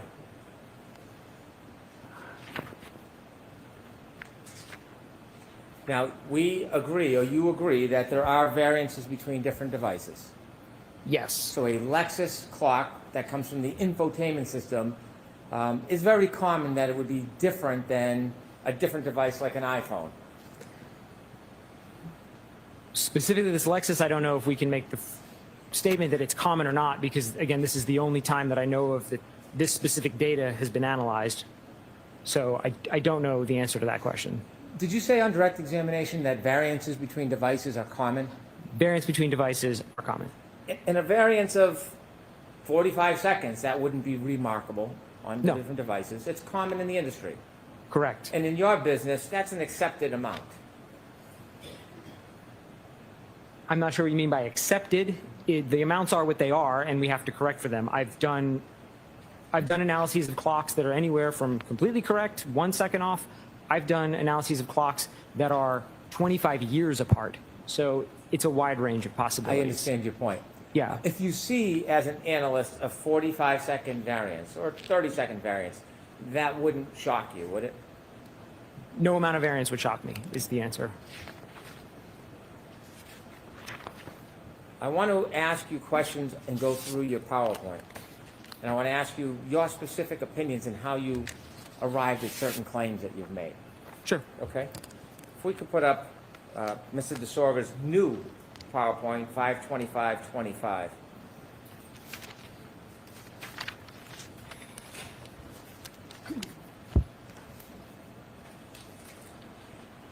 You've made a modification to your PowerPoint? Yes. You've made an amendment to your PowerPoint? Yes. So there was something that happened, you received new information or new data, and you updated or changed your PowerPoint. I did. And that's an appropriate thing to do when you receive new information, isn't it? Yes. If you have new data, you don't want to leave it behind. You want to make the best presentation with the best data you can. I'd want my presentation of the data to be as accurate as possible, so I included all the data. And you would expect that from any expert, wouldn't you? If they received new information or analyzed new data and it was important, it would be an appropriate best practice to update the PowerPoint or information they're providing, wouldn't it? Objection. I'm going to allow that. I don't know if I would tell other experts what their best practices are. I would say, generally as experts, we do work that our clients ask us to do. So if we're asked to do it, we do it. If our clients say, hey, don't do that, then we don't do it. Well, you like the phrase best practice on direct, so I'm just wondering if I can borrow that phrase. Sustain. Okay. We can turn to page 2. Now, this is taken from Dr. Welcher's report. Yes. And again, you did no testing whatsoever. You just read I did the report. Did you read all of Dr. Welcher's data, the gigabytes and gigabytes of data? Did you go through it all? Not every slide, no. Not just the PowerPoint. I mean the actual massive amount of data in his study. Did you go through the data? Oh, no, I didn't look at any of the data. Did you ever speak to Dr. Welcher? No. And so when you are making assumptions on what he thought or how he analyzed, you're just guessing. I am looking at what Dr. Welcher put in his trial presentation, and my assumption that's baked in there is that he's going to stand behind the things he says in a presentation, so I'm taking them at face value, but as being correct. Well, it's not a matter I'm of not guessing. It's not a matter if he's going to stand behind it. You don't know why he put something in here. You just see it on the paper. You don't know what his thought process was, did you? To an extent, yes, because I understand how the exemplar testing by Aperture laid the foundation to align the key-on events in the infotainment to the Lexus VCH events. When Dr. Welcher made his PowerPoint, do you know whether or not he was relying on 154 on Mr. O'Keefe's phone, stamp 154, as the end of the event as opposed to the beginning of the three-point turn, 1162-1? Based on the math he uses, that's the implication. He puts a number on the screen that the only way you could reach that number is by making that assumption. So when I looked at the math, yes, that assumption seems baked into the math he did. So this seems like it's baked in that he was assuming 154 on John O'Keefe's phone was the end of the three-point turn. Not on this slide, on a later slide, but yes. Okay.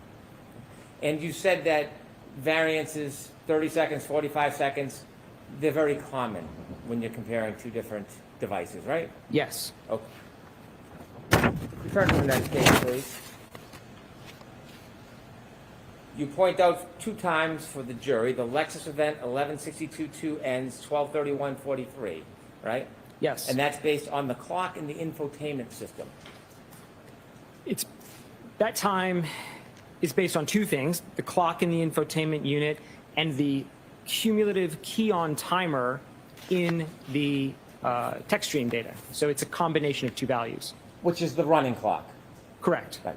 And that is compared or contrasted or coordinated with the log on off time that was found on the SD card. Yes? Yes. And without that SD card, we wouldn't have that time now, would we? Correct. Okay. 12:32:09 isn't something you analyzed, but you just read in the report that that is information from Ian Whiffen suggesting or taking the position that was the last user interaction John O'Keefe had with his cell phone, 12:32:09. That's how I understand it. There was a phone lock at 12:32:09. I did not look into the underlying reports from where that came. And you know those are 2 different devices, 2 different clocks that will have a variance. Yes. You mentioned trigger event, and you said that your preference is to, when you're doing times, to point it from the actual trigger event, and there was a little slap for emphasis to target you on that, right? The trigger event. That's not a standard practice or a protocol that is supported by any type of literature, is it? It's the methodology I teach, especially in the class I teach on the analysis of heavy vehicle data. We have the exact same problem with heavy vehicles. They all have clocks on them. And so, in fact, I do a lot of clock adjustment on heavy vehicles relative to other sources. And the way I teach it, the way I'm not the only instructor, collectively, the way we all teach it is we generally start the analysis at the trigger, which is not to suggest you have to do that. It's not wrong to do it a different way, but that would be let's call it the default methodology. The default methodology, do you have any professional literature that says that is the best time to start the analysis? Not literature. I mean, that's sort of my opinion, because that introduces the least amount of variables. Once you start trying to align events off of subsequent times, you just introduce more addition and subtraction or math you have to do. So it's easiest to do T0 and align everything from there. If you're lining up the end of one event with the end of another event, it's more coordinated than if you take it from different spots, isn't it? That could be a scenario where then you wouldn't use it. Right. Like I said, it's not the only way, but it's the default way. I don't disrespect your method, but there are other ways to do it that are just as legitimate as the trigger now. Absolutely. And that's why I didn't change the convention here. I used their convention, so you're apertures. Not suggesting that Mr. Burgess was being misleading by choosing the endpoint when he pronounced that's exactly the point he was considering, are you? No. And so the word cherry picking, you're not saying he was cherry picking, are you? I don't remember the context in which I used the word cherry picking, but I don't think it was with respect to a trigger alignment. So there's no legitimate professional basis of suggesting your way is better or worse than going from the front or the end of the event? No. So you're not offering criticism on that, so just so I understand. Not criticism. I pointed out that it's not typical, and I pointed out not even to say specifically that it's not typical, because even that, to your point, might sound critical. I just want to be clear that I adopted their convention. It's not the way I would have done it, but I kept that convention consistent in my analysis, so I wasn't changing in the middle, trying to obfuscate what I'm saying. I appreciate that. So if someone's looking end to end, you're not going to add 5 seconds. It's if someone went from middle to end. Could you give me that? Yeah, you were suggesting those questions about, well, since you're looking at the end instead of the middle, then you got to add another 5 seconds on. That's not really an accurate accurate analysis if you were looking at a comparison from end to end. You wouldn't then add the 5 seconds to the time of the trigger because you're starting at the end from both devices. Objection, Your Honor. I'm going to allow it if you can answer it in that form.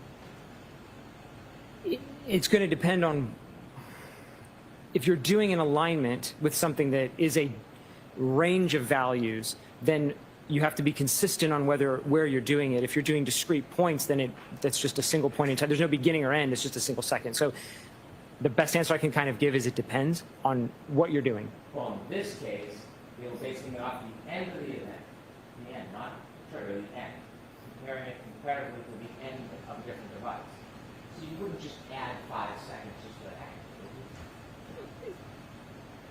You would not add 5 seconds for the heck of it.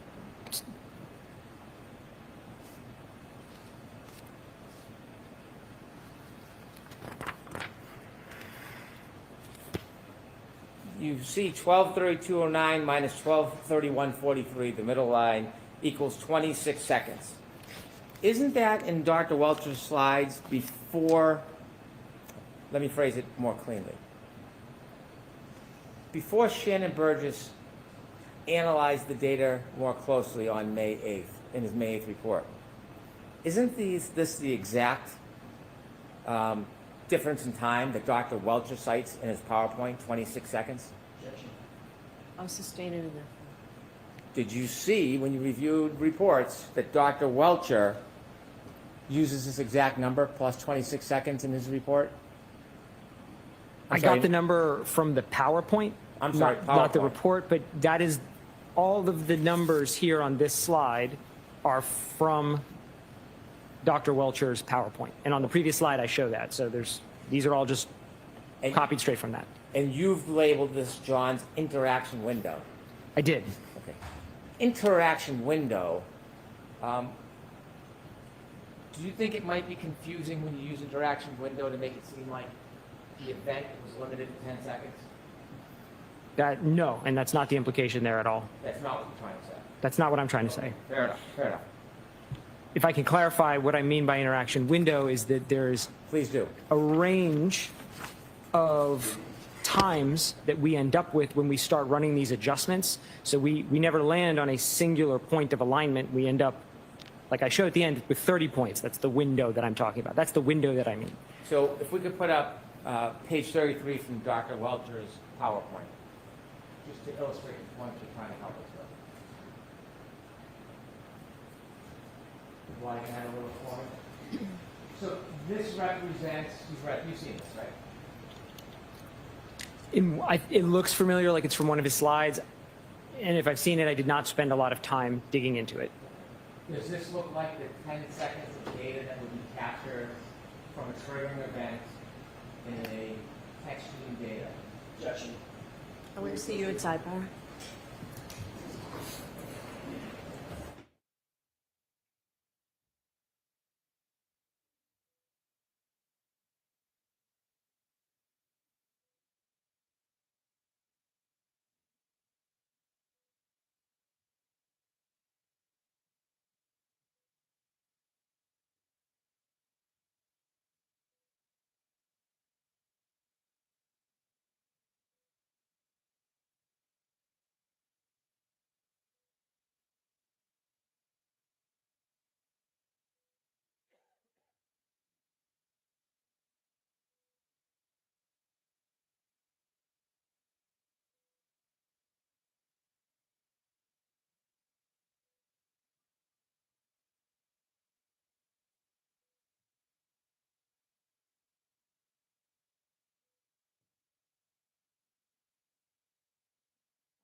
Anyone else find it interesting that after all that complaining about a ambush, that they're asking their expert to do a report at the last minute, to update a report at the last minute? Anyone else find that curious?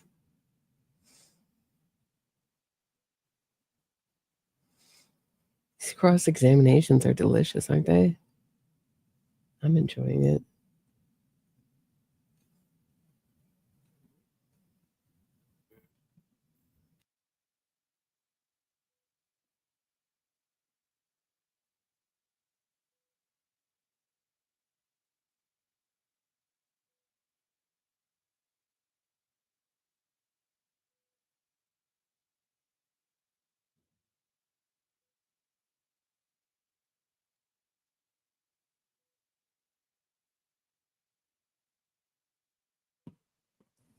Please enjoy the new ceiling fan emoji.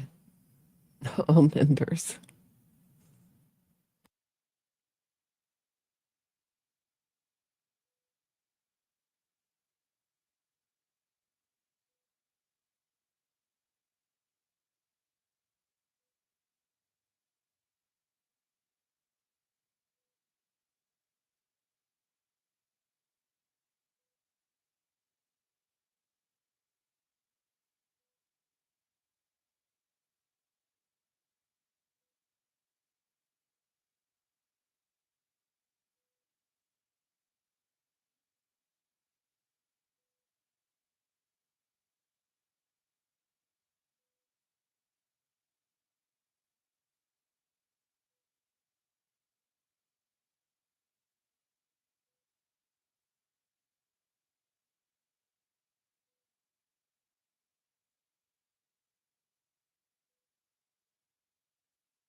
So jurors, we're going to release you for the luncheon break. I took so long here to make sure that we could give you a nice full hour luncheon break. So we'll see you back here in an hour.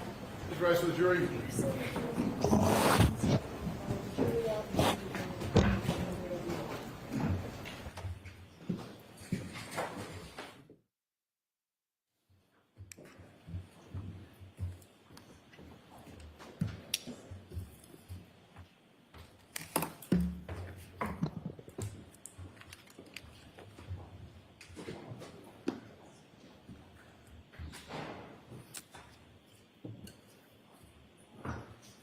Sandra, follow me, please.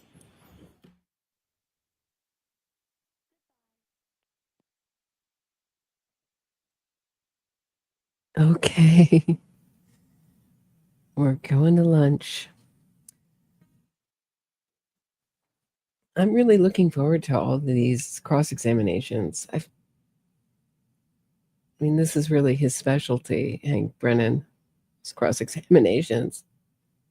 Does anybody remember when I think I played it more than once, his co-counsel when he was representing Whitey Bulger, I'm talking about Hank Brennan's co-counsel, gave an interview when it was announced that he would be he would take over as prosecutor, join team Adam Lally and Laura McLaughlin. And his co-counsel, when they defended Whitey Bulger, was saying he's just the best cross-examiner he's ever seen. And you notice he doesn't get frustrated when he doesn't get the answer he wants. He can adjust, which Alessi, I mean,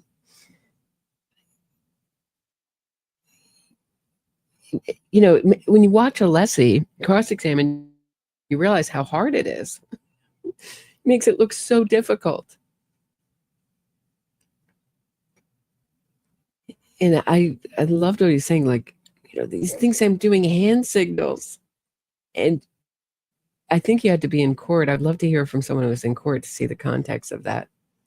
Because on TV, it doesn't read at all. You're like, because you can't really see Alessi and you can't, it didn't look, at least from the TV footage, that he was reacting to his hands at all. So, yeah.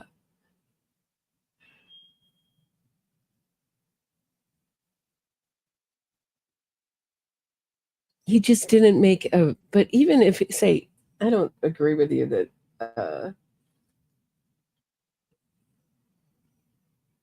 I think he's a rigid person, but why didn't he make a plan that allowed for a lot of different kinds of answers? Why did he think that he would be able to control the witness in such a way that he'd only get the answer that he wanted? I know lawyers think they can,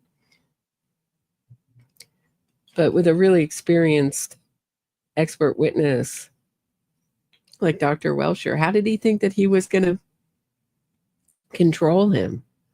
I mean, Welcher ended up controlling most of that cross-examination. Why didn't he make an examination like a chess game? Like, if he goes here, I'll go there. If he goes there, I'll go here. I mean, there's obviously only so many answers he could have given. Maybe he's just overworked too. Did anyone consider that? I mean, the reports I'm getting is Alan Jackson's phoning it in. I mean, Yannetti's done next to nothing in this trial. Why isn't Karen Reed marshaling every resource? She's not marshaling every resource. Yannetti's, I would prefer Yannetti than Alan Jackson. I think they're both innocent fraudsters, but I can't imagine, if it's a fair jury, them having any credibility with the jury at this point. Do you want me to play that? You want me to play? Which video are you talking about? Yeah, hold on, I'll get back. You guys hear that? Mm-hmm.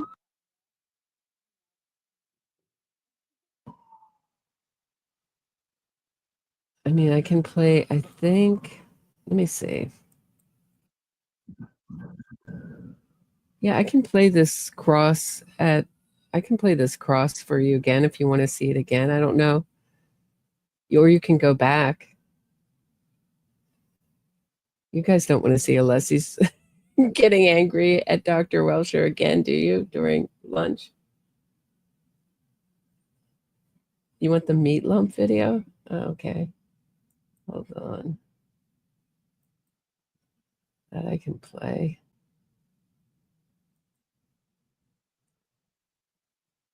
Give me a minute.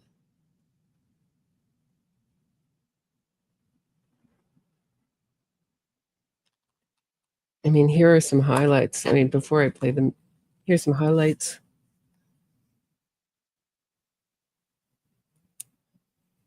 Let's see.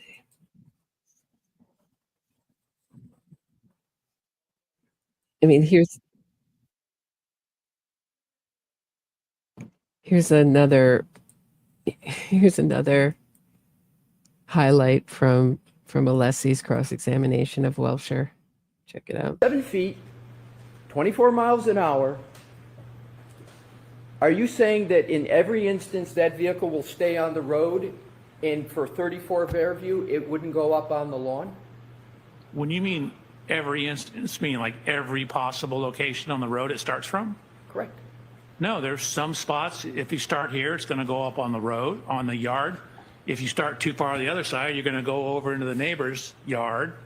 So it depends on where you start. Right. And so in given the conditions that we've just described, right? Conditions the weather have nothing to do with where you I start. need to finish my Hold question, on. sir. Only one at a time. Yes, ma'am. Let him finish his question, please. Given the conditions that you've described, it is reasonable to conclude that that vehicle, under your parameters, would have gone up on the lawn. Is that a reasonable conclusion? No. So you don't think there's any possibility that could occur, a vehicle going 24 miles an hour at this location, 87 feet backwards, in the dark, with wet pavement at a minimum, and low lighting, you don't believe it's possible for the vehicle to, under your scenario, to have gone up on the lawn? That's not possible. So your first question was reasonable, and I said no.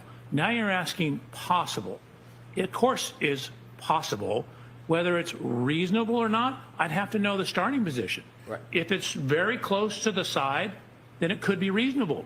If it's further towards the middle of the road because snow is building up on the side of the road, then it's probably not as reasonable. I would need more information to be able to determine whether it's reasonable or not. It's certainly possible. It's possible it could have shot off into space as an engineer, but not probable. Oh, you think it's possible that it could have been shot off into space, sir? As an engineer, it's a possibility. It's a possibility that Absolutely. this Lexus could have been shot off into space? Yeah. Highly, highly unlikely. But All right. again, you're asking an engineer about possibilities and probabilities. Let's get back to reality. So Objection. That's generally where the defense lives, is highly in the highly unlikely, possible but highly unlikely territory. All defense teams seem to live there. Let's see.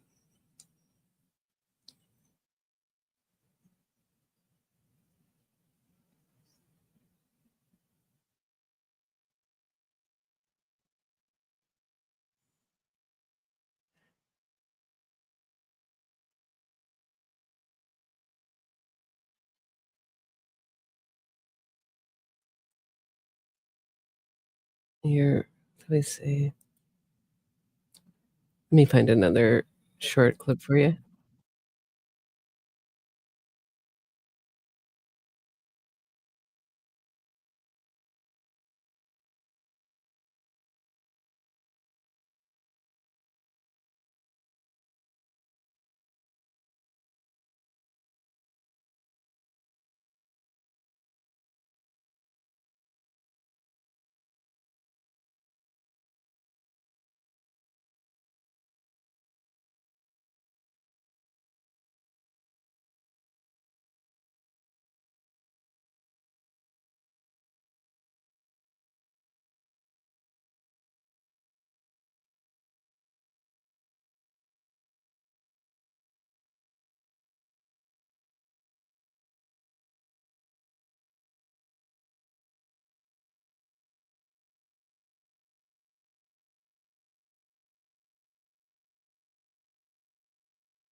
All right, I'm just looking for this meatball video. Hold on, I have it somewhere. Okay, here we go. All right, here we go.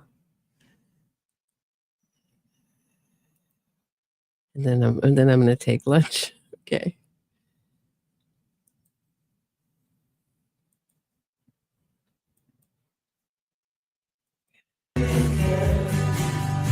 So I'm just going to be stopping it so they're listening to the traveling Wilburys, and there's the meat blob in all its glory. Whoop.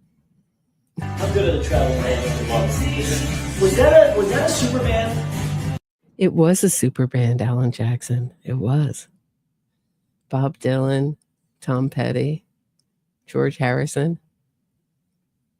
Yes. So then there's Yannetti with a drink, always a drink, cocktail, as he would need to be on to defend the psychopath.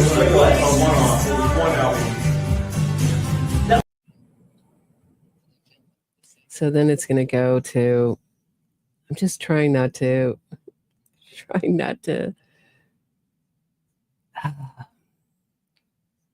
alarm. So then it goes to Alessi in the tightest skinny jeans, yellow shirt, unfortunate outfit. Here he is. Tom Petty, George Harrison walking over the bridge. That's a great band. Yeah, Roy Orbison. How could I forget Roy Orbison? Wow, he had a beautiful voice.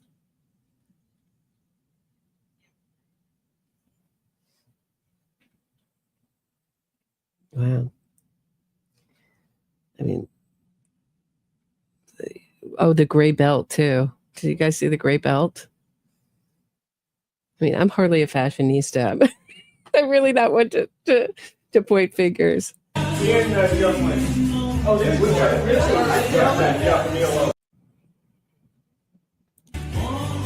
And there's Eliza Little, who's gotten the most unfortunate haircut. It's like almost like a mullet. It's been described. Looks terrible on her. But we've all had our share of bad haircuts.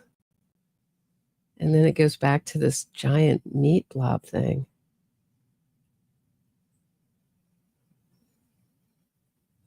I mean, this like tiny toaster oven thing is just buckling under the weight of this.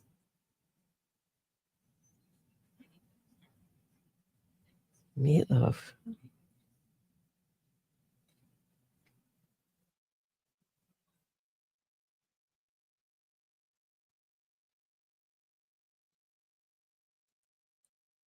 So, I mean, it's just like a video, I guess, put out to whip up the free Karen readers to say like,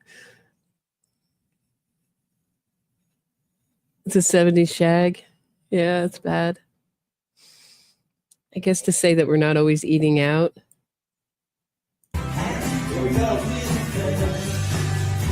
Yeah, they're all just regular people who make meatloaf one toaster oven at a time, guys.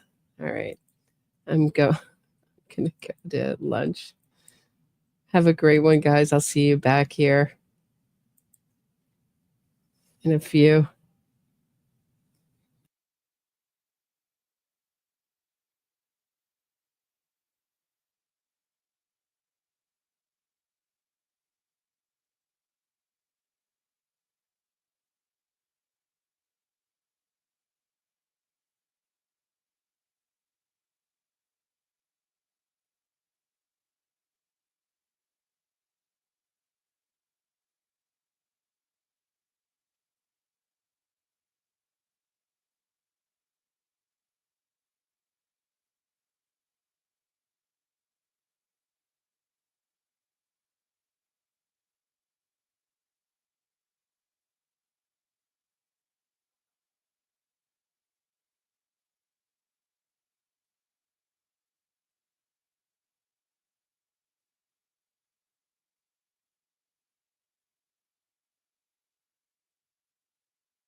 seated. Court is in session.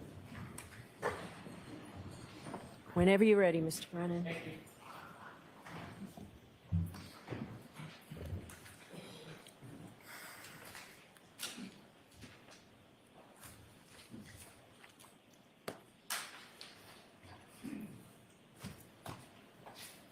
Gilman, if we could turn to page 6 of Mr. DeSorga's amended PowerPoint presentation.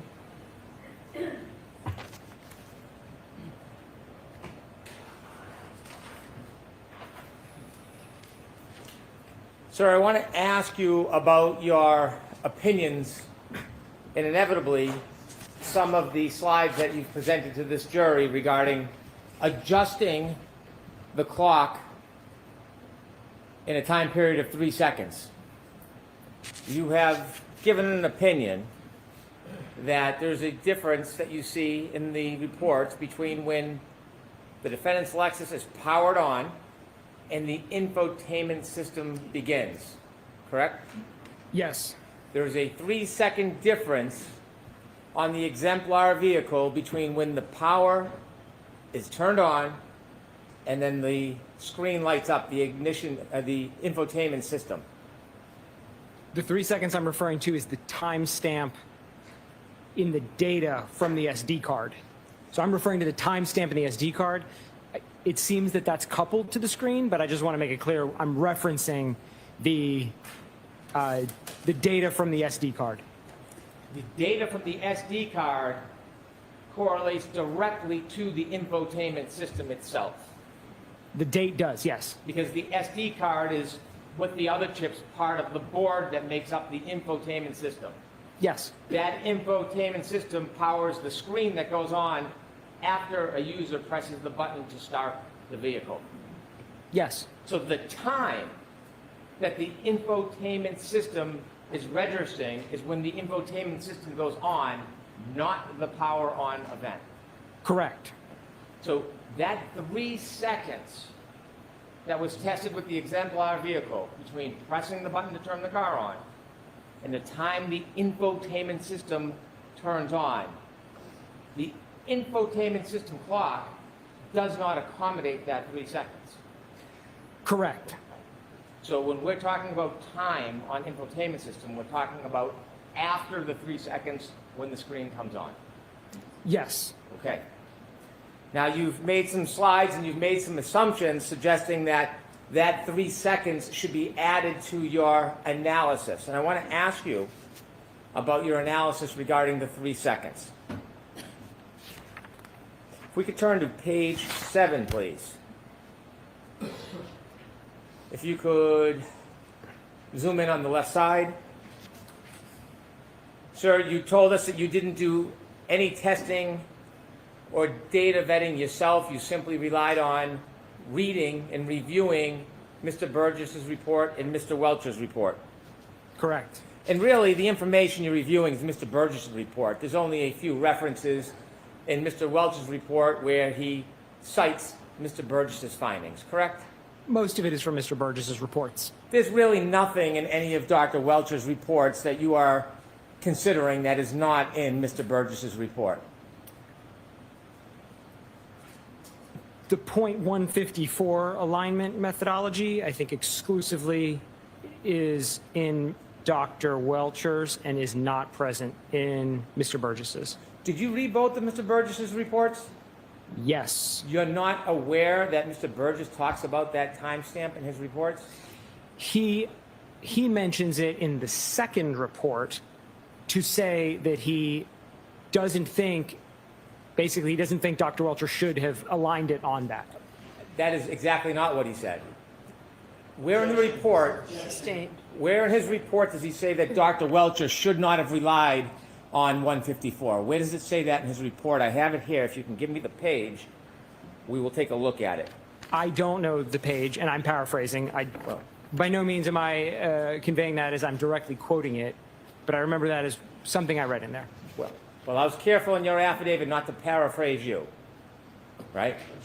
Sustained. So when you just made that assumption or that suggestion characterizing Dr. Welcher's state of mind or thought process, Is there anywhere in the report you can cite or show me where Dr. Welcher said that? No. Okay.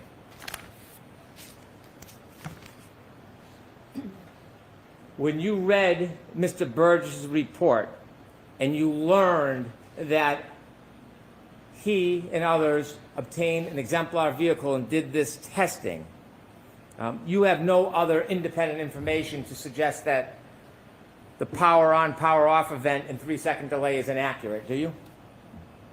I just want to make sure I heard you. Did you say accurate or inaccurate? Inaccurate. I'm sorry, the fan's on. I'm trying to I show. know, that's the only reason I couldn't hear that. So can you state it one more time? I'll rephrase it.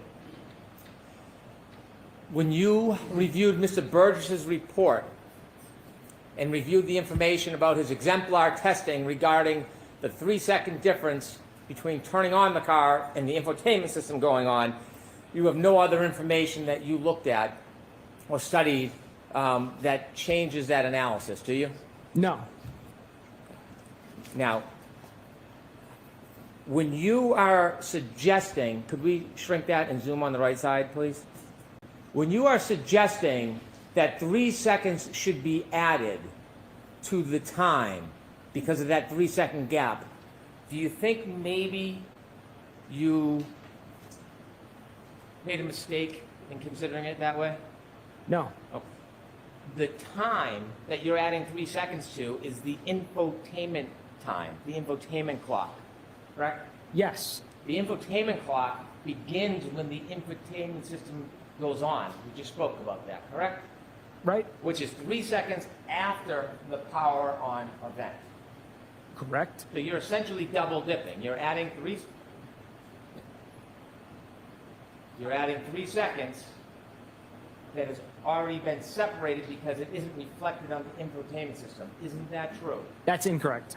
You believe that that 3 seconds between the power on and the infotainment system going on should be accommodated extra on top of it. It's not that it's extra, it's because when we're talking about times here, we're pulling a time from the infotainment and we're marrying that with a key-on timer from the vehicle control history. Those are separate systems. So if the vehicle control history had its own time, then what you're saying would be correct. We wouldn't account for any delays because then it's already baked into those numbers. But this is a very unique analysis. This is not something I've ever even seen, this type of analysis here where we're comparing a timestamp from an infotainment SD card to a VCH total time. And so the only way to reconcile those two is we have to align them. And the 3 seconds is the alignment between those because the VCH key-on timer is going to start as soon as the vehicle is turned on. And that's the 3 seconds. You've never seen this before. I've never seen the approach taken here in this analysis by Aperture. That's what I meant by this. I'll clarify. I have not seen a timestamp from a key-on event in a Lexus infotainment used in addition to the key-on timer from that same Lexus. You know Mr. Burgess actually looked at the data, not just the timestamp. He looked at the data. You understand that, don't you? Sure. You did not, did you? Which data? The data for the timestamp on the text stream data. There is no timestamp on the text stream data, is my point. It's a derived value from the key-on time, and then added to that is the elapsed time from the text stream. So they're separate. Did you look at the data to make that determination that you're claiming right now? Did you actually look at the data? Yes. Yeah. You looked at the raw data? I looked at, yes, the raw text stream data. The raw text stream data from infotainment, did you look at it? I just don't want to mince it.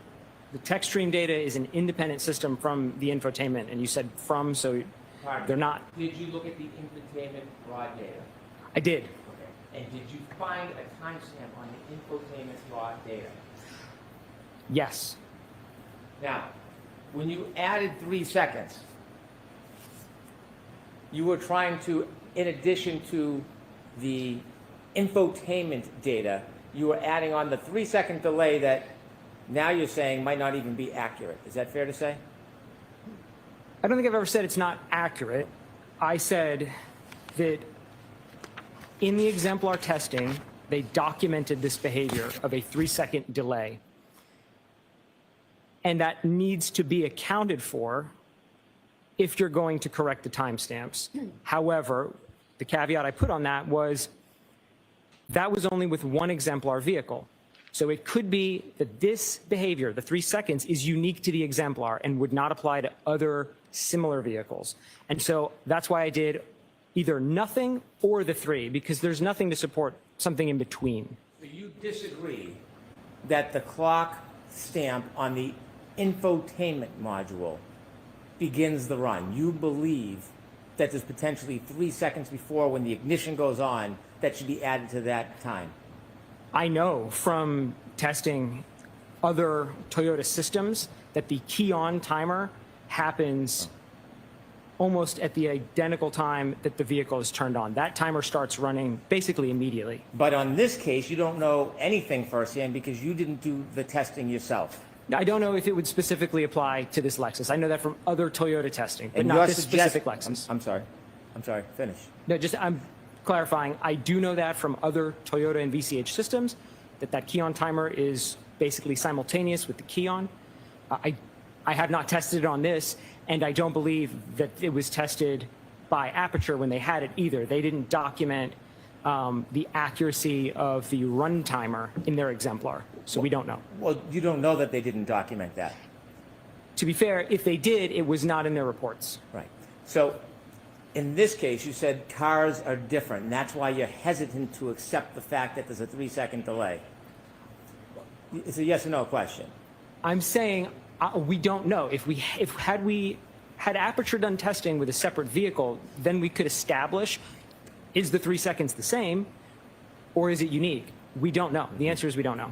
And so when you are determining that 3-second variance, you don't have any assurance in your own mind whether or not this car, Miss Reed's Lexus, has a 3-second variance. That's what you're trying to say. That's correct, and that's why I run my calculations with and without it. And the way you would determine that is to actually do testing or look at the data. More testing, I think, is the only way that would be able to be determined. Now, let's turn to slide 9. As part of your charts, could you enlarge the left, please? As part of your charts, you took this chalk from Attorney Burgess's report, and you made some assumptions about this, didn't you? I'm not sure. Okay. I applied the numbers in his third column to the times, so I mean that's the extent of the analysis. When you looked at the first 5 columns, 1:14, 13 a.m., 4:38, 16 a.m., 4:42:06 a.m., 4:45, 12 a.m., and 5:04, 28 a.m. You said on direct examination, oh boy. You said on direct examination that was matching infotainment to iPhone. That's what it says on the chart, so Okay. that's probably what I said. I don't remember specifically, but that's what the chart says. Is that your opinion, that those first 5 columns are matching infotainment to iPhone? The chart says infotainment call timestamp in column 1. It says O'Keefe iPhone call timestamps in column 2, and then it says offset. So I'm taking that at face value. You're basing your later charts on the predicate that these numbers, the first 5 columns, are infotainment compared to John O'Keefe's iPhone, aren't you? Based on the chart, yes. You didn't do any study on your own to determine the genesis of that information, did you? I'm aware of the fact that these calls, the 5 you mentioned, were placed when the vehicle was in a keyed off state. I'm aware of that.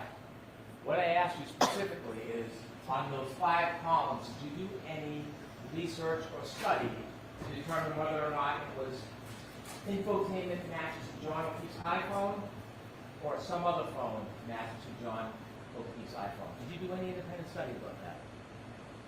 No.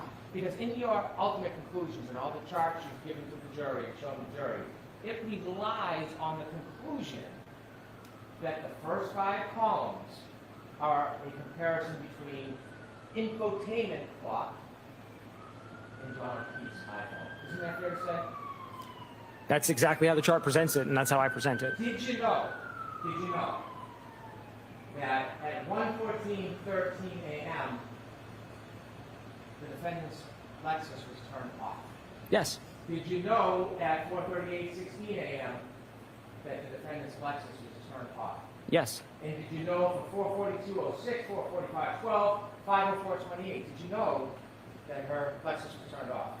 Yes. Do you know that when you make phone calls, oh, by the way, do you know on those different times, the first 5 times, where that information is generated from? Which column? Left column, 1:14:13, all the way down to 5:04:28. Those 1, 2, 3, 4, 5 calls. Do you know where that information came from? It came from the SD card from the infotainment. Do you know where the genesis, the beginning, the source of that information? That matters, right? The source? It would. It would. Do you know where it came from? The assumption, the assumption is if the vehicle has a timestamp and the phone wasn't connected, it would have been synchronized after the fact. But that wasn't tested. And Aperture didn't do any of that testing in their work to look at the behavior of a timestamp in the infotainment when a phone is synchronized after the fact. Blaming Aperture is not going to get you out of answering the question. Did you know? Sustained. Sure.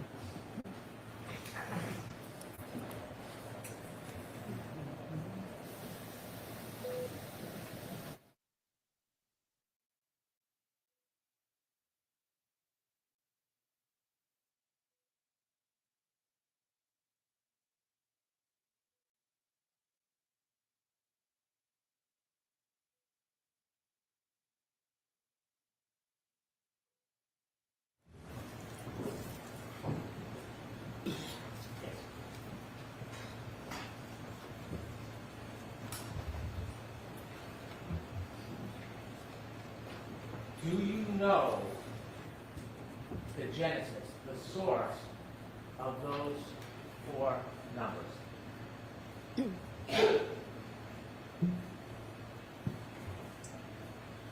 Definitively no. Your entire premise for your slides and values and ranges depends on knowing the genesis of those numbers, doesn't it? I relied on Mr. Burgess's explanation that those times were synchronized after the fact. Did you know that those are all phone calls from the defendant's phone to Mr. O'Keefe's phone? Yes. You did know that. I know that they're phone calls From who? between. Sorry, can you maybe just state it more clearly? Because I'm not sure. I don't want to fumble through an answer if I don't understand the question. So, Do you know where those calls came from? The source. a phone. Whose? Miss Reed's phone. Now, I know you're not an expert on mobile devices, but did you know when it's not a contemporaneous synchronization, you plug your phone in, it's going to register on the infotainment system, but come from the phone? Objection. Sustained. Do you know when someone plugs their phone in after they turn the car back on, how it synchronizes on the infotainment system? I don't know if adjustments are made to those times during a synchronization or not. I think that's something that could be tested, and to my knowledge, was not tested. If you don't know, then your conclusions and all your opinions to this jury is based on an assumption that you don't even know the predicate for. Isn't that fair to say? My conclusions are based on all of the data that Mr. Burgess laid out. So he laid these out and went so far as to calculate the offsets himself. So there's something implied in his table by virtue of him calculating these that maybe he would decide to align them. And so, again, to provide the clarity on all the possible alignments, I included them. But that's not what I asked. If you're making an improper assumption about the predicate, about these calls and the source of them, and you're wrong, that would change your entire analysis and conclusions and charts that we see in your later charts, wouldn't it? Sure, if there was testing that showed that that is an invalid method on this specific Lexus and SD card, then of the 30 possibilities, some of them would end up being eliminated. Did you know that when an iPhone is plugged into a car, it downloads the information from the iPhone onto the infotainment system? Did you know that? I don't know how the clocks are synchronized when you plug an iPhone into a car. Well, if you don't know, how can you make conclusions based on a part of it you don't even know what it is? The conclusions are based on the data in Mr. Burgess's report. I know you're not an expert on mobile devices. Objection. So I'm going to strike that. Go ahead and ask your question. I apologize. If you have two different devices, a Lexus clock, an infotainment system, and an iPhone, you would agree that it's not unexpected to be variances, correct? Correct. When you're comparing two iPhones, do you have an opinion, do you agree that you would expect the variance to be very small, iPhone to iPhone? I don't know. Have you ever studied that before? Two iPhones? Yes. No. So as you sit there today, you don't have any expertise, any education, any knowledge about how closely two iPhones would sync with each other? No. Do you see in the first 5 columns the numbers are small, 22121?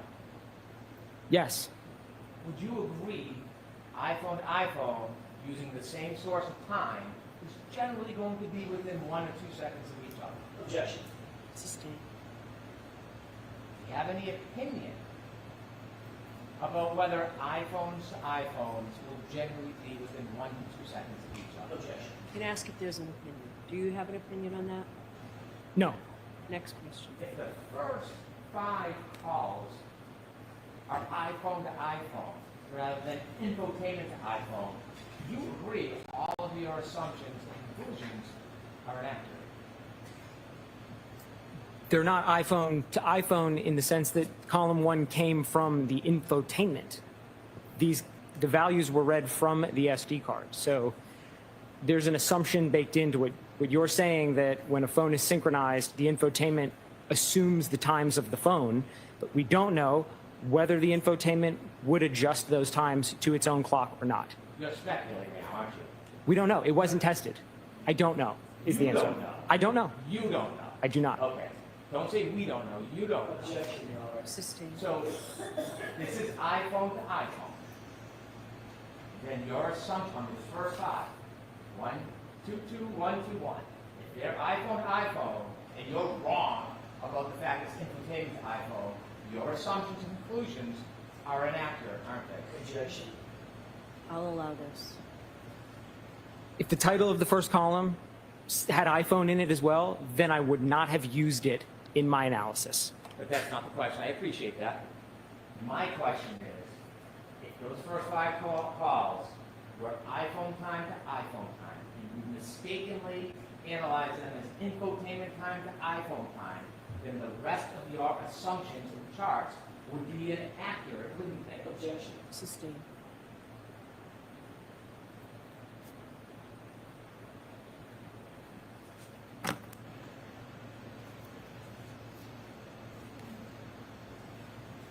At 5:21:36, do you know whether or not the defendant's Lexus was on?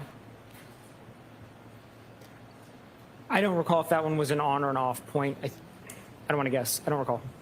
And so if you don't know if that was on or off, were you able to do an analysis whether this was phone to phone or infotainment to phone? No.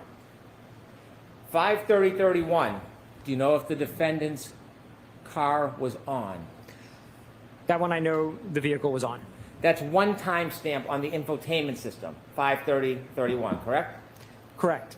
And then in the O'Keefe iPhone call timestamps, there are 2 different numbers, 5:30:15, 5:30:52.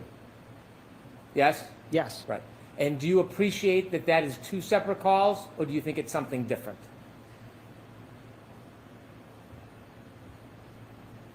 I'm going to paraphrase, again, Mr. Birch's report as I recall it, in that he stated during the testing they did with the exemplar, calls placed in close succession would not necessarily both be logged in the infotainment. So as I understand this chart, what he's trying to say here is there were 2 calls placed, there were 2 call logs in Mr. O'Keefe's phone, but only 1 timestamp in the infotainment, and he couldn't determine which it corresponded to because of that observed behavior from testing. I'm asking if you know.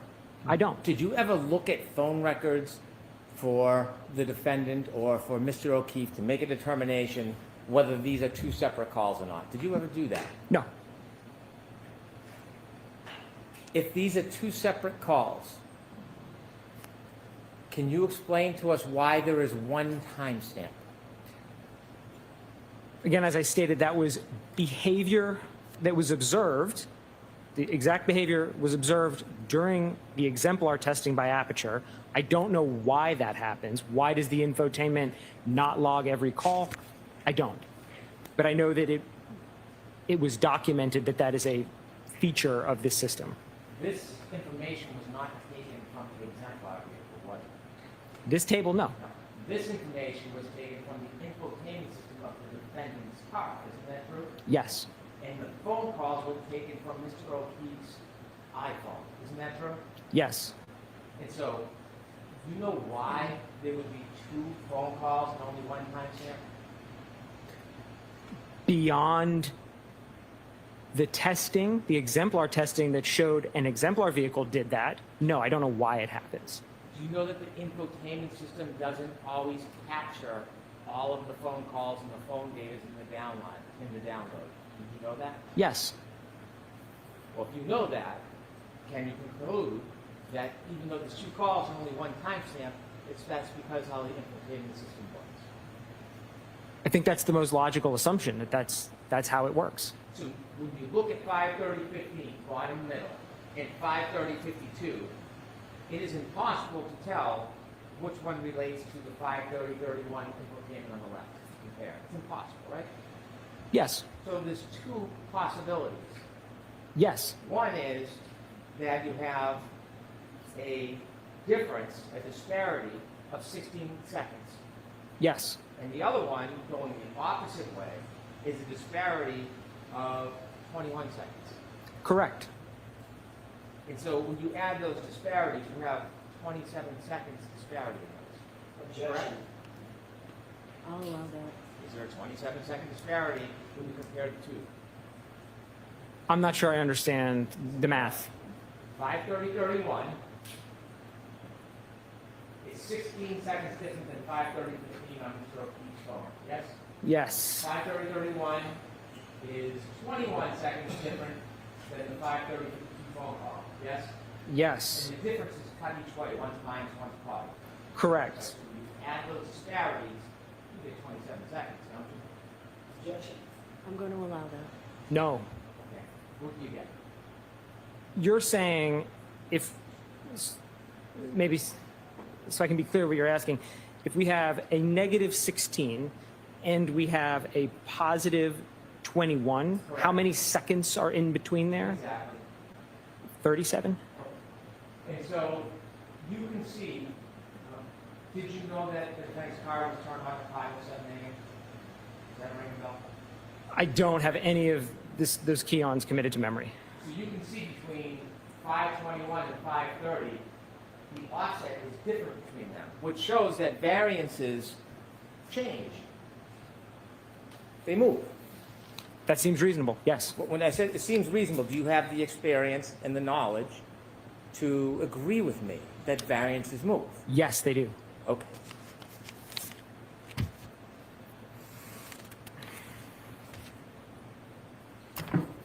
If those first 5 calls were iPhone to iPhone rather than infotainment to iPhone, would you agree they should not have been considered in your analysis?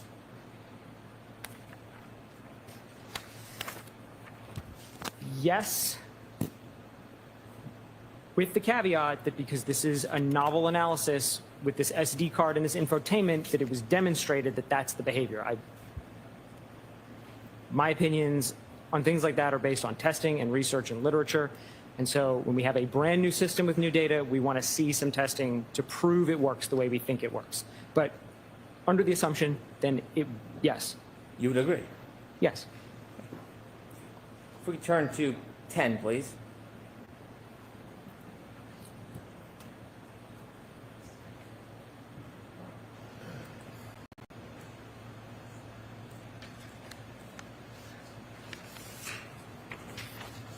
Given, could you zoom in a little, please, on the left?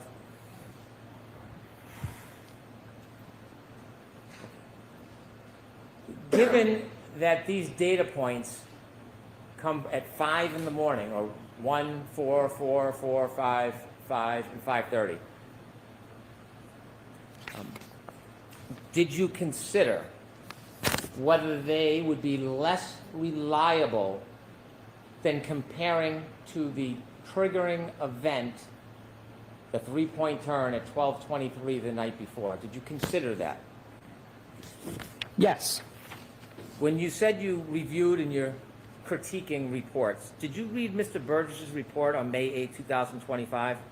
Yes. Did you read in his report where he explains that this is a less reliable method to, it's a less reliable method because of the time distance between the actual event we're interested in, 1162 at 12:30, 1:43 to 48, than the 3-point turn?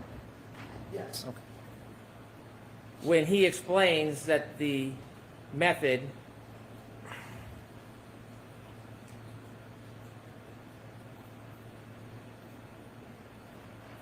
of using 5:21 and 5:30 on January 29, 2022, he explains about how the information is stored in the infotainment system when it's powered back on, doesn't he? I'm not sure. Well, do you remember when you were reviewing his report that he explains the available call log correlation is restricted to a time frame between 5:21 and 5:30 a.m. on January 29, 2022, when the vehicle was powered on. All other calls stored in the infotainment module occurred while the vehicle was powered off, indicating those entries were synced from Miss Reed's iPhone upon reconnecting to the system on the morning of January 29th. You considered that when you decided or formulated your critique, didn't you? Yes. This further indicated that the associated timestamps for those calls originated from Miss Reed's iPhone. Did you read that? Yes. Relative to those first 5 columns, correct? Yes. This behavior was previously documented in the initial report, which is the January 30th report.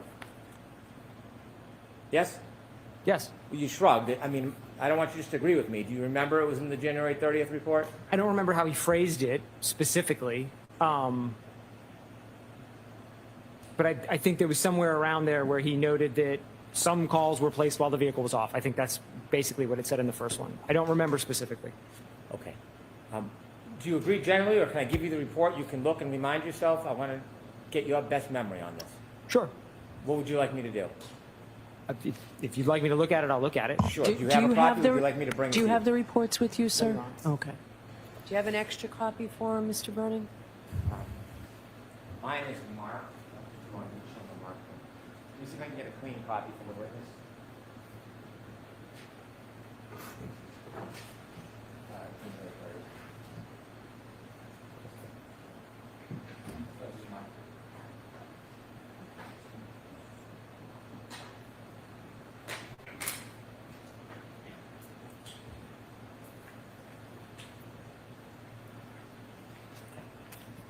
I don't have a clean copy. I don't want to show you something that has my writing on it. Not that I care that you read it, but it's protocol.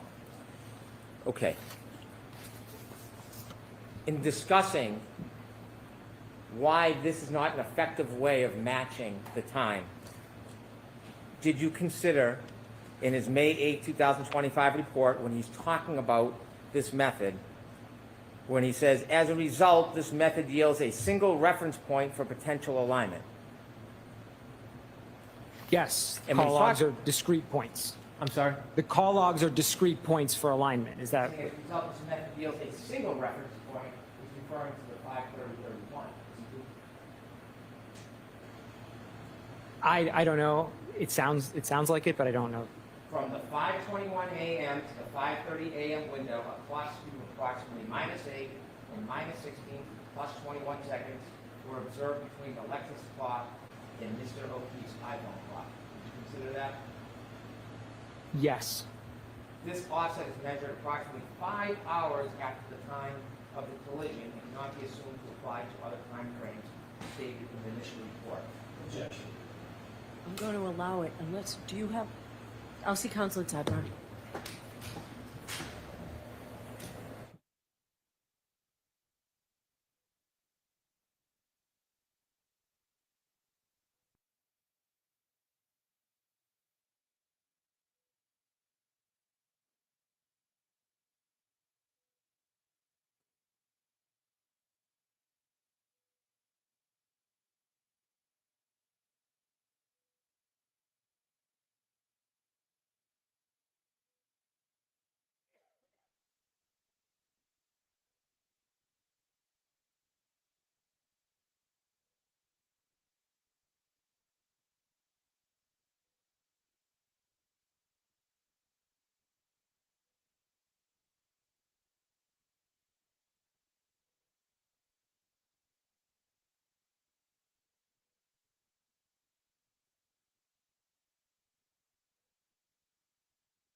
Sir, going back to my question, so you read Mr. Burgess' report, the same report that you're critiquing, and you were aware of this information, weren't you? Yes.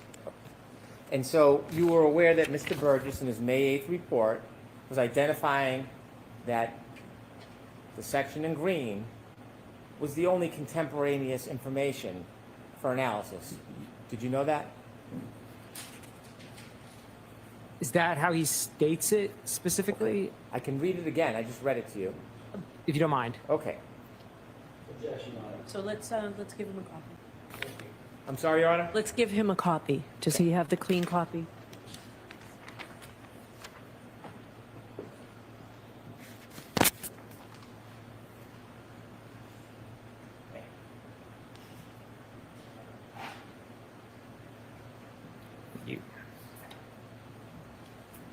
You can turn to page 3.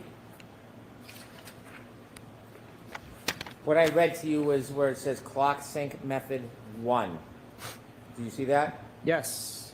And this is, if you look at the second paragraph, I read that to you word for word. Do you see that? Yes. The 5:21 a.m. and 5:30 a.m. are the only two data points when that car was on January 29, 2022. Is that fair to say? Yes. Okay.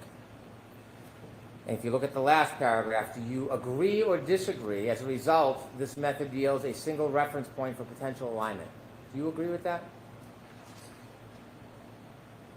No. Okay. Because you still are under the mistaken belief that Sustained. you still have the opinion that the first 5 rows are an infotainment to iPhone analysis. It's presented as that way in his initial report, which is what my initial analysis was based on. And in the supplemental report, there's no further testing to say one way or the other. He just has a new opinion. So I stand by the initial analysis that I had, that those points should be included with all of the other points. But that's not my question. My question is, you are taking the position those first 5 calls are an infotainment to iPhone analysis. They could be, and so I include them. I'm not saying they definitively are or not, which is why I never say there is one way to do it. That's why I say there's a whole host of ways to do it. So you're now saying that you're not assuming that's an infotainment to iPhone analysis. Are you now saying that? It's stated that way, and I think it could be that way, but it might be iPhone to iPhone too, if those times are just copied over. And if it was iPhone to iPhone, your analysis would be wrong. Certain lines would go away. So if you want to call the whole analysis wrong because of that, it might be your characterization. Okay. It would change the total number of possibilities. So if we put up chart 12, page 12, please.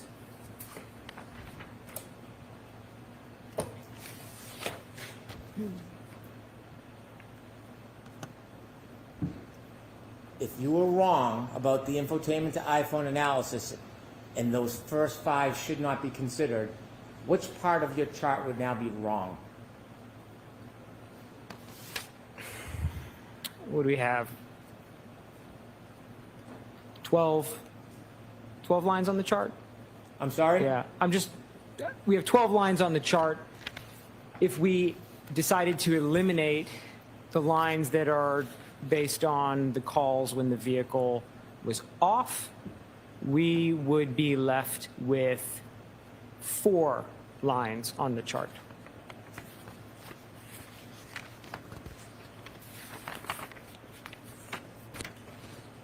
And if we turn to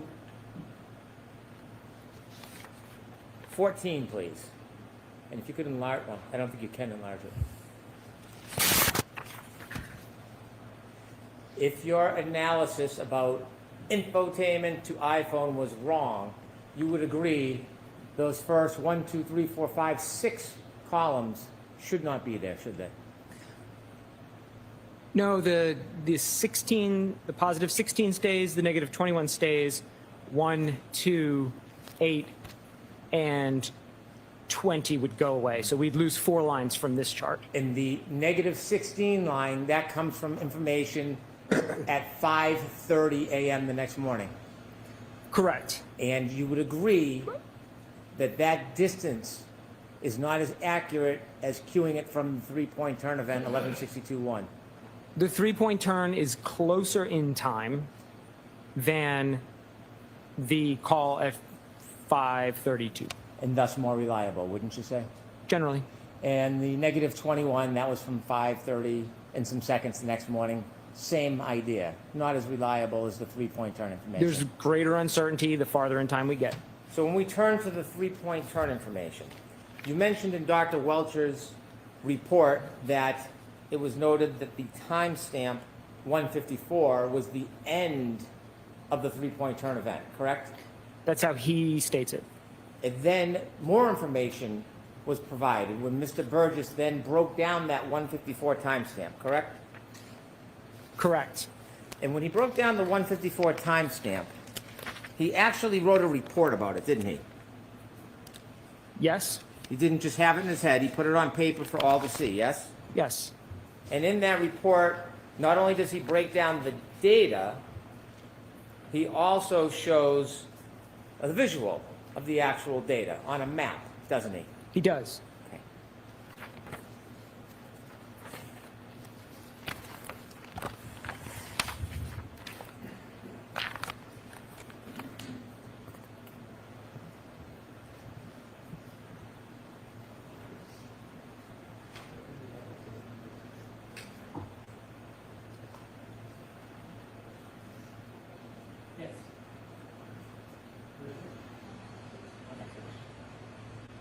Exhibit 192A.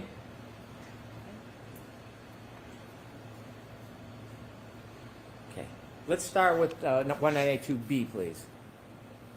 If you could open that up so we could see it a little better. when you look at the data he actually broke down, do you agree that instead of at the end of the three-point turn event as timestamp 154, that actually is at the beginning of the three-point turn? Do you agree with that? I don't know if the points are numbered on here, so I can't tell which point he's referencing as 154. Do you see the green circle? Yes. Do you see the black line? Yes. Does that orient you to the direction the car was traveling? That appears to be what he's trying to convey with this chart. And then the yellow is facing a different direction, towards Fairview, correct? It is. And do you see the green square rectangle? Yes. You think that correlates to the green circle? That seems to be what this graph implies. Okay. And it notes that... So ask it differently, Mr. Brennan. Does that heading note the start of the three-point turn of O'Keefe's phone is 12:23:59? I'm going to allow it. That's what Mr. Burgess states in the report. And do you have any information to suggest that's not spot on accurate? No, I didn't do an independent analysis of the three-point turn maneuver. And then the heading of the change, end of three-point turn to O'Keefe's home, 12:24:07. You have any information to suggest that's not spot on accurate? I did not analyze the three-point turn maneuver. And so when you look at that and break down 154, did you determine or make an analysis that 154 that was generally accepted, because there is variances between items, when you break it down with more specificity, 154 is actually earlier than the three-point turn conclusion? Did you consider that? I'm going to allow that, yeah. I'm not sure I understand the question, if you don't mind. You mentioned Dr. Welch's report said it relied on 154 as a timestamp for the end of the three-point turn. Yes. Based on Mr. Burgess's May 8th report and based on the data, which you don't contest, you now agree that 154 was not the end of that three-point turn. It was at the beginning. Based on how Mr. Burgess presents it, I didn't do an independent analysis. So I'm not on one side with Mr. Burgess or one side with Dr. Welcher. They present independent methods. Are you suggesting in any way it's inaccurate?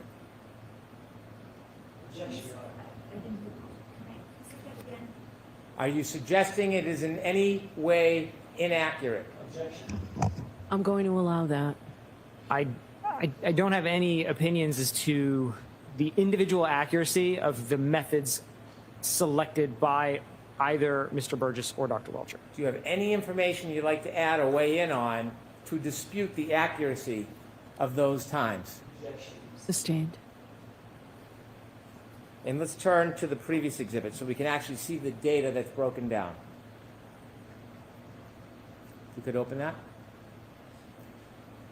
The 154 timestamp, if you go to the left, please. Do you see that right above the green line? Yes. 12:23:58. You see that? Yes. And then the green goes to the orange, and that's an 8-second difference, isn't it? Yes. And when you looked at this, you considered that this was a more detailed study of that timestamp by Mr. Burgess, right? More detailed is, yes, that's correct. And do you know why he did a more detailed analysis of this? Why it wasn't in the original PowerPoint? No, I don't. Well, you said that variances are generally accepted in the community, right? Yes. But then you wrote a report suggesting numbers and additions, and you submitted that report as part of the basis of your testimony, right? I only submitted a PowerPoint. I have no report. PowerPoint. And after you submitted the PowerPoint, isn't it fair to say Mr. Burgess then analyzed this data to be more specific after you introduced your PowerPoint? Yes. So can you guess why he went through a more detailed analysis? No. Objection. Sustained. Strike it.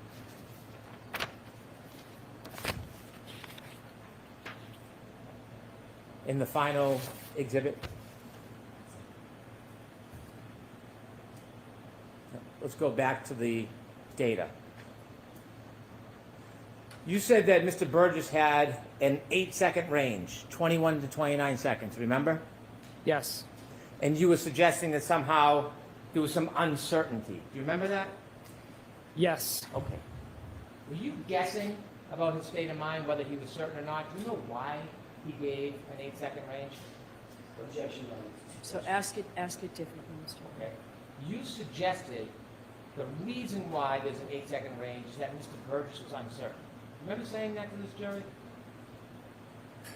Not in those exact words, but that's what uncertainty is. Uncertainty is a range. If we don't know a specific value, we put a range around it. That's uncertainty. That's a. This data from the green, would you agree it indicates the beginning of the three-point turn, and then the orange is at the end when the car is already in motion at 11.2 miles per hour? Objection. I'm going to allow it. Do you agree with that? I see speed values there. I see some headings. I can't convert GPS in my head, so I don't know. You could have analyzed this data yourself, right? Before you came in and gave an opinion. I could have. But you didn't. I did not. Do you have any reason to test the accuracy of this data that's been broken? No objection. I'm going to allow that. No. And so by giving the range of 8 seconds, you talked about looking at different values to be fair, a wider range, right? Even though this analysis depends on the end of the three-point turn, wouldn't you agree it's kind of forgiving to give that 8-second range to give the benefit of the doubt by starting at the beginning of the three-point turn all the way to the end of it rather than just giving the end point? As to that form, ask it differently, Mr. Brennan. Does the 8-second range that is provided by Mr. Burgess coincide with the data and the 8-second range between the green and the orange? That's where he comes up with the 8-second range, correct. And so if Aperture's position is the matching times at the end of the event, by going back to the beginning, isn't that even more forgiving than the scientific objection? I'm going to allow it. Yeah, I would call it a conservative approach to use a range of values. Right. The opposite of cherry picking, right? Sure.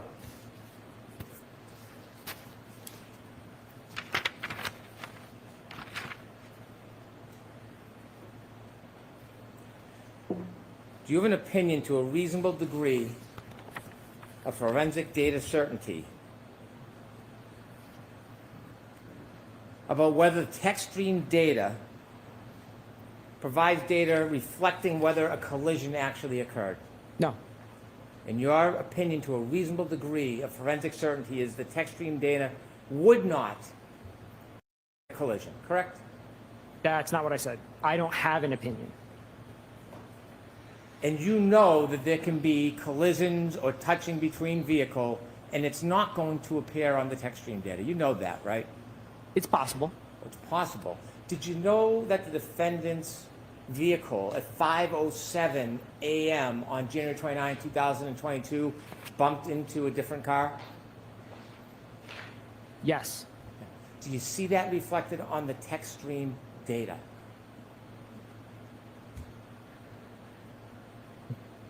I'm thinking back to when I reviewed the raw text stream data, and I don't remember seeing an event from that. I can't really hear I don't you. remember seeing an event from that time in the text stream data. Well, you don't remember seeing it. It's not there, is it? I don't think it is. I don't remember seeing it. I don't think there's one. You're not. I was going to finish and say I don't have all of the events committed to memory. There's 19 of them. I'm sorry. There's 19 events. I don't have them all committed to memory. You're not testifying or offering an opinion that there was no collision with this car that night, are you? No. Because if you were implying that or suggesting that or insinuating that, that would be misleading, wouldn't it? It's not. Sustained. I have no further questions. Okay.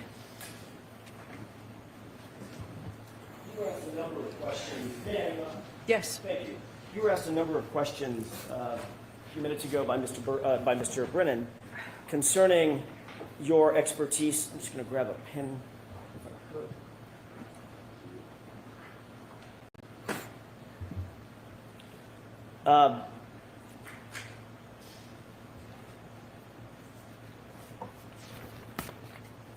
Specifically, you were asked about your expertise regarding mobile data devices. Mobile devices and their data, correct? Yes. And were you being truthful when you indicated that you were not an expert in Yes. that field? Were you being truthful when you indicated that you have a certain expertise in EDR data? Yes. Were you being truthful when you indicated that you did review Mr. Burgess's data and Mr. Welcher's data as reflected in their reports and PowerPoints? Yes. Were you being truthful about your credentials? Yes. Have you ever lied about your credentials? No. You hold a bachelor's degree? Yes. And you hold a master's degree? I do. You ever lied to anybody about that? No.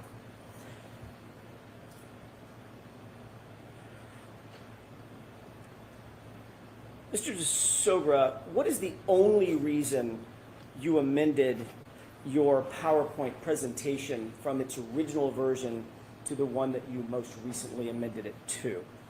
To include the additional analysis and data points from Mr. Burgess's supplemental report, the May 8th report. I'm sorry, I interrupted you. Go The ahead. May 8th report. So you amended yours because he amended his. Correct.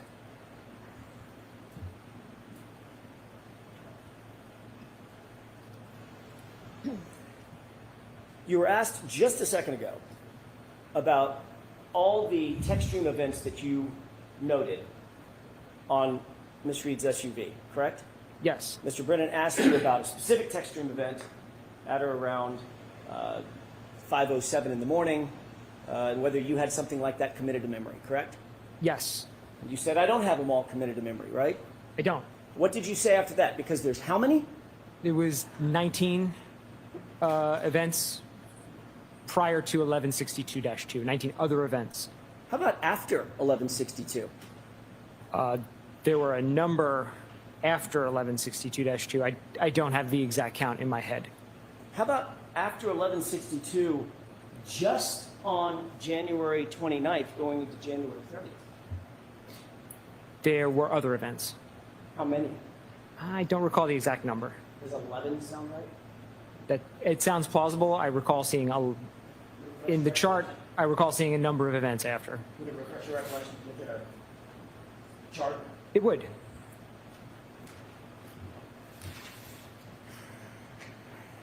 Thank you.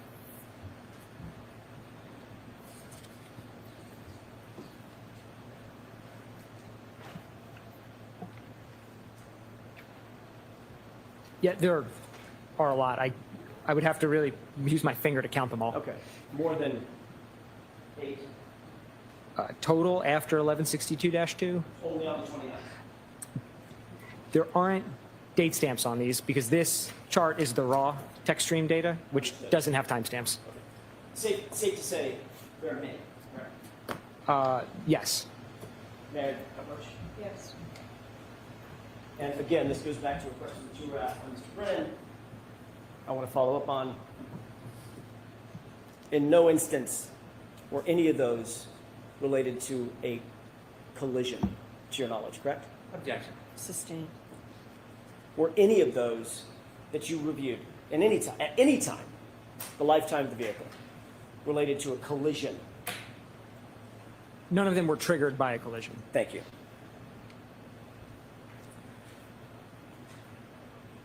I want to ask you a hypothetical, if I could, based on questioning by Mr. Brennan surrounding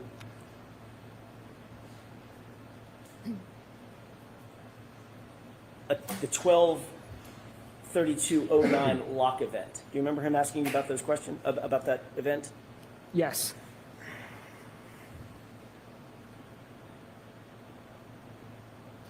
Your analysis was based on the time span. Let me rephrase that. Was your analysis based on Mr. Burgess's and Mr. Welcher's analyses together of a span of time between the 1162-2 text stream event or trigger event and the lock event at 12/32/09? Objection. So the question is that what he's considering? Correct. In other words, was he basing his opinion or analysis on that time frame, at least in part? So I'll let that question stand. Thank you. Yes. Okay.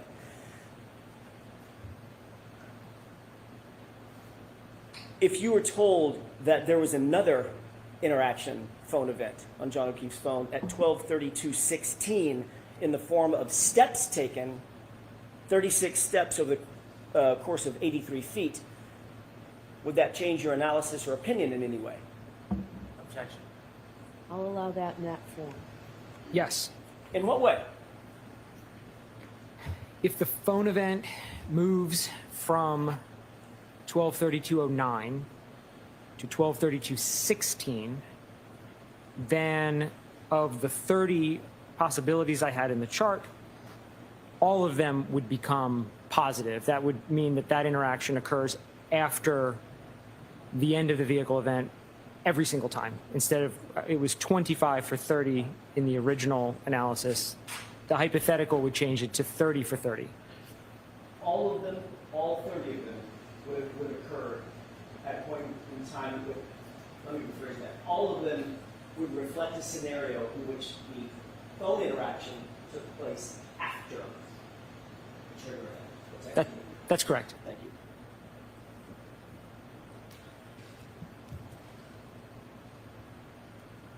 If you were told, let me give you another hypothetical, if you were told that there was a Doppler state event on the phone, pocket state event on the phone at 12:33:14, would that impact your opinion in any way? Objection. Sustained. You were asked several questions about what you believe Mr. Burgess may have gotten wrong in terms of his original report and one of his original analyses dealing with bits and bytes. Do you recall that? Yes. Did Mr. Burgess... Hold on. Of course. You need to, you know, we have to turn the fans off. And I'm not speaking loud enough? Right. I'm sorry. I'll raise my voice. I just don't want to scream over people, but I will raise my voice. Let's try this for a few minutes. May I start again? That question, yes. Thank you.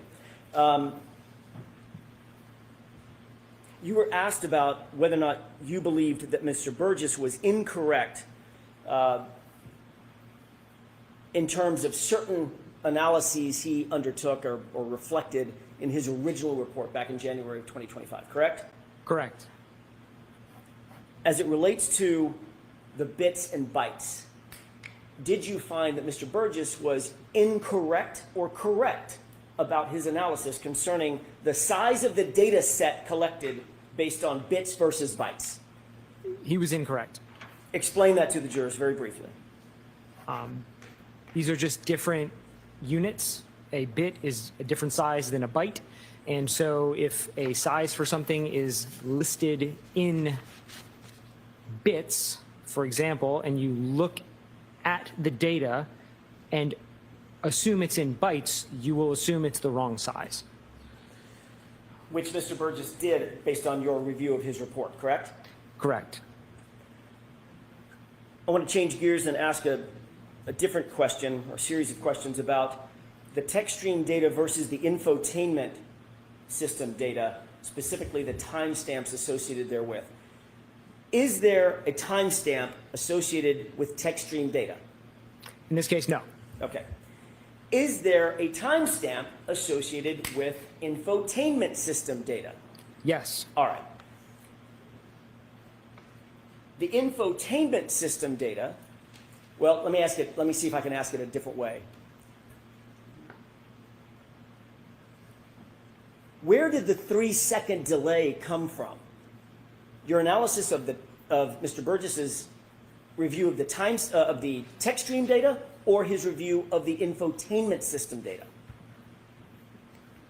The 3 seconds came, well, fundamentally it came from the exemplar testing, where he identified, and he was actually, well, Aperture collectively in that testing identified a difference between when the button was pushed and the time that showed up in the infotainment. But they didn't actually look at, as far as I know, or at least it wasn't provided if they did, how that specifically related to the key on timer itself, but they showed that the button is pushed, there's a 3-second delay, and then the time gets logged.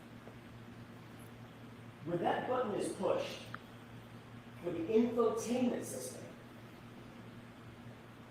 I'm going to rephrase again, so I'm as clear as I can be. When that button is pushed for the on event, the key on event, is that like a stopwatch? Click, a stopwatch starts running? Timer? In the VCH system, yes. Okay. Separate and apart from the VCH system, is there an infotainment system that also has a timer or a clock on it? As a clock. Are those two things independent of one another? Completely independent. What were you doing with regard to the 3-second delay as it relates to the key on event and the infotainment system event to marry those two things together? Right. I'm making the adjustment, or proposing that adjustment can be made, because the key on timer is going to start generally as soon as the vehicle powers on. But the infotainment, when you go and download the data, it will say, hey, I think I powered on at this time, and it turns out that time is actually 3 seconds off. So if you're going to then apply the infotainment time anywhere else to VCH data, you've got to realign the two, and that's where the 3 seconds comes from. These are independent data sources. Did Mr. Burgess, to your review of his, insofar as your review of his analysis, his report is concerned, did he align the two vis-a-vis the 3-second delay? No, he did not. Thank you.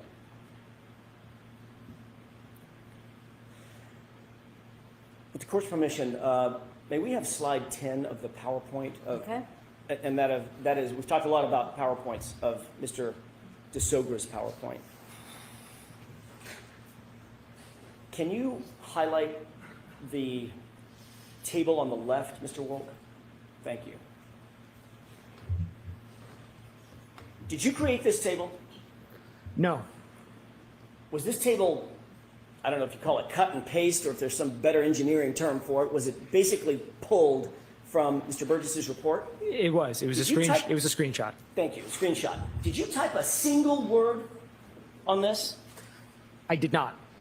I added a green box. Put a green box around it. Yes. You didn't type anything on this.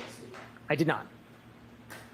You were asked a ton of questions just a few minutes ago about whether or not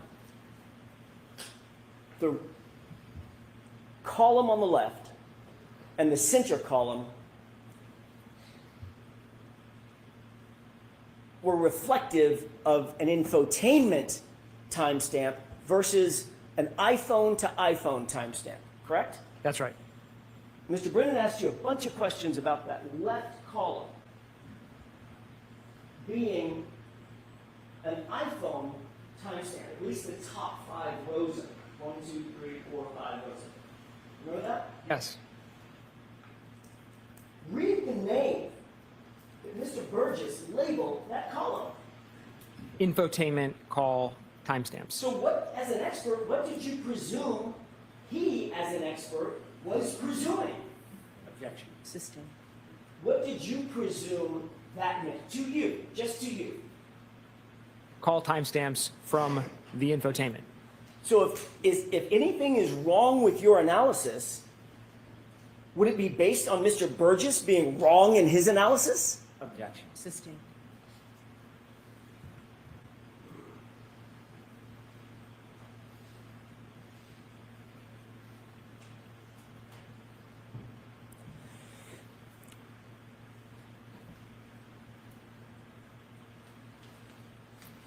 May I have just a moment, Your Honor? Sure. Do you need the light on? I don't.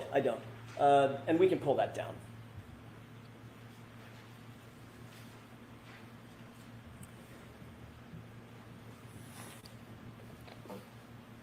What was your entire analysis predicated on? What was it based on, the foundation of it, as you explained your analysis to this jury during the course of the day? The testing by Aperture and the collective reports and PowerPoint presentations by Aperture.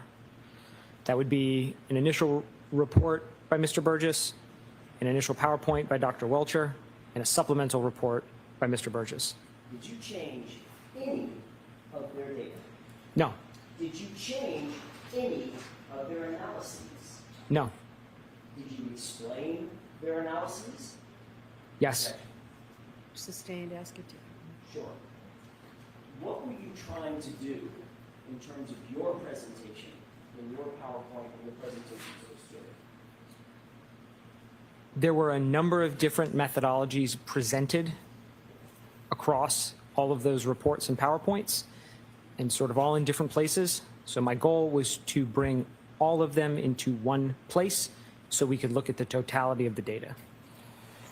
You were asked whether the genesis of your analysis relies on knowing the source of the calls, correct? You remember being asked that by Mr. Brennan? Yes. The actual genesis of your entire opinion is based on Mr. Burgess's and Mr. Welcher's analyses, correct? That's correct. You were also asked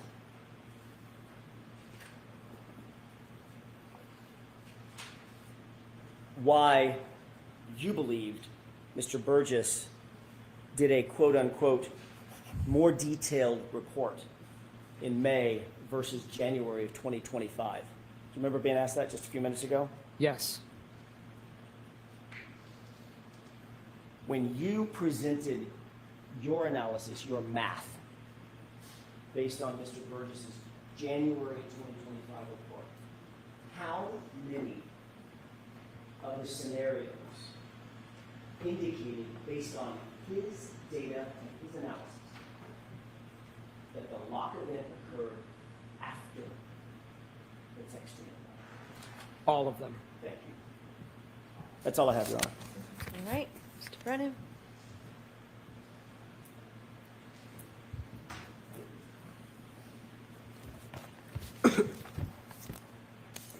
So, Mr. DeSorga, this demonstrates the danger or the difficulty. Hold on. Start the It's question cross-examination. differently. It is. It has to be a question.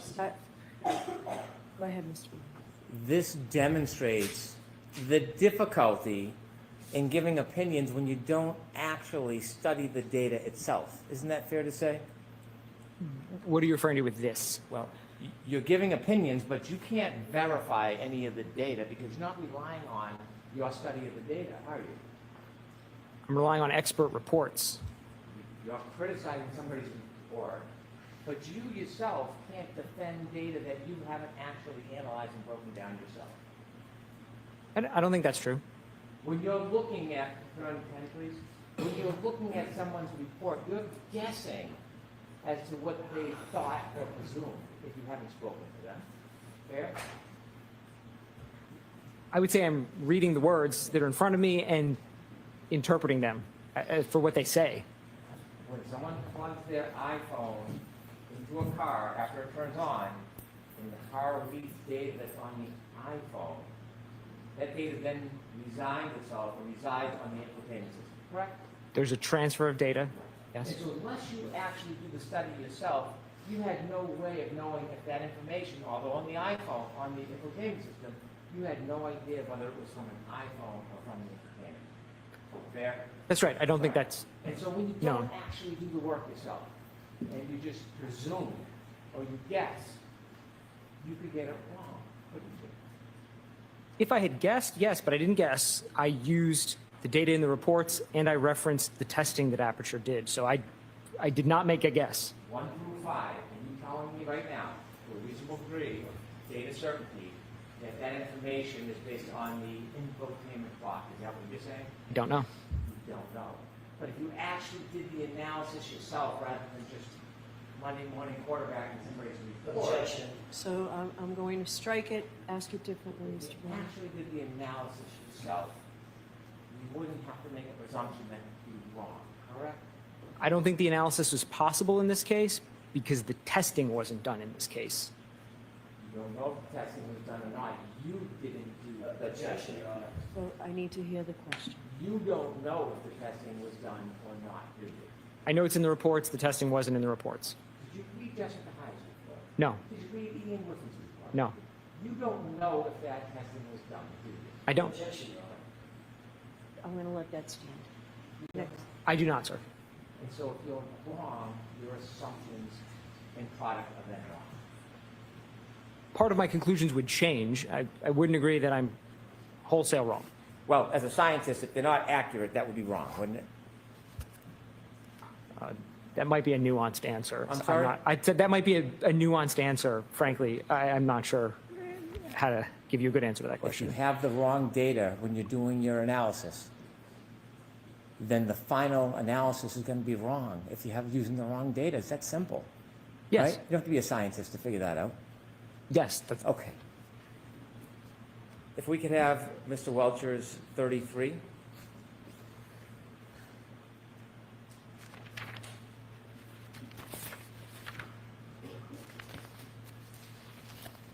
If you could open that, please. You were asked about whether the window is within the time frame of 12/32/09, the last user interaction with the phone. When you look at this data, could you go to the top, please? You see on vehicle speed, the car is moving. You see that? Could you enlarge that a little bit, please? The beginning of that data capture, the car's already moving, correct? I see vehicle speeds, right, in those first couple of lines, yes. Yes? Yes, I see vehicle speed. If you go to the bottom, at the end, the car is still moving, yes? I see vehicle speeds there as well. 2361. That would indicate, in your experience with text stream data, the car is still moving, yes? At the end of the record, there is a vehicle speed, the car is moving. That would be my assumption. Okay. And so, when you're making your conclusions that something's with or without, you're simply talking about the time of the 10 seconds of data, yes? Yeah, everything that I've done has been referencing the end of event 1162-2, which is exactly how it's been referenced in all of the other reports. That 10-second window, yes? Not even the window, just the end. Everything in the Aperture reports talks about the end of event 1162-2. So that's what I used across everything. And when you say end of event, you're referring just to data, not the actual real life event. Yeah, absolutely. The end of the recording. Okay. And so after that window, 12:32:04 to 12:32:12, you were asked a question about what might have happened 4 seconds later, 12:32:16. Remember you were asked about that? Yes. Did you know at 12:32:16 that John O'Keefe's cell phone moved for the last time? Did you know that? No. And between 12:32:12, which is in the 10-second window, and 12:32:16, do you know what John O'Keefe was doing in that 4-second period? No. Do you know if he was walking? No. Do you know if he was crawling? No. Do you know if he was falling? No. You don't know. I do not know. Okay. 12:32:16 wasn't just that Mr. O'Keefe's phone was moving, there were steps in it. I didn't review the phone data, so I don't know.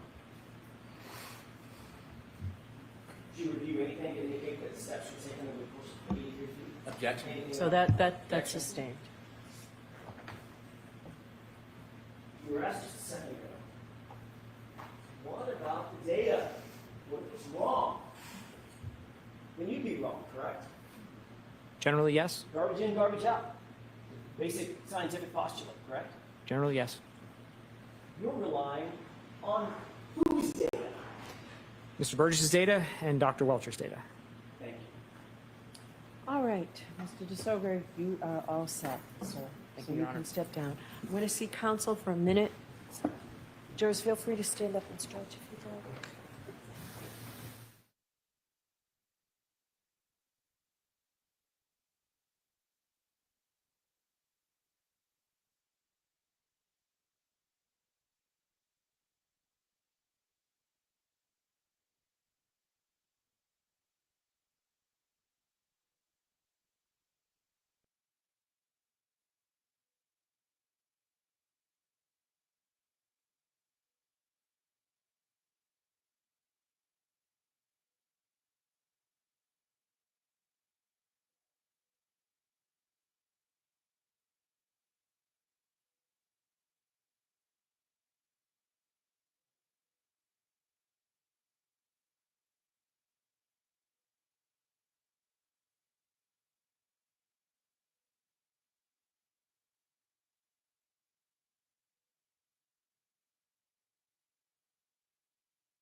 she going to call it a day? I mean, is there any rule? I feel the same way, Jennifer, right? There's no rule that they can't get ahead of schedule and send it to the jury early. I mean, just let's get this thing done. It's our second trial. Let's move it along. Enough of these delays. That's how I'm feeling. I don't know about anybody else. It's like we're on schedule, we're ahead of schedule, so we have to get this exactly in at the predicted time. So we'll just keep taking these.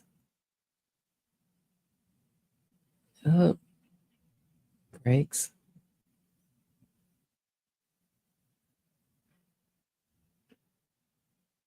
I didn't think he was a very effective witness. Did you? All right. Jurors, we did that to have me decide whether I'm going to let you complain now or not, and I'm going to let you go home. So that 5 minutes that just took means that you get to go home, because we know we'll be longer and we don't want to do this to you, okay? So we'll break for the day. I have to give you those same cautions. Please do not discuss this case with anyone. Don't do any independent research or investigation into this case. If you happen to see, hear, or read anything about the case, please disregard it and let us know. Additional caution, please be very careful. Continue to be careful with your social media use. We will see you Monday. Monday will be a full day. And we'll start right around 9 on Monday morning. So we'll see you then. Have a great week. Please rise to the jury. Christy?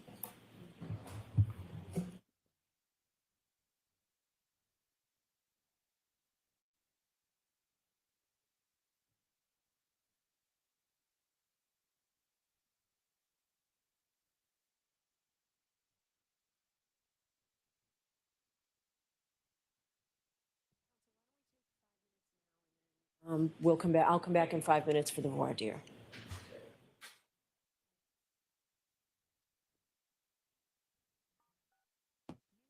Okay, so we're getting another voir dire. That's something. But she said this to the jurors the other day when we had a half day. It's a full day Friday. When she says it's a full day Monday, I tend not to believe her either. Voir dire, do you know who this is a voir dire of? Does anyone know?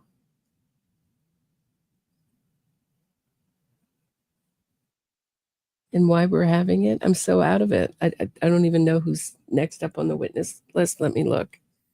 Let me see if I can find any information out. If anyone has any information, put it in the chat.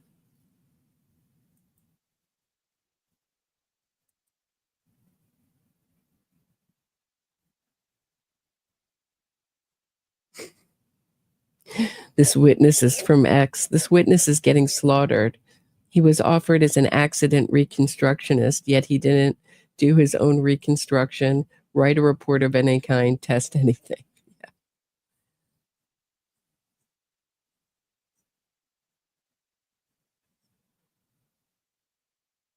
From John DePietro.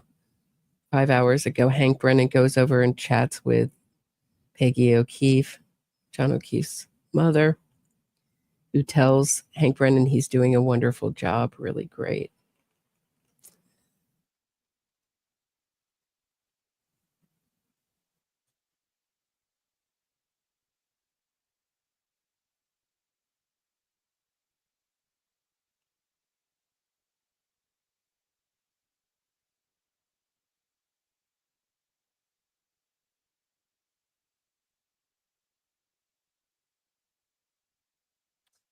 Here's another one. The key takeaway from this testimony is that the defense is not contesting that 1162 is the correct key cycle, that the text stream event is real, or that Karen gunned her SUV in reverse within seconds of John's phone last movements.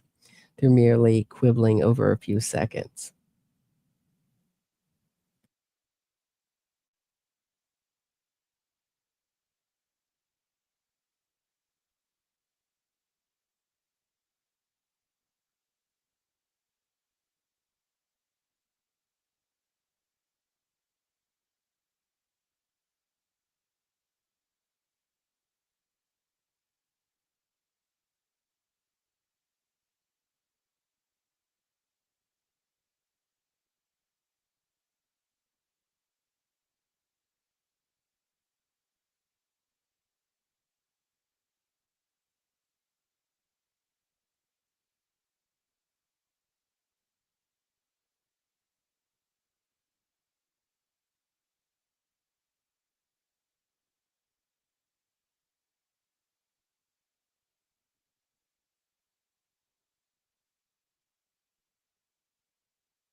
So Lucky Loughran may be next? Up on the witness list?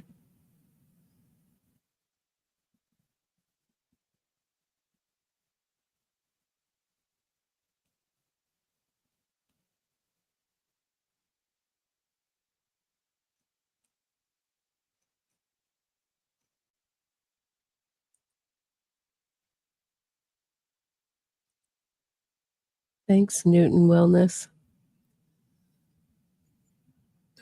Appreciate you supporting the stream.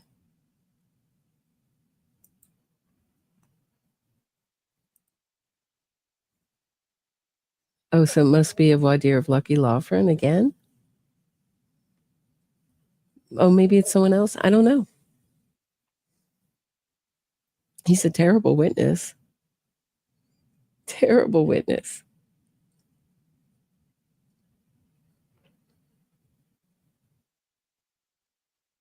You know, the prosecution team is very good. Adam Lally's also extremely good in cross-examination. He was destroyed last trial, absolutely destroyed. It's one of the, I really enjoyed that cross-examination. I mean, he came up all prepared, Lucky Loughran, the plow driver. Really just almost like he had memorized the script. They'd gone over what different cars look like and what their taillights look like and all this stuff. And then on cross-examination, he was just destroyed. It wasn't an epic cross. It was great. AJ's going to call Proctor?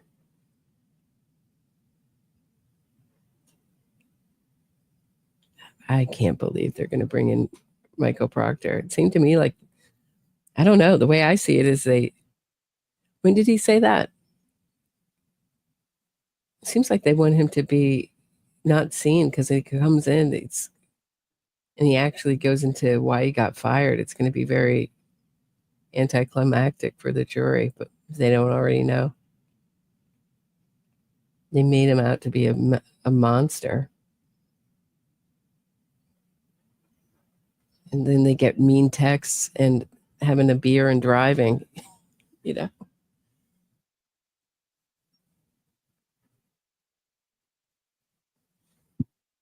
Karen, when did he say that? Well, it couldn't have been recent because isn't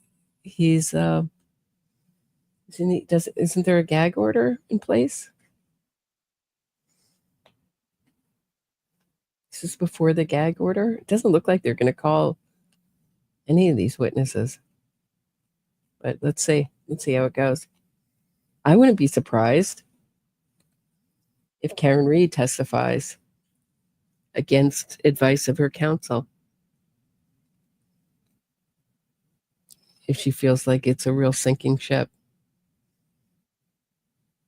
Because she's a risk taker.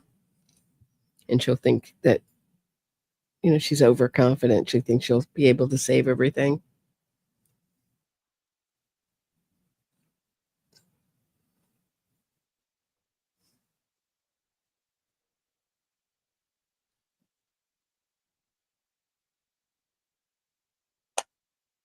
Yeah, I don't think Lucky Loughran helps their case, but they don't have much. I mean, if it's so obvious to the Free Karen Reed people say you're so wrong on this, it's so obvious. What do they have to prove their case? Not much. I mean, if this was such an obvious case of corruption and planning of evidence, they have, strangely no evidence. I remember when I was first covering this case, I get these messages like, no, I know every police officer in Massachusetts knows this. That there's that the police planted the evidence and framed the adjunct finance professor. She was a convenient outsider. She wasn't part of she's part of the academic world, not the police world. She only dated a police officer. She was the outsider for 2 years.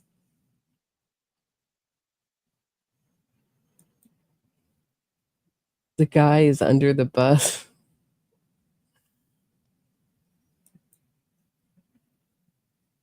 Thanks, Myrna.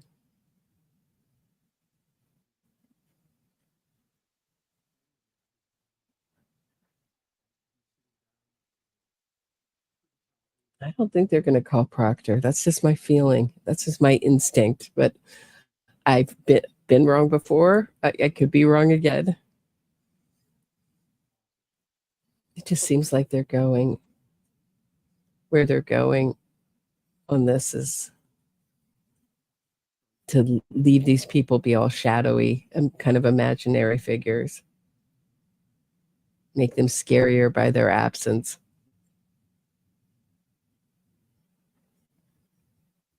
Rosie O'Donnell is in the Sex and City reboot. Oh, God. Lyle Menendez's BFF. She talks to Lyle Menendez every night. That thing. How does that having a season 3? Who is just everyone just hate watching that? Oh, here we are back again.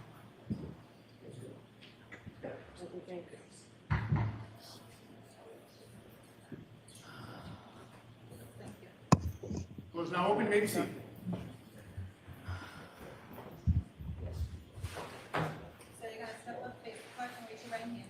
You solemnly swear the evidence you give the court in the case now and hearing the truth, the whole truth, and nothing but the truth, so help you God. Thanks. You take the stand. Thank you. You're welcome. I know this is a really good opportunity. There is in this house. We have to get just to get her. Sure. Is she right outside the door? Last time I checked. Do you mind, sir, if you can stay right there? Sure. And it'll just be a few minutes, okay? Ms. Yannetti, when do you need this witness back? Monday?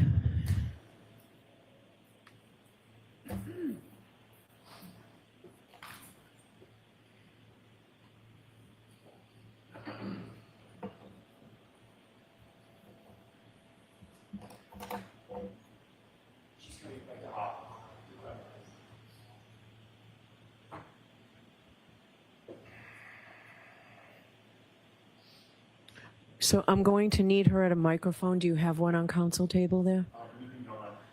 So the podium, or one of those back where Eugenia is. Thank you.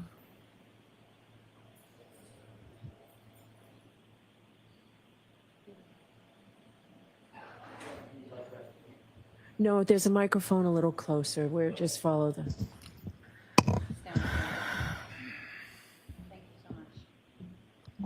Hi, good afternoon. Hello.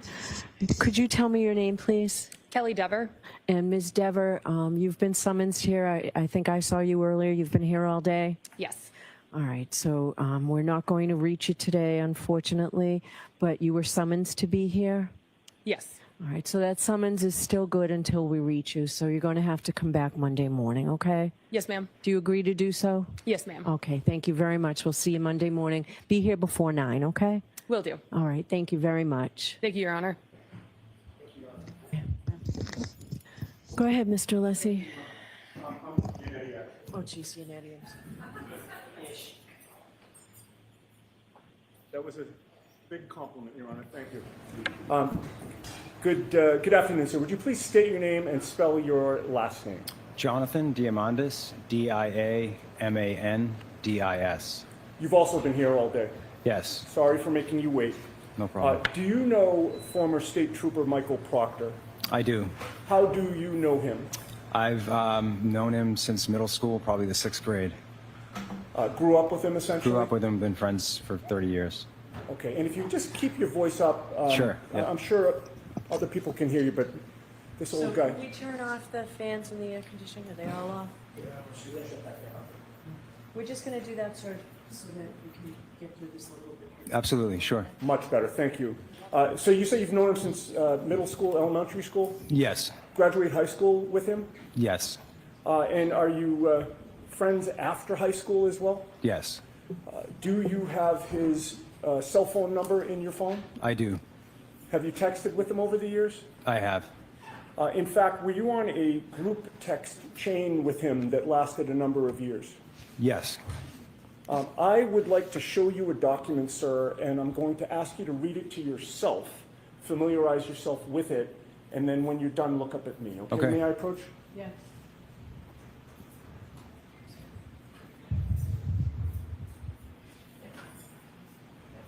Would you like this mark for identification first, Your Honor? Yes.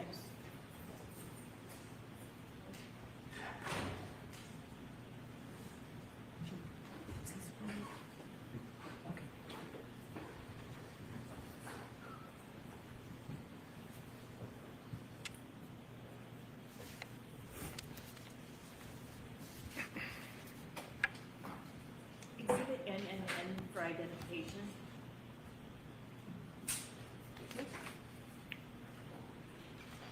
And I'll give it back to the witness. Thank you.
I think he's all set, Mr. Yannetti. Thank you, Your Honor. Sir, have you reviewed that entire document? Yes. Does that look familiar to you? Yes. What do you recognize it to be? It looks to be a text chain with a group of my friends that I grew up with. Okay. And so would all of those friends have been people that you went to high school with? Not all the same high school, but the same time. Some of us went to different schools. And you were friends during that era? Yes. And you've remained friends for how many years since then? I mean, we've been friends for 30 plus years, probably. Do you know precisely when that text chain started? I do not know when the text chain started. Months, years? Years, definitely years. And that's a portion, in other words, there's a start time and an end time to that, but the text chain started before the start time that's listed on that document? That's correct.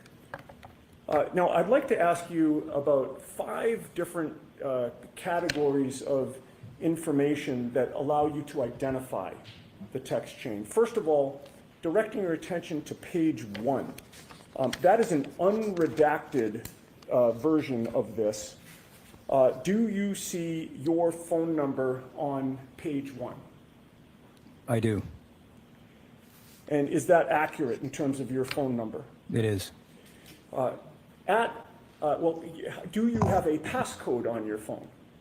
On my phone, yes, I do. All right, and have you had that for years? Yes, So as of January of 2022, you would have had a passcode to get into your phone, correct? correct.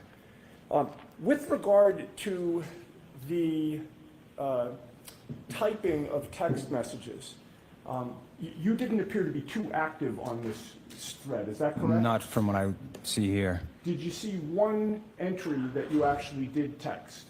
Yes, one. Okay, and I think these page numbers, they're all numbered. Could you direct us to the page where you actually chimed in?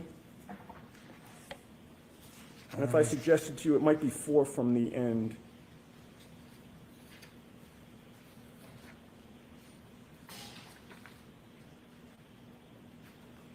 And you don't have to read the actual text, sir. I just want to... Sure, I'm just trying to locate it. Yes, I see it. Okay, and the time of that, date and time of that text as it's reflected on this document? February 2nd, 2022, 12:38 p.m. Okay. And what you I type... have a different clock. Oh, I'm sorry. It's, for the record, it's on page... What's the Oh. bottom page numbers? What are the last two digits of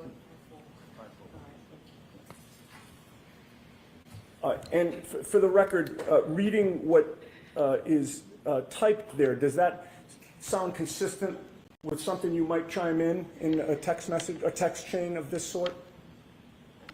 I mean, it could be. I have no memory of actually typing it, but sure, that's not something. I mean, it could have been something that I would say. Yeah. At the very last line of that text, do you mention somebody's nickname? Yes. And what nickname is that? Chip. And whom do you know as Chip? Michael Proctor. Now, going back to the first page, there are a number of other phone numbers there. Have you checked your phone prior to taking the stand today to match those phone numbers with other friends of yours? Yes. And if you could, and hopefully you remember them all, can you list by first name only your friends who are included in this text chain? Sure. So, I don't think it's necessary. yeah. So let's not, if he recognizes, I don't want to put names out. Oh, there. I don't either, Judge. That's why I was saying first names. But if that's sufficient that he recognizes... Why don't you refer to the last 2 digits in the phone? Sure. Is that acceptable, Mr. Brennan? It is. Okay. Okay. You see, I'll list the last 2 digits of the phone numbers that don't have a name associated with them, okay? Okay. If I may just have a moment? Yes.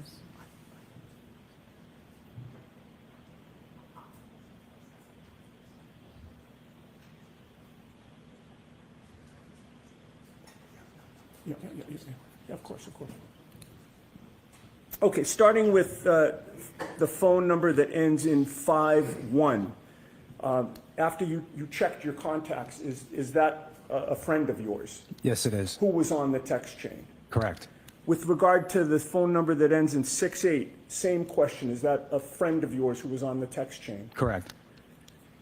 And with regard to 45, which is the next one, again, a friend of yours who was on the text chain? That's me.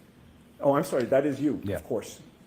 With regard to 95, is that a friend of yours who was on the text chain? Yes, it is. And with regard to 93, same question, friend of yours on the text chain? Yes. And then there are 3 numbers there, one that ends in 11, one that ends in 46, and one that ends in 82. Do you see that those particular numbers have a nickname associated with them? Yes. Those nicknames, do you recognize them as being also friends of yours who are on the text chain? I do. And then finally, there is somebody listed as local user. We'll get back to that one. Okay. With regard to the other ones that you've just identified, sir, have you texted back and forth with them on those phone numbers over the years? Yes. And also with regard to this particular text thread? Yes. All right.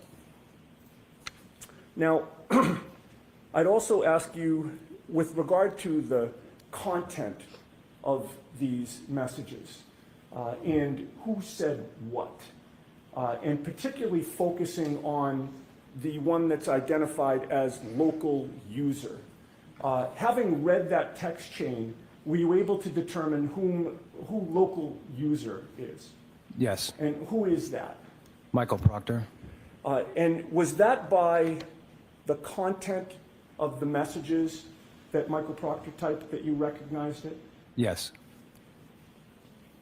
And with regard to whether this is a complete, accurate record of what it purports to be, what is your testimony in that regard? I believe this to be a record of our text chain for this period of time. Appears to be accurate and complete. It does. If I may have a moment, Your Honor. Okay.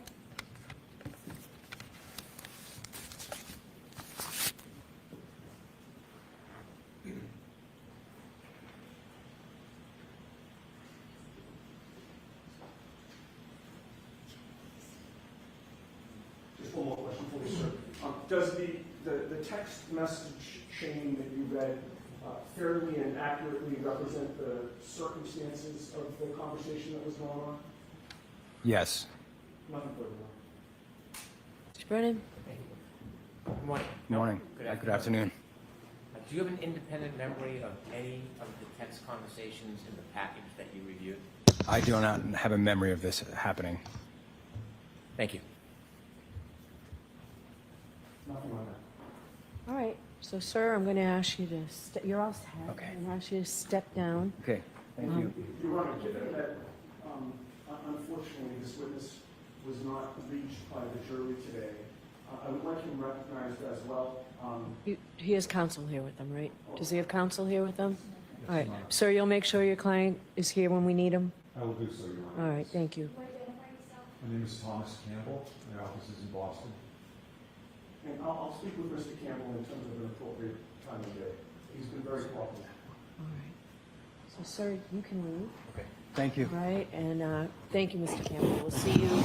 We'll let you know when we need you back. It's probably going to be Monday first thing. Understood. Thank you. Sir, watch your step coming down.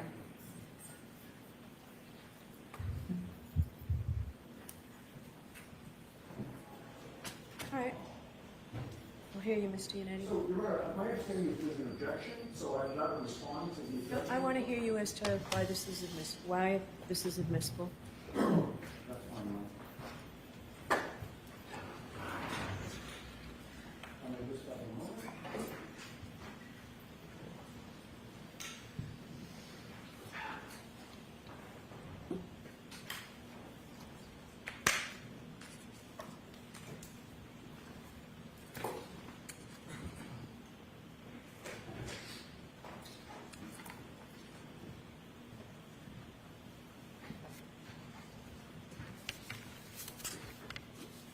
So, Your Honor, with regard, I assume we're just dealing with authenticity at this point? No, we're dealing with both. You're the proponent of the testimony, so let's deal with both. Okay, all right. So, regarding authenticity, Your Honor, there are several ways that are either independent or connected with each other by which, or through which, a party can authenticate text messages.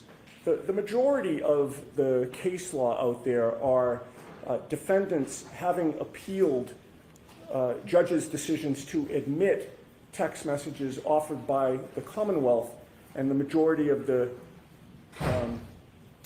case law that exists affirm judges' allowance of text messages into evidence. The Commonwealth filed a memorandum in opposition to these text messages being admitted, and not one of the cases cited by the Commonwealth apply here or are appropriate. The case of Commonwealth versus Purdy, in that case, the Commonwealth introduced text messages from computers seized at a massage parlor. The defendant objected that there was no evidence that he had authored any of the these actually were emails, not text messages. Any of the emails that were admitted into evidence, nobody saw him do it, nobody saw him type it, and nobody discussed any of the emails with him. But the SJC cited a long-standing rule, including Rule of Evidence 901B1, evidence may be authenticated by direct or circumstantial evidence. And the circumstantial evidence is essentially what we covered here in court today: the appearance of the electronic communications, the content, the substance, internal patterns, or other distinctive characteristics. Commonwealth versus Welch was a murder case where a boyfriend killed his girlfriend, was charged with killing his girlfriend, was convicted. The Commonwealth sought to introduce text messages between them, and various text messages from the victim's cell phone were admitted into evidence because, for one reason, they referenced the defendant's distinctive nickname. And in this case, we have a text chain with 3 nicknames, all of whom the witness recognized as being his friends. We have more to authenticate this text chain than in any case I have seen, and also more than in any case the Commonwealth has cited. In this case, we have an identification of every phone number pursuant to the last 2 digits. We have an identification of Michael Proctor's message relating to the contents. We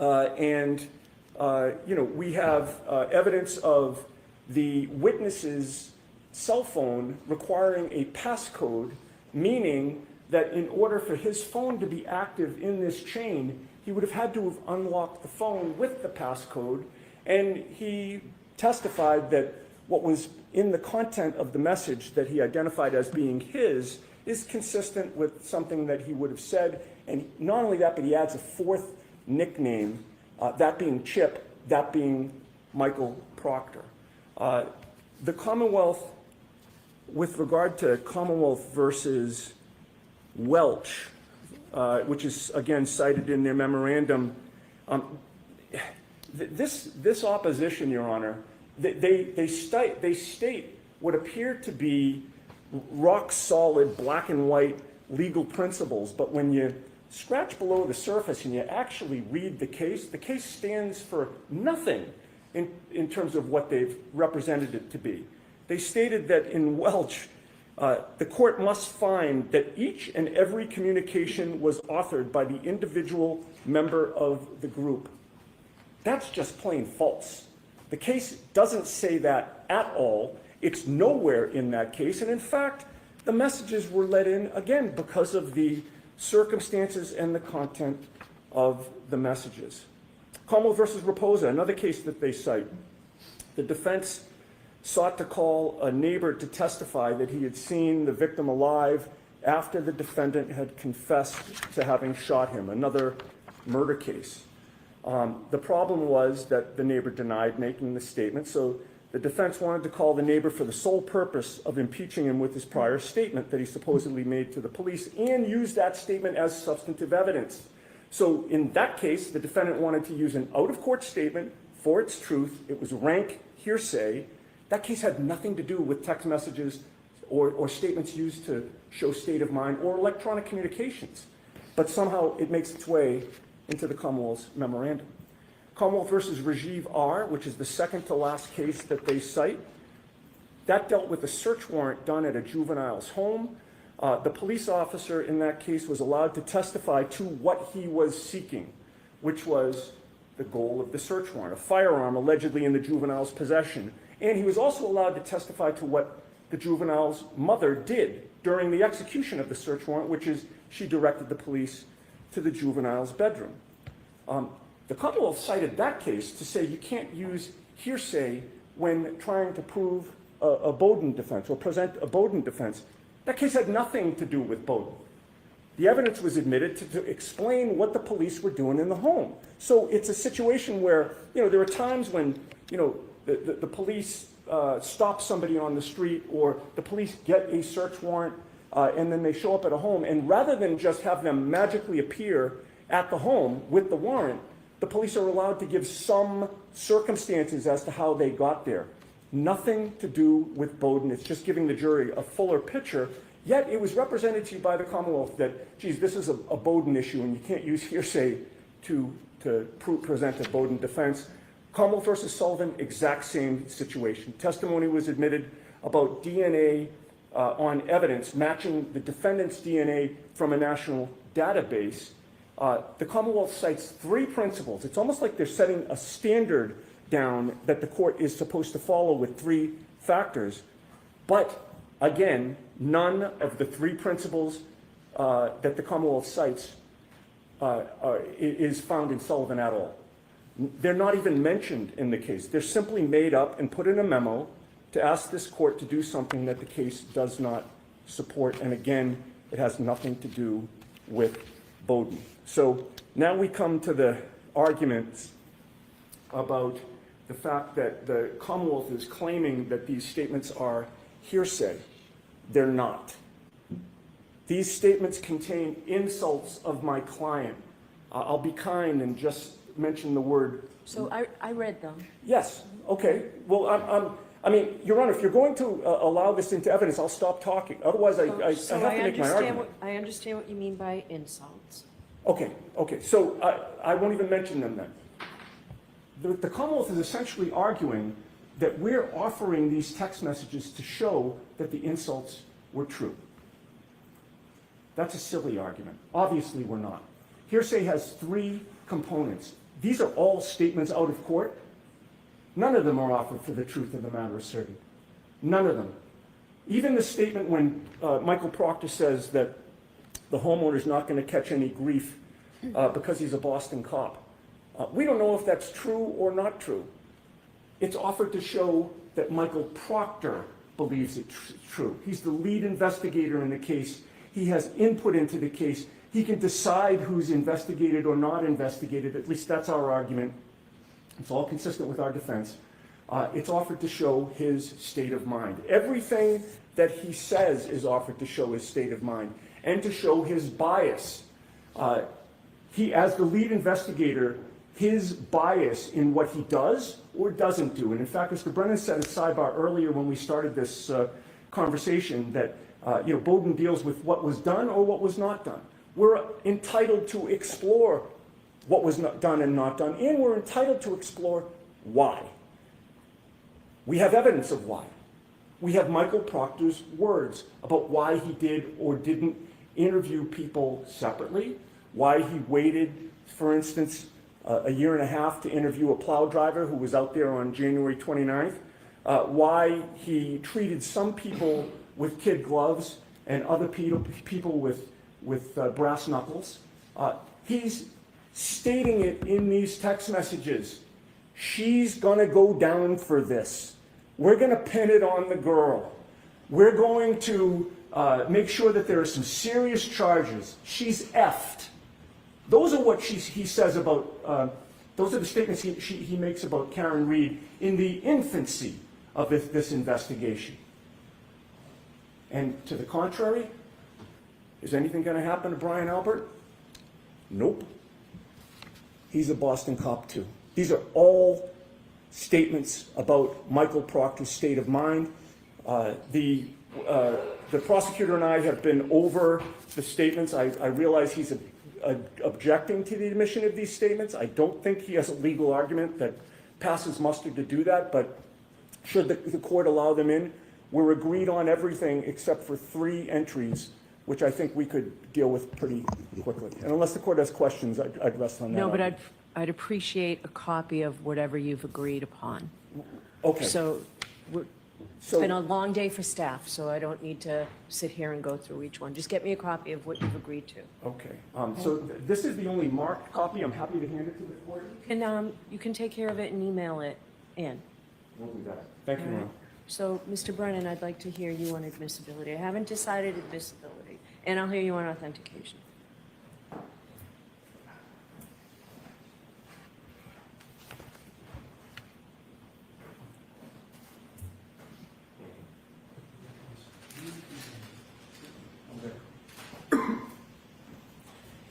On the first issue of authenticity,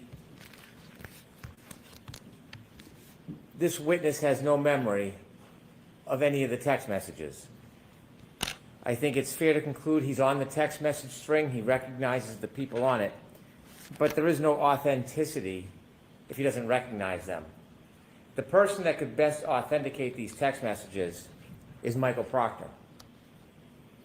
This witness does nothing as far as identifying the individual text messages and whether they're reliable, whether there's been any additions, deletions, whether in sum and substance this is part of the conversation. Notably, I think, according to the questioning by Attorney Yannetti, he's made one comment at the end of the string that really has nothing whatsoever to do with the text messages that are at issue. So authenticity, I don't believe this witness reaches that conclusion for them. Regarding admissibility, I do not dispute that in the right context, these text messages are admissible.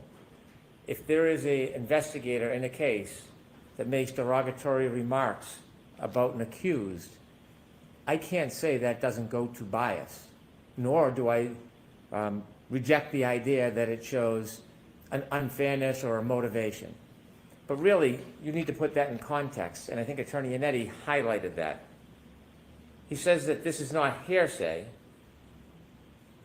it's how he thought, or whether it affected a particular part of the investigation. It may have, it may not have. Even if he denies that it affected his investigation, it's still an appropriate question to ask just because that type of negative commentary, inappropriate commentary was made. But to explore the state of mind and put it in context, you need to ask the person that you're accusing of having the bias. Because perhaps it did affect the bias. Perhaps the person was very biased and made decisions based on that animus. Or perhaps the person made negative comments but had nothing whatsoever to do with the investigation. It is surmised to say because these comments were made, a witness was not investigated, or there was some other amorphous, undefined ill that happened. That's the whole reason why the witness who made the comments should be confronted with the comments they made so the jury can fairly assess, is this relevant, is it material, and what is the value of it? I am not opposed to the admission of bias against a witness, especially a police officer, but it should be against that witness because they need to have the opportunity to admit, deny, define, accept, and explain.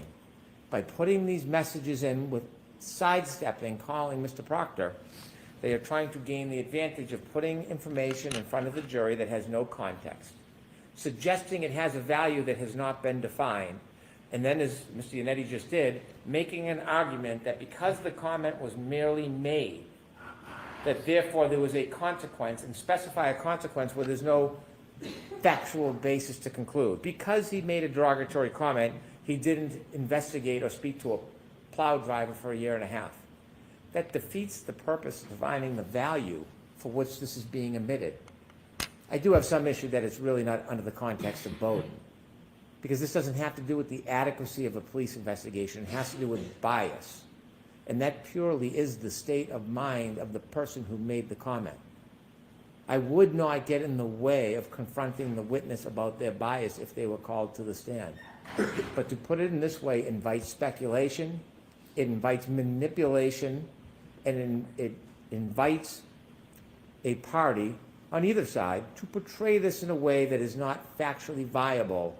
It will be distracting, confusing for the jury, and it could be unfair for either side because it will lead to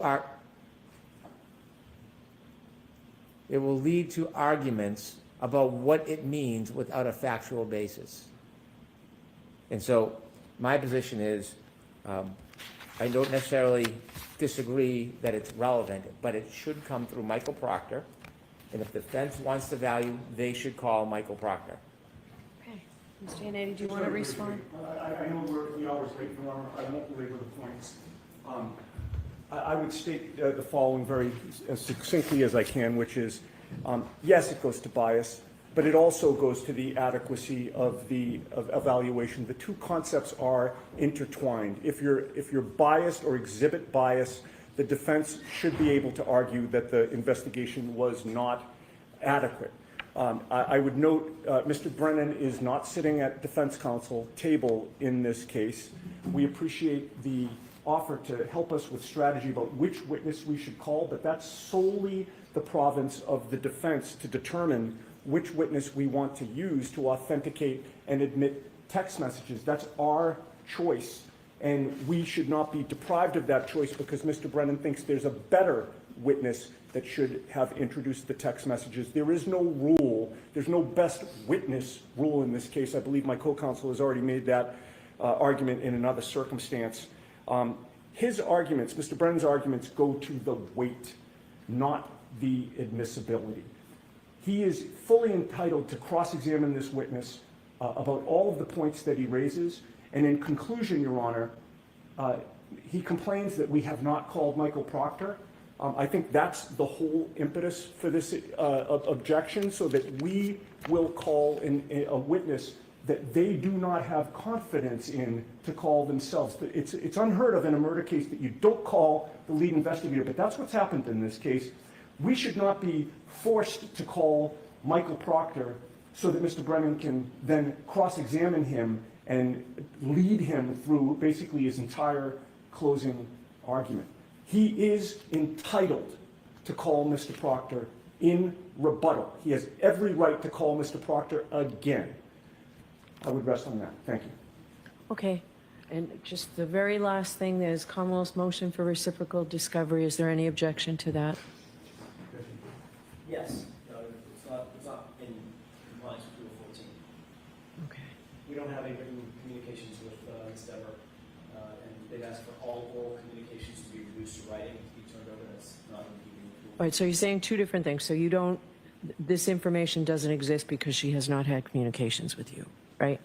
Written communications do not exist. I'm not saying two different things. Written communications do not exist. They also ask secondarily for all oral communications to be reduced to writing. We have no obligation to do that. We have no intention. All right, so I'll get a decision out on that before 4:30, and I'm going to do a little more research on the text messages. Want to be heard, Mr. Brennan? I thought you were standing up, Your Honor. No. Oh, no, okay. All right, I'll see everybody Monday morning. Thank you. Rise for the court, please.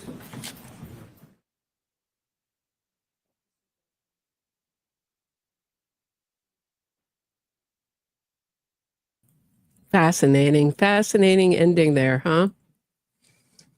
I'll be talking about this at 6 tonight, but this is what I've been saying. I don't think they want to call Proctor. There's Hank calling their bluff. You call Proctor, and then for Yannetti to misstate his argument and say, well, Hank really is giving us advice on how to try our case. He's saying, look, legally, my argument is you don't know what a person means. And they have used this. Oh, God, hold on one second. I have a cat emergency. My cat needs to get out. Hold on one second. I'll be right back. Don't go anywhere. Don't go anywhere. That was such a good moment I want to talk about.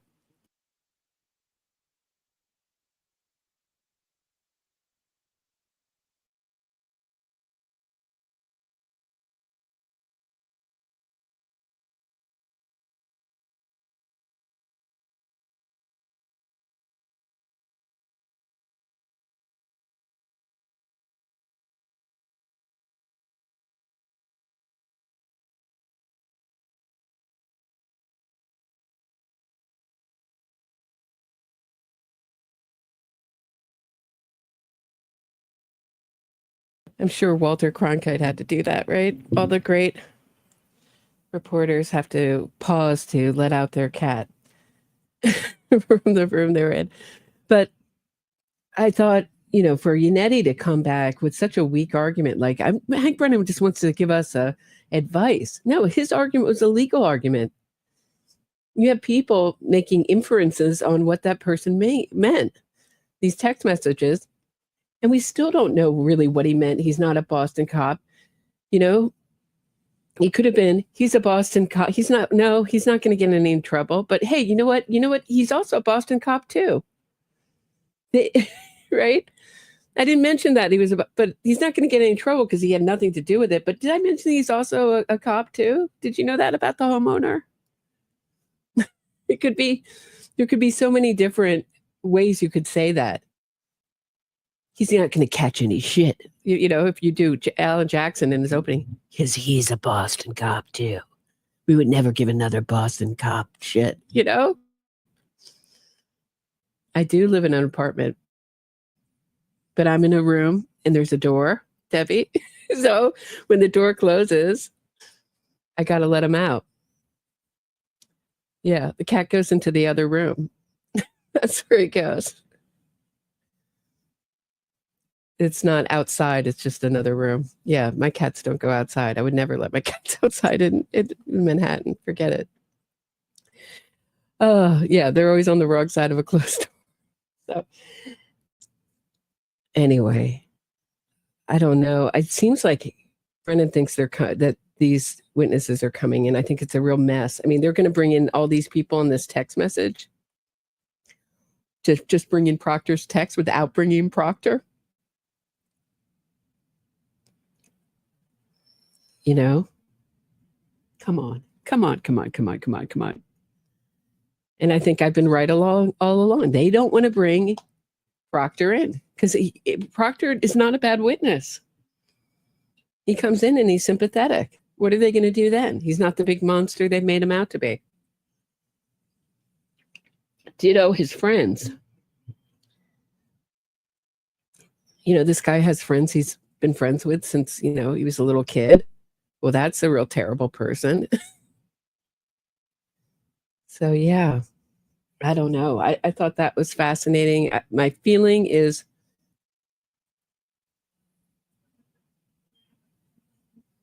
Bev lives in, Judge Cannoni lives in terror, let's put it that way, of having her case overturned, and she's an innocence fraudster. She wants to help out the defense as much as she can. I think it's coming in. I think Hank knows it's coming in. His argument was very kind of weak. It seemed resigned to know that it's coming in this stupid way, whatever he does. That was my take on it. What was your take? Right. They're hoping one juror gets offended by, I loved when they said it's not for the for the truth of the matter. I'm sorry, she is a whack job. We're not bringing up these texts to say that our client is a whack job, although we all know it's true.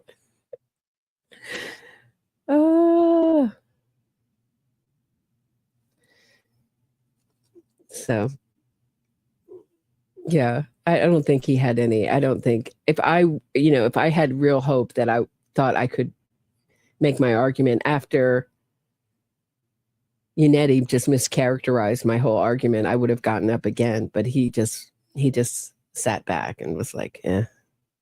He doesn't care. He's like, bring Proctor in, bring these guys in. Hank Brennan he's getting a lot of confidence. He's like, bring it all in. I'll deal with it all.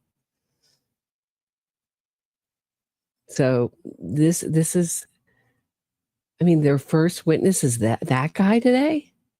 That's the first witness they want to bring in. This is their more robust case? Seriously? My girlfriend might be right. They might not be bringing in Marie Russell. They might not be bringing in Lucky Loughran. They might not be bringing in any of the witnesses they brought in last time. I mean, was this guy in lieu of Arca? The other, I mean, Daniel Wolf and Rentschler? Are they not bringing them in either? They're really up a creek without a paddle, if that's true. Right. I know. I happen to, yeah, I don't know. You know where I stand on Proctor. It was not professional to be talking about your case on a group chat. The words were not professional. But if I killed someone, a police officer, in this manner, I would expect police officers to talk about me in this way.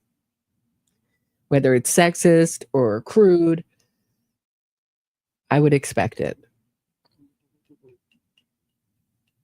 I would expect tempers to flare. You know, our police officers are really treated like, you know, I think pretty terribly right now by our media, by their own departments, thrown under the bus by, there's, and really villainized by people who would never have the courage to do that kind of job. That's how I feel.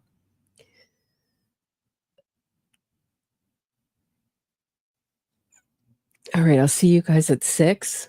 Hope to see you guys at 6. Let's talk more about this. I hope to watch it again and maybe watch some highlights of the star witness of is that the star witness or the first witness of the defense? I don't know if that was their star witness. Karen Reed seemed to be beaming.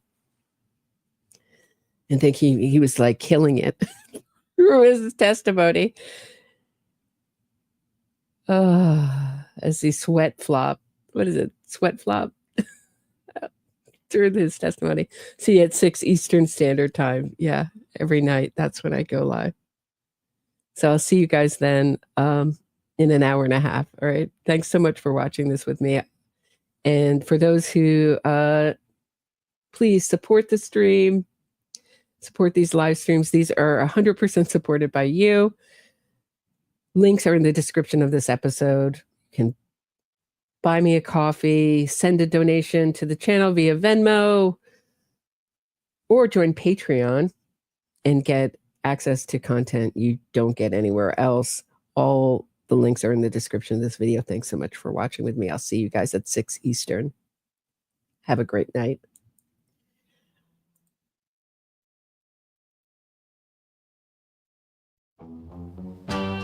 I hit my boyfriend with my car. It wasn't an accident, but with lying lawyers I'll go far. Lying lawyers and witness harassment, I'll avoid prison. It was snowing. I pushed the pedal down, hit him hard. Now the legal system a clown. Innocence fraud campaign to save my skin. Making money, truth is my second victim. Carry, gin, like John, you were my mark. My innocence fraud campaign is my biggest hit yet. I hit my boyfriend with my car. It wasn't an accident, but with lying lawyers I'll go far. Lying lawyers and witness harassment, I'll avoid prison. It was snowing.